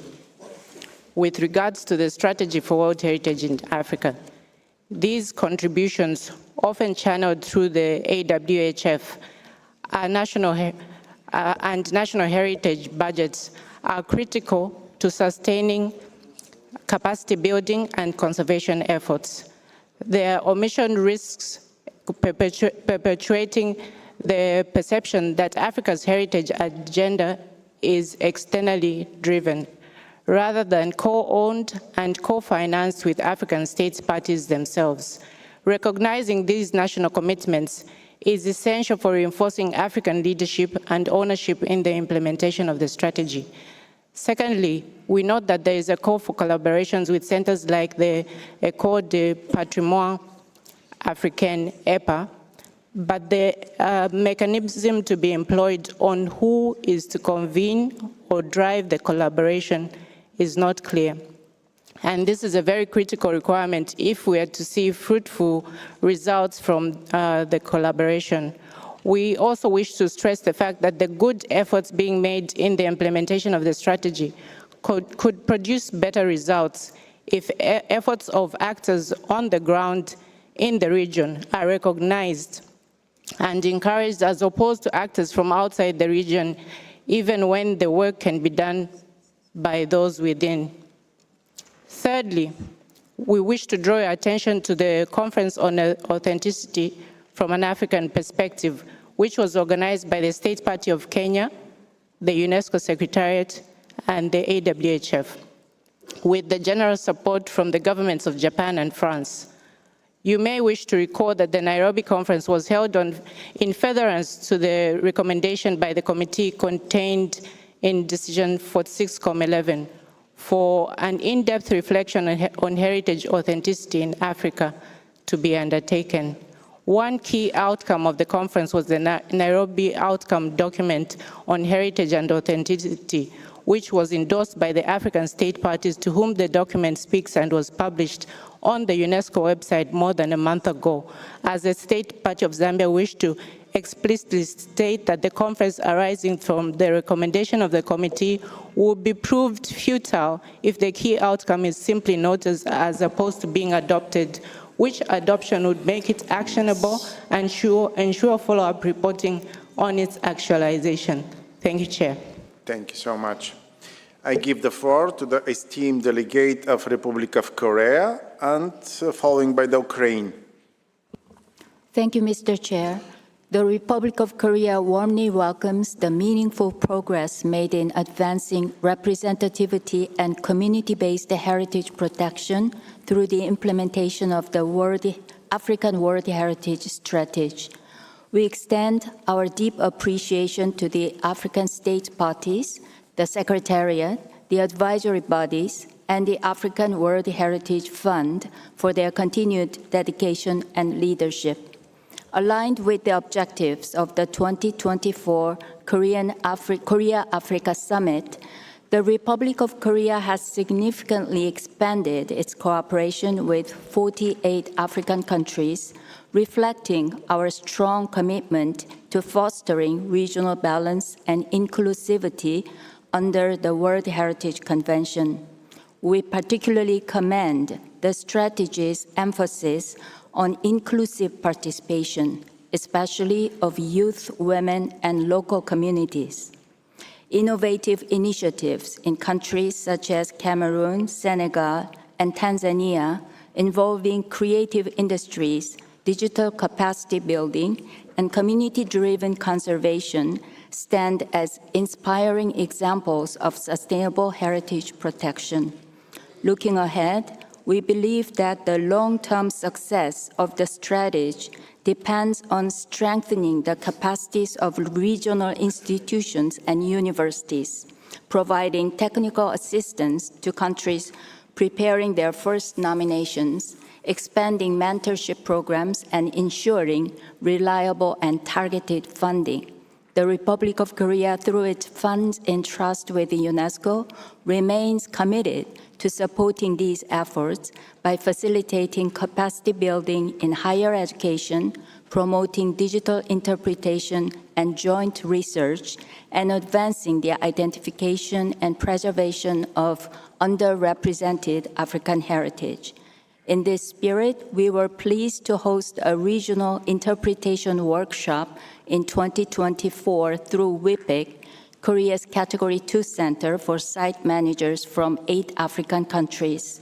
Lastly, we underscore the importance of evaluating the on-the-ground impact of strategy implementation. In this regard, we would appreciate further clarification as to whether the advisory bodies and the World Heritage Center are considering the development of a joint framework for impact assessment and whether successful case studies can be integrated into strategic feedback mechanisms to guide future implementation. Thank you. Thank you so much. I give the floor to the esteemed delegate of Ukraine, followed by Kazakhstan. Thank you. Thank you very much, Mr. President. We commend the progress report of the implementation of the Strategy for World Heritage in Africa. Ukraine supports the UNESCO Global Priority Africa. We would like to underline the importance of the World Heritage Strategy for Africa. We commend Kenya for the successful organization of the International Conference on Cultural Heritage in Africa, a dialogue on the concept of the authenticity in Nairobi in May of this year, and welcome the outcomes of the conference. Delegation from Ukraine participated in that conference. We welcome the event Women, Heritage, Digital Technology, Action to Safeguard World Heritage in Africa, which was held at the World Heritage Property of the island of Gorée in Senegal as part of the project Creating a Sustainable Heritage Ecosystem for Socioeconomic Development in Africa, as well as other UNESCO's events organized on the African continent. We would like to emphasize the importance of mentorship program for African professionals launched last year and the African Site Managers Network. We underline the importance of the UNESCO's work on strengthening institutional capacities for World Heritage education in Africa by supporting higher education institutions and heritage centers. We emphasize the necessity and support the increasing of the inscription of the sites from Africa on the World Heritage List. Ukraine is ready to share its experience in the sphere of protection of culture, cultural and natural heritage, education in the field of culture and cultural heritage, as well as in the other fields. African countries dispose of very rich culture and cultural heritage, cultural diversity, which make their great contribution to the treasury of world culture. Thank you for your attention. Thank you so much. I give the floor to the esteemed delegate of Kazakhstan. Next will be Vietnam. Thank you so much.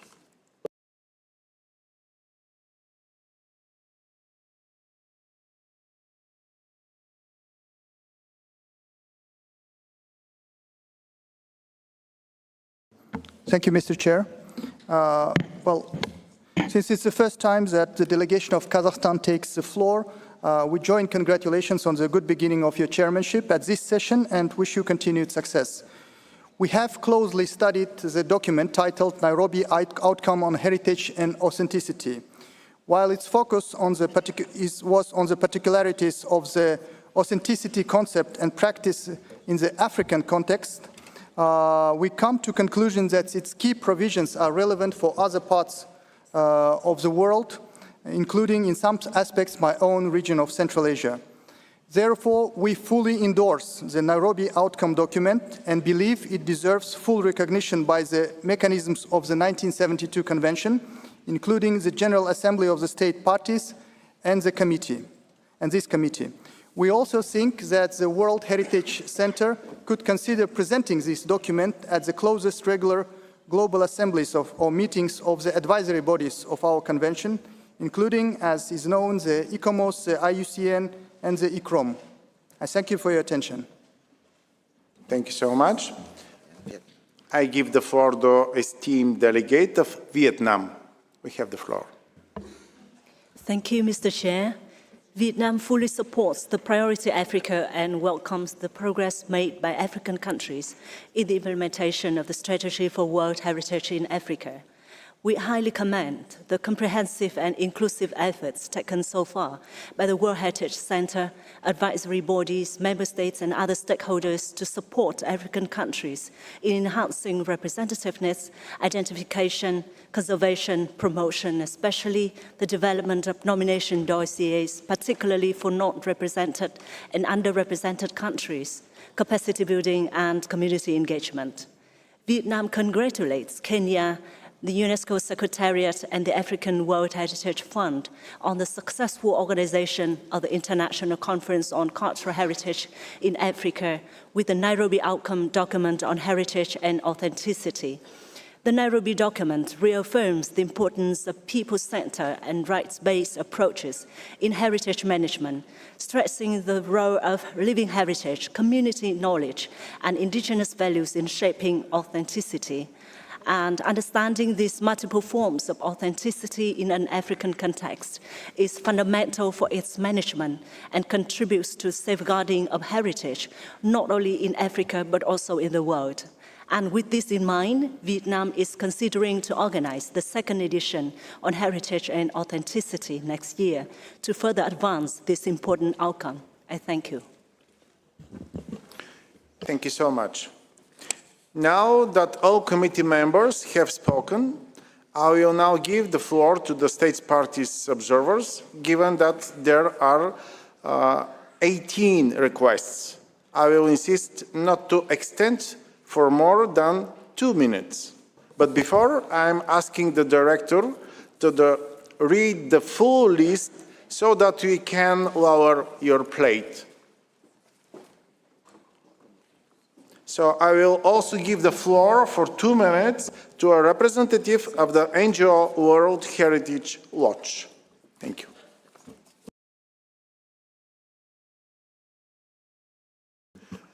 I give the floor to the St. Vincent and Grenadines. Thank you, Mr. Chair. We commend the Secretariat, the African World Heritage Fund, and all partners for the tangible and the inspiring work done for Africa. The strategy is clearly delivering on its promises, and the achievements so far deserve recognition. We note with satisfaction the capacity-building efforts targeting underrepresented African states, particularly support given to 18 countries, and the successful submission of first nomination dossier by Guinea-Bissau and Sierra Leone. The training of over 140 professionals and the validation of preliminary assessments requests from 12 African countries reflect the growing institutional strength and engagement. We also highlight the success of the mentorship program, which has met in 2025 target of 60 trained experts. We also recognize the work done on the community level, especially the initiatives led by women and youth in Senegal, Tanzania, and Cameroon. Nevertheless, challenges remain. The report points to gaps in coordination and monitoring mechanisms at the national levels, and the reliance of external funding threatens long-term sustainability. We call for stronger regional institutions, enhanced academic networks, and better communication strategy to ensure that no country is left behind. Finally, we welcome the Nairobi outcome document on heritage and authenticity, and I would like to ask the Secretariat why the Nairobi outcome document is not attached to this main document on Africa. Thank you. Thank you so much. Now I give the floor to the esteemed delegate of Mauritius for 2 minutes. Next will be Czechia. Thank you. Thank you, Chair. This is the first time my state party is taking the floor. Allow me to congratulate you on your leadership of this 47th session of the World Heritage Committee. Mauritius thanks the World Heritage Center for its continued efforts and welcomes the progress made in the implementation of the strategy for World Heritage in Africa. We take note of the outcomes of the recent conference on authenticity hosted by Kenya, which contributes meaningfully to the reflection on heritage management in our region. Mr. Chairperson, Mauritius is pleased to have actively contributed to the implementation of the strategy through targeted activities, including initiatives for conservation, community engagement, and capacity building, while we wish to dwell further on harnessing digital technologies. As a country from the African continent and a small island development state, we consider digital innovation as a crucial enabler to address challenges such as disaster risk preparedness and to promote digital entrepreneurship linked to heritage preservation. We reaffirm our support for the strategy and look forward to strengthen collaboration in ensuring that small islands of Africa, rich and diverse heritage, is protected and sustained. Mauritius looks forward to continuing its active engagement in initiatives led by the World Heritage Center, particularly those aimed at supporting the implementation of the strategy's key outputs in SIDS. Thank you, Chair. Thank you so much. Now I give the floor to the esteemed delegate of Czechia. Next will be Sierra Leone. Czechia, you have the floor. Thank you, Chair. The Czech Republic would like to thank the World Heritage Center for its report on the implementation of the strategy for Africa. We welcome the concrete results that have been obtained when it comes to strengthening capacity, mentoring, improving the state of African properties, and ensuring interaction with indigenous peoples, women, young people. Other speakers have described this in detail. We extend congratulations to the government of Kenya and the Secretariat for the successful organization of the International Conference on Heritage in Africa and the adoption of the document from Nairobi on authenticity of heritage in Africa. Now, authenticity in the context of heritage in Africa, which puts stress on spirituality, oral tradition, memory, systems of beliefs and knowledge, and also the transmission of values held by local communities are all very significant. We would be pleased to learn more about how this concept of authenticity could be reflected in the tools of the Convention and in evaluation exercises in the future. So we would call on the Secretariat to provide us with a more detailed report on the outcome of that conference on the occasion of a future session of the committee. Thank you. I give the floor to the esteemed delegate of Sierra Leone. Next will be Morocco.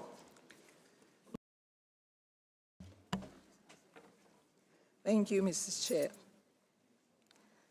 As Sierra Leone takes the floor for the first time, we wish to extend warm greetings to you and congratulate you on your election as chair of the 47th session of the World Heritage Committee.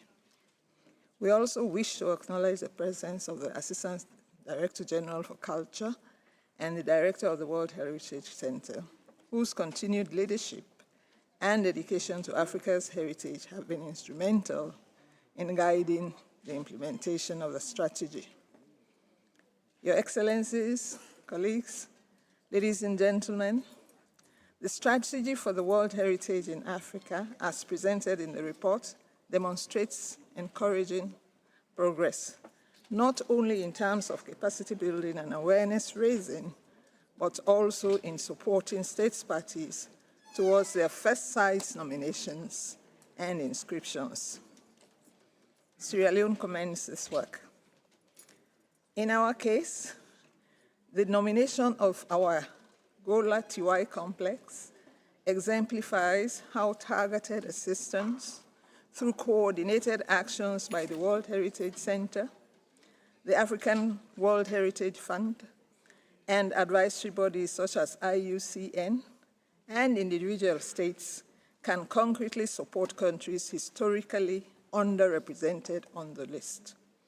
The strategy support for the development of nomination dossiers and the training of national experts has indeed directly strengthened Sierra Leone's capacity to engage meaningfully with the Convention.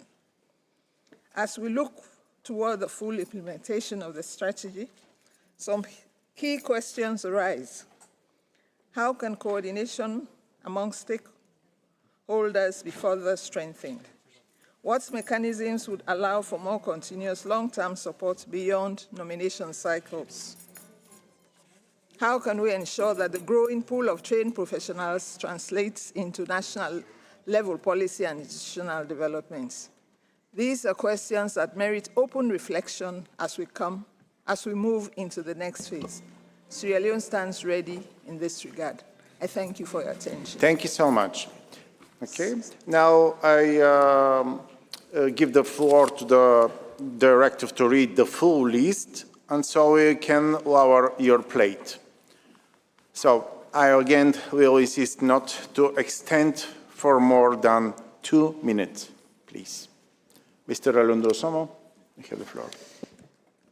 Yes, thank you, Chairperson.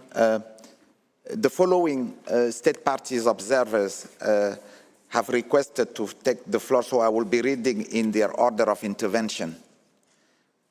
So you already indicated Morocco, then Burkina Faso, then Egypt, followed by Ghana, followed by Angola, then Botswana, followed by South Africa, then China, followed by Colombia, then France, followed by Mali, and the last state parties observer will be Saudi Arabia,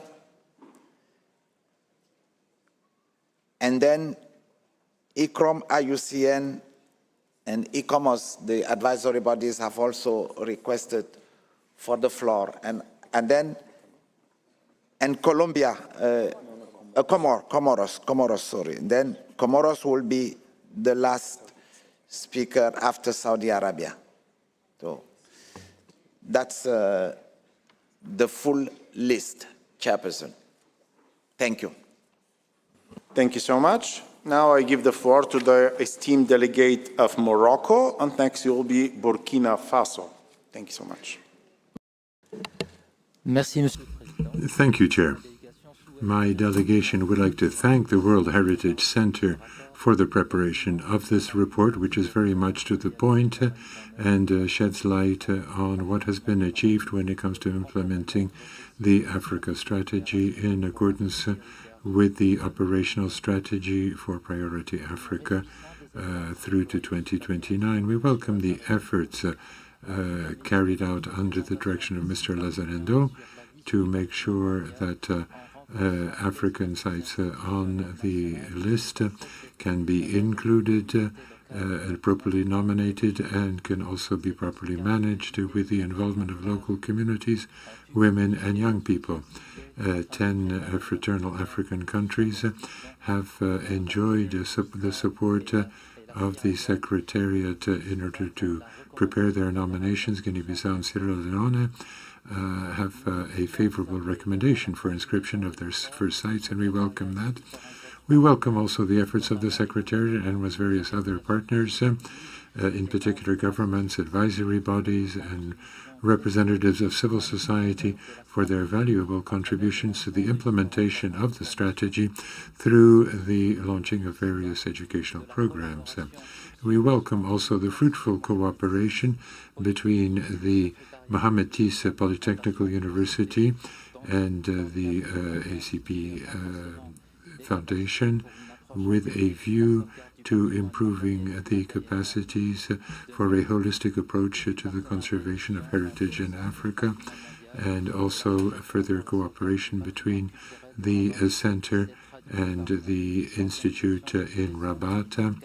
Since December 2024, this has resulted in the organization of a number of online workshops on the danger for heritage sites of climate change. Burkina Faso.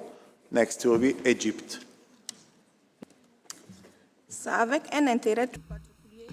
We have a very special interest in this report as Burkina Faso in this report on the implementation of the heritage strategy for Africa. This seems to be a very significant step toward a further recognition of heritage in Africa by making sure that young people, women, and local communities are involved with good social inclusion and taking into consideration the cultural specificities of Africa. This strategy really gives a sense of a more humanistic approach to the issue of heritage in Africa. We're very sensitive to the issue of the representativity of African countries on the World Heritage List. The continent has been underrepresented for too long now, and now there are new prospects. Thanks to training efforts and thanks to international solidarity, there may be more African sites. The results of the Nairobi Conference on Authenticity of Heritage in Africa really shows how we can take into consideration the specificity of heritage in Africa and ensure more representativity of African countries on the list. However, we must not ignore the vulnerabilities mentioned in the report. There are various difficulties when it comes to obtaining external support and aid. We need that in order to overcome certain structural obstacles. We have a need to mobilize sustainable resources in the Africa Heritage Fund, the emergency fund in order to make sure that the strategy is fully implemented. In conclusion, heritage in Africa cannot be viewed as something peripheral. It is a crucial aspect of our common memory, and it must be protected and transmitted to future generations. For that reason, thank you for your attention. The floor to the esteemed delegate of Egypt. Next will be Ghana. Thank you. Thank you, Mr. Chairperson. Allow me at the outset to congratulate you on your election as president of this committee session. My delegation welcomes the progress report on the implementation of the strategy for World Heritage in Africa and the achievements made under its four outputs to address different dimensions of heritage conservation, management, and promotion, especially improving the representation of African sites on the World Heritage List and enhancing the capacities of African states, parties, and communities, while ensuring inclusivity, gender equality, and alignment with Sustainable Development Objectives. This strategy comes in line with UNESCO's operational strategy of Priority Africa for the period 2022 to 2029. In this context, we commend the efforts of the World Heritage Center, the advisory bodies, the African World Heritage Fund, and other relevant partners in implementing this strategy in cooperation with the African member states. We appreciate the technical and financial support provided by a number of states parties that have contributed significantly to the implementation of this strategy, and we further encourage donors to provide the necessary support and resources to this end. We also welcome the successful organization of the International Conference on Cultural Heritage in Africa on the concept of authenticity in Nairobi last May, and the adoption of the Nairobi Outcome Document on Heritage and Authenticity. In this regard, we support the amendments presented by the Africa Group on the draft decision of this agenda item. Finally, my delegation invites delegations and participants in this committee session to attend the side event that will be co-organized by Egypt and the African World Heritage Fund on the World Heritage Capacity Building in Africa on 15th July in room 11. Thank you very much. Thank you so much. I give the floor to the esteemed delegate of Ghana. Mr. President, Excellencies, ladies and gentlemen, since this is the first time Ghana is taking the floor, I wish to congratulate you on your election and thank Bulgaria for their support to this session. We also wish to thank the World Heritage Center for their report and commend the Director of the World Heritage Center for his effective leadership thus far. Ghana is particularly grateful to UNESCO, ICOMOS, and IUCN for their continued support in relation to our listed World Heritage properties. This committee may recall that Ghana welcomed a reactive monitoring mission last year to the forts and castles of Ghana, as recommended at its 45th session. While we await the report from that mission, we wish to inform this esteemed committee that the new government of Ghana is fully committed to addressing all issues highlighted in the two previous reports and to ensuring that the forts and castles World Heritage property are properly conserved and protected. In solidarity with the earlier adopted draft decisions under items 5A and 5B, Ghana welcomes the effort to strengthen synergies between World Heritage and intangible cultural heritage. We are also currently implementing the 2030 indicators for culture as part of our national development framework. Additionally, a comprehensive cultural initiative, the Black Star Experience, is underway and aims to position Ghana as a leading player in the cultural creative space in Africa and the world. It is harnessing the Pan-Africanism spirit to improve on the African identity. On the item currently under discussion on the floor, Ghana welcomes the progress report on the implementation of the strategy for World Heritage in Africa. We are particularly looking forward to output 4 under the project and looking forward to improving safeguarding tangible and intangible heritage in Africa. Let me congratulate everyone here and to thank you most sincerely. I want to conclude by intimating that Ghana supports Kenya's amendment to the draft decision, as we believe it further aligns with our shared position as members of Africa and the African Group. I thank you very much for your attention. Thank you. Thank you so much. Honorable Madame Abladzifa Gomashie, Minister for Tourism, Culture and Creativity Arts of Ghana. Now I give the floor to the esteemed delegate of Angola. Next will be Botswana.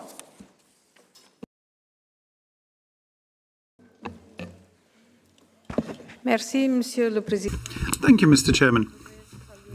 Can I, first of all, extend the warmest greetings to all the delegates present here and congratulate you on your election and commend you on the way you are steering our work. The Republic of Angola, as concerns the implementation of the 1972 Convention and related policies, restates its commitment to go on improving the management of sites included on the World Heritage Site and to work on the preparation of nomination papers. To do so, Angola has strengthened its cooperation with the African World Heritage Fund by giving regular contributions so as to strengthen the mandate and its mission, namely extending specialized technical assistance to states parties, while at the same time making sure that capacity building for the drafting of nomination dossiers can indeed be conducted. Angola supports the Nairobi document as being a key milestone in the implementation of the convention in Africa. It is indeed for Africans to redefine and recontextualize the key principles related to the convention, such as authenticity, integrity, for instance. We organized recently a meeting of national commissions for UNESCO, which led to a regional program in line with the Nairobi program and Agenda 2063 Africa, the Africa we want, and the 2022 declaration, so as to make sure that UNESCO programs for the region can be properly implemented.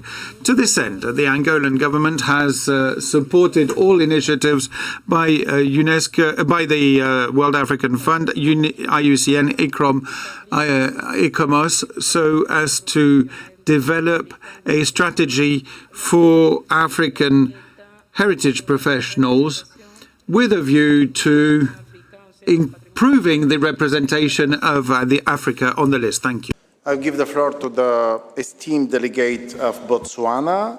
After them, South Africa. Thank you, Mr. President. As this is the first time that we take the floor, Botswana wishes to congratulate you on your election to direct proceedings of this important gathering, and has full trust that you, with your able leadership, will have a productive 47th session of this esteemed gathering. Distinguished delegates, Africa is home to an extraordinary wealth of natural and cultural heritage, yet faces challenges in identifying, protecting, and preserving these endowments. The adoption of the Strategy for World Heritage in Africa 2022 to 2029 has marked important progress in increasing Africa's representation on the World Heritage List and building heritage expertise thanks to targeted support from partners such as the World Heritage Center, African World Heritage Fund, and advisory bodies. Botswana, with only 2 World Heritage Sites inscribed, Solilo in 2001 and Okavango in 2014, continues to demonstrate its commitment to safeguarding her natural and cultural heritage. We are pleased to report that UNESCO, having prioritized enhancing Southern Africa representation on the World Heritage List, is implementing a project called Supporting Southern African Member States and Increasing the Number of Inscriptions on the World Heritage List. This initiative aims to assist the national authorities of 4 Southern African countries, Botswana included, in identifying, protecting, and nominating their cultural and natural heritage. For Botswana, the focus is on building a sustainable multidisciplinary team capable of independently preparing and managing World Heritage nominations. As part of this effort, Botswana is working to nominate Cuba Caves National Monument as its next World Heritage Site. A preliminary form was submitted to the World Heritage Center in 2014. We are pleased to report that this submission has met all preliminary technical requirements, positioning Botswana to prepare a comprehensive nomination dossier and submit it in 2026.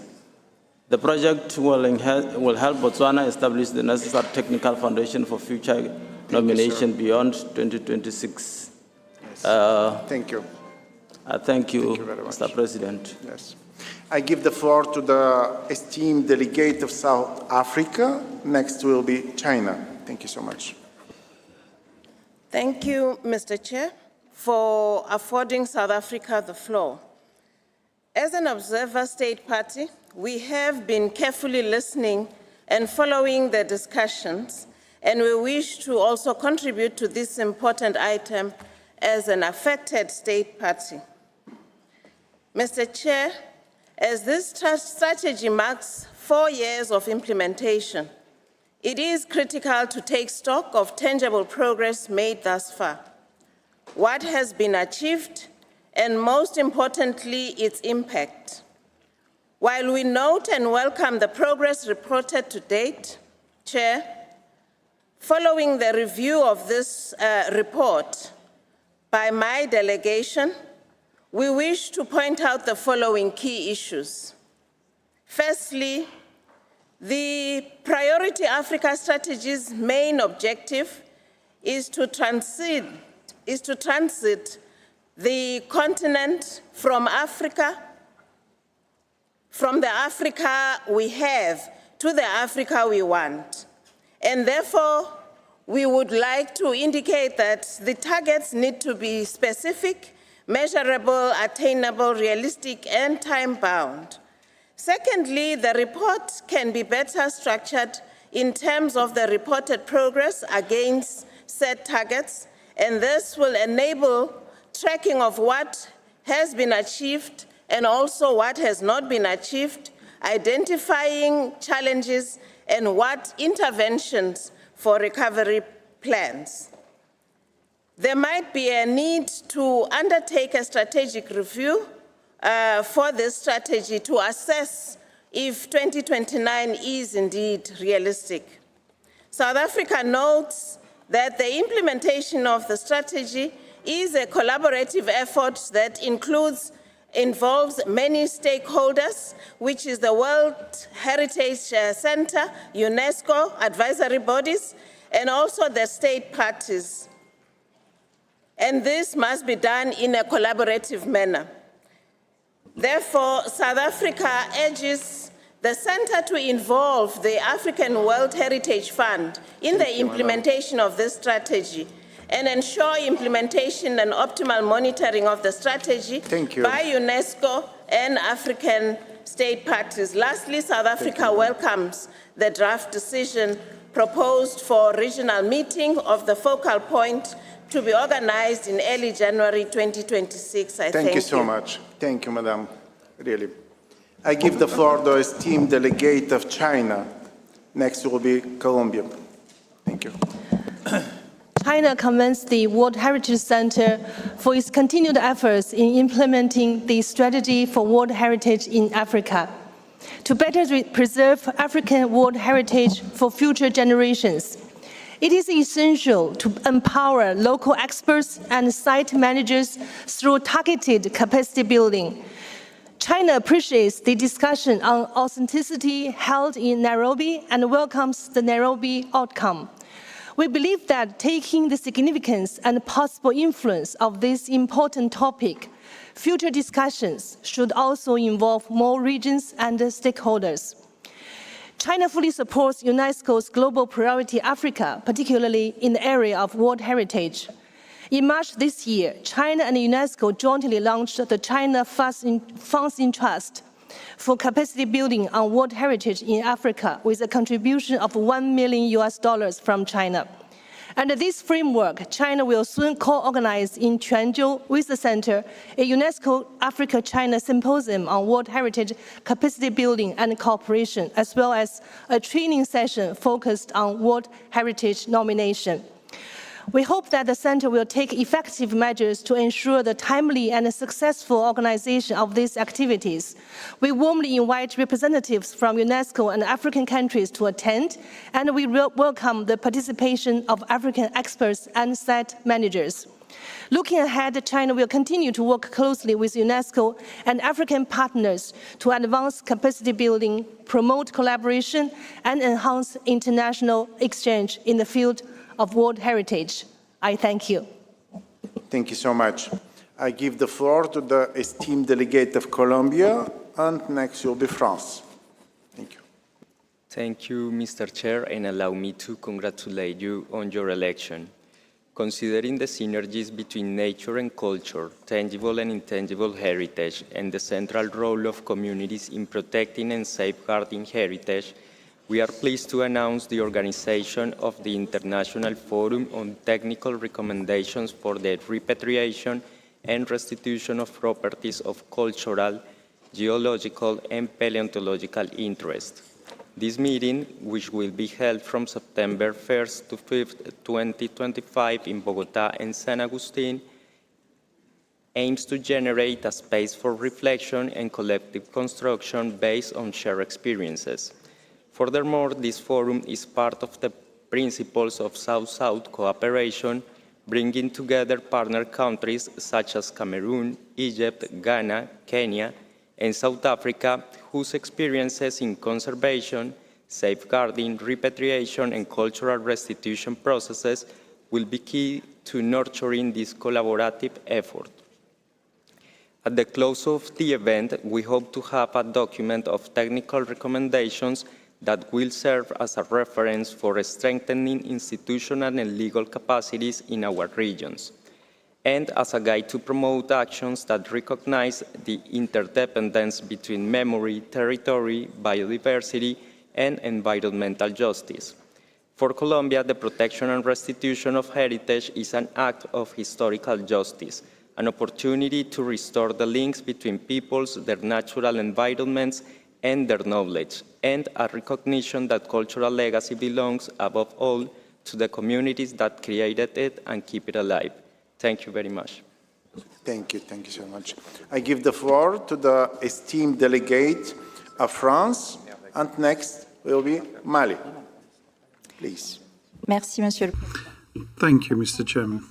France should like to thank the Secretariat and specifically the Centre, or the Director of the Centre for World Heritage, Mr. Lazare Lundoesson, for the quality of the report submitted. We welcome the progress achieved over the course of this year in implementing the strategy for World Heritage in Africa. We are pleased to see that it is going in the right direction. France is fully committed to contributing to us reaching the goals of this strategy. To wit, the voluntary contributions made by our country to the World Heritage Center, to the World Heritage Fund, and this illustrates our support to Africa. This helps support the writing up of the nomination dossiers through the France UNESCO Convention. We have been able to support, for instance, the nomination for the Medina of the Comoros submitted in January, and we are now working with Togo for ancient metalwork site. We also contribute to supporting sites that have already been listed, for instance, the Lalibela churches in Ethiopia, and experts have recognized the value of this international cooperation between Ethiopia and France. It also contributes to capacity building amongst the African heritage professionals through the mentorship program since 2020. It also contributes to hosting and organizing a number of meetings. For instance, the conference on authenticity in Africa in Nairobi, which was a success and for which we should like to thank Kenya. Lastly, France supports French site managers to work with African professionals to share best practices. Thank you. So much. I give the floor to the esteemed delegate of Mali, and next will be Saudi Arabia. Monsieur le Président. Mr. Chairman, we thank the Secretariat for the presentation on the implementation of the strategy for World Heritage in Africa. We say once again, we thank once again and commend once again the government of Kenya for a successful meeting on the concept of authenticity.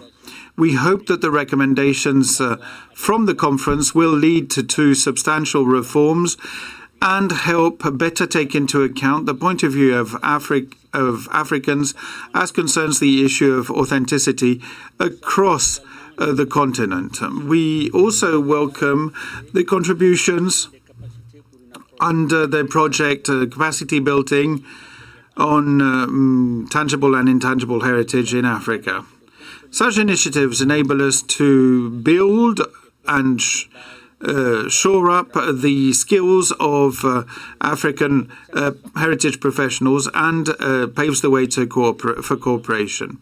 We also welcome the fact that 10 African parties were able to prepare their first ever nomination dossiers.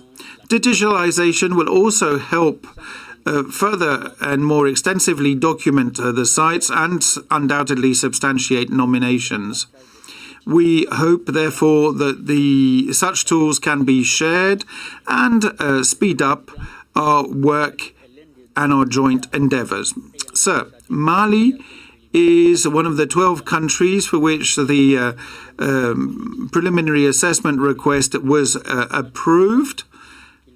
We therefore consider that we have to focus on this aspect and preliminary assessment to make sure that the World Heritage List can in fact illustrate the full diversity of African heritage. And we are also grateful for the work of the World Heritage Fund, the African World Heritage Fund, and all the donors who are contributing to protection of heritage in Africa. Thank you. The floor to the esteemed delegate of Saudi Arabia, and the last will be Comoros.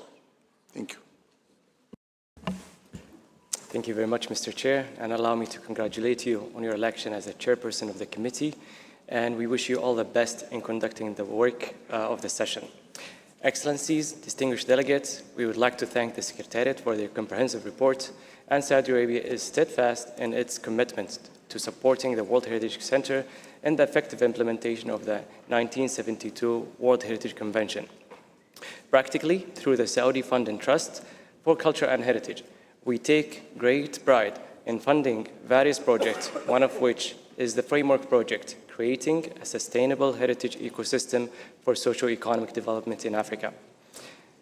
In the face of rapid urbanization, escalating climate risks, and growing inequalities, it is crucial to harness our heritage as a powerful driver for sustainable socio-economic transformation. This project leverages technologies and creative industries to protect and promote heritage through capacity building for nominations, training African experts in advanced conservation techniques, and fostering innovations for socio-economic transformation. Our collaboration with the World Heritage Center alongside member states has also played a vital role in supporting Guinea-Bissau and the Comoros in the preparation of their first nomination forms for inscription on the World Heritage List. In addition, we would like to thank the government of Kenya for hosting the International Conference on Heritage on Africa, a dialogue on the concept of authenticity. The outcomes of the conference shed the light on the need for a better understanding of diverse heritage values and typologies. In conclusion, we extend our sincere gratitude to all partners who support the World Heritage Center in protecting Africa's natural and cultural heritage. Their continued contributions are deeply valued in advancing our shared objectives for heritage protection and sustainable development across the continent. I thank you. Thank you so much. I give the floor to the esteemed delegate of Comoros. Please. Merci beaucoup, Monsieur le Président. Thank you, sir. Comoros should like to congratulate you on your election and commend your stewardship of the committee. Our country should like to thank the director of the World Heritage Center, our brother Lazare Lundu, and his team for the remarkable and praiseworthy work that they are doing. We should also like to thank its sister countries, Sultanate of Oman, Saudi Arabia, and France, for their financial support. Sir, as has been said recently, Comoros was able to submit its first application for review in 2026. This historic event is the result of targeted work conducted by UNESCO. As an African state, as a small island development state, Comoros supports the idea of a balanced representative list. We obviously naturally support actions conducted by the African World Heritage Fronts and anything that has been done to support small island development states. Thank you. Give the floor to the representative the ICROM, IUCN, and ICOMOS. ICROM, we have the floor. Thank you, Mr. Chair. ICROM wholeheartedly supports the strategy for World Heritage in Africa and stands ready to support the capacity-building activities being implemented by the World Heritage Center, the African World Heritage Fund, and together with all our sister advisory bodies. We are very much engaged with the Africa unit of the World Heritage Center to coordinate and align our activities together to ensure impactful results on the ground and reaching the widest possible audience with our limited resources available. ICROM, through its dedicated programs such as the World Heritage Leadership, Youth Heritage Africa, and First Aid and Resilience for Cultural Heritage in Times of Crisis, have been actively engaged with supporting the implementation of the disaster risk management impact assessment courses together with UNESCO, and in supporting the workshop implemented for the removal of properties included on the World Heritage List in danger. ICROM is also in the process of implementing the mentoring program called World Heritage in Africa, Processes and Strategies, that specifically focuses on building capacities for effective management and conducting impact assessments that supports not only in already inscribed sites, but also those sites that are preparing for their potential nominations, that is generally supported by the government of Italy. ICROM also takes the opportunity to thank the State Party of Kenya for organizing and facilitating the important discussions regarding the topic of authenticity from an African perspective by hosting the Nairobi conference that we have been part of, and supports the outcomes derived from the discussions. Thank you very much. Thank you so much. I give the floor to the representative of USN, please. Thank you very much, Mr. Chair. IUCN has been actively supporting state parties through actions aimed at building capacities, improving site management, and empowering local communities in and around World Heritage properties in Africa. We particularly recognize the African World Heritage Fund, as well as UNESCO, as key partners in our effort. In May 2025, IUCN joined the International Conference on Cultural Heritage in Africa.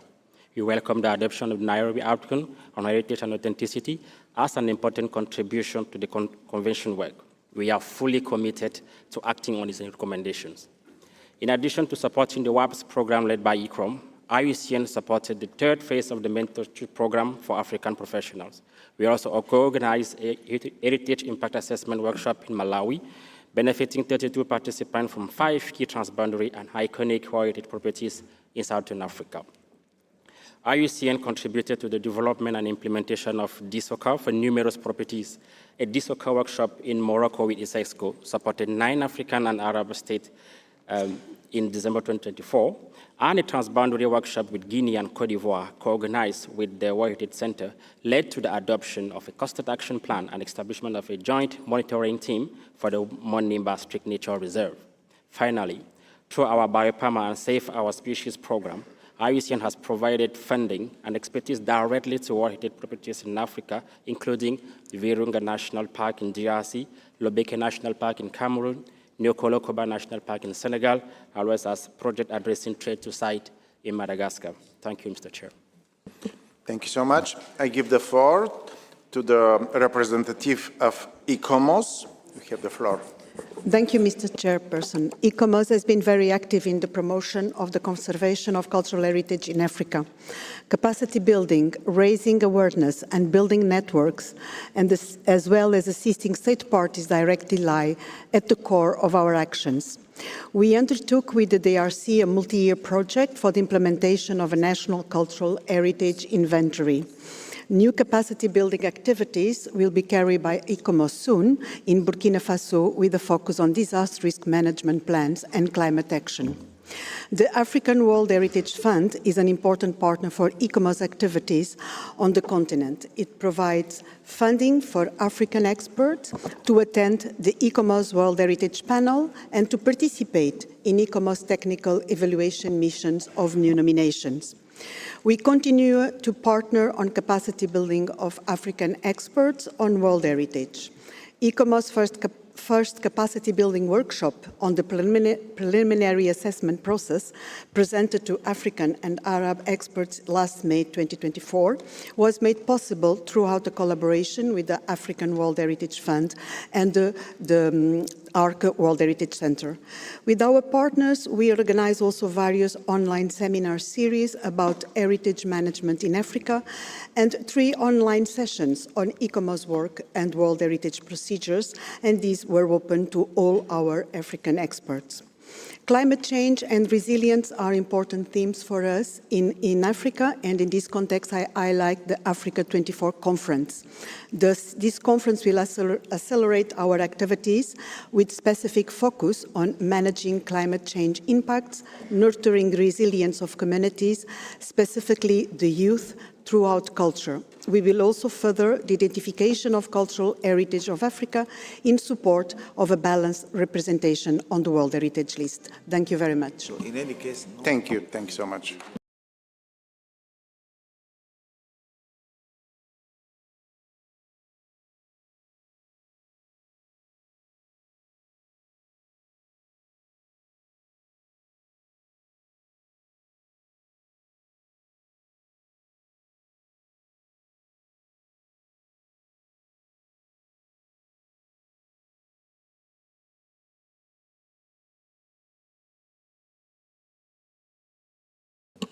Now I give the floor to the representative of the NGO World Heritage Watch.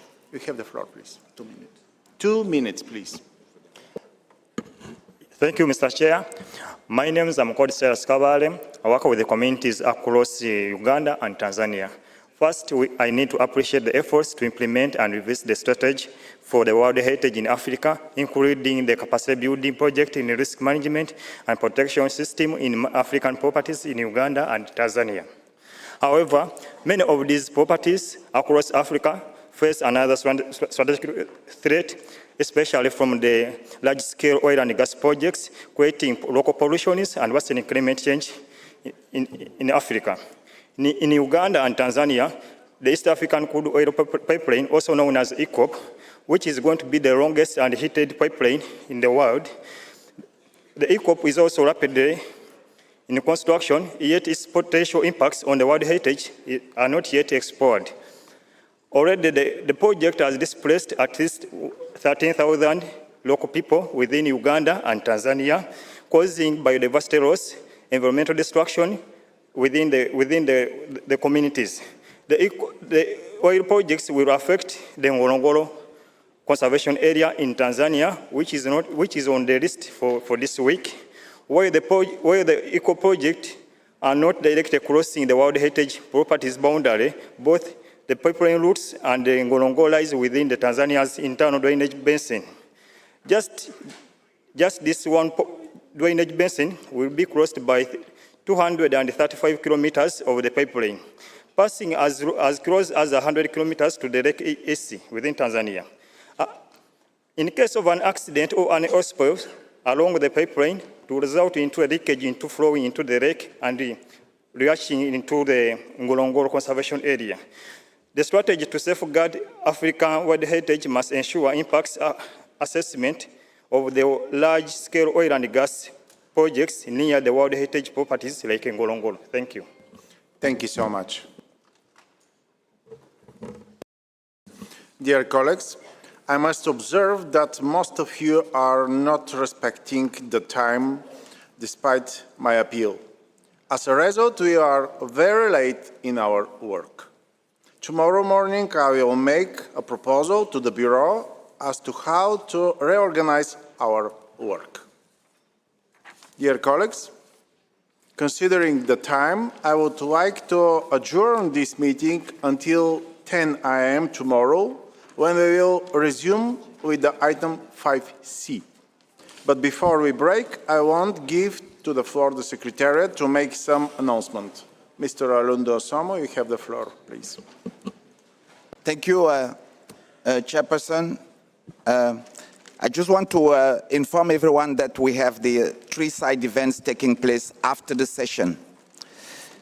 The first side event is organized by UNESCO in room 4 on championing African heritage from commitment to action, and you're all invited.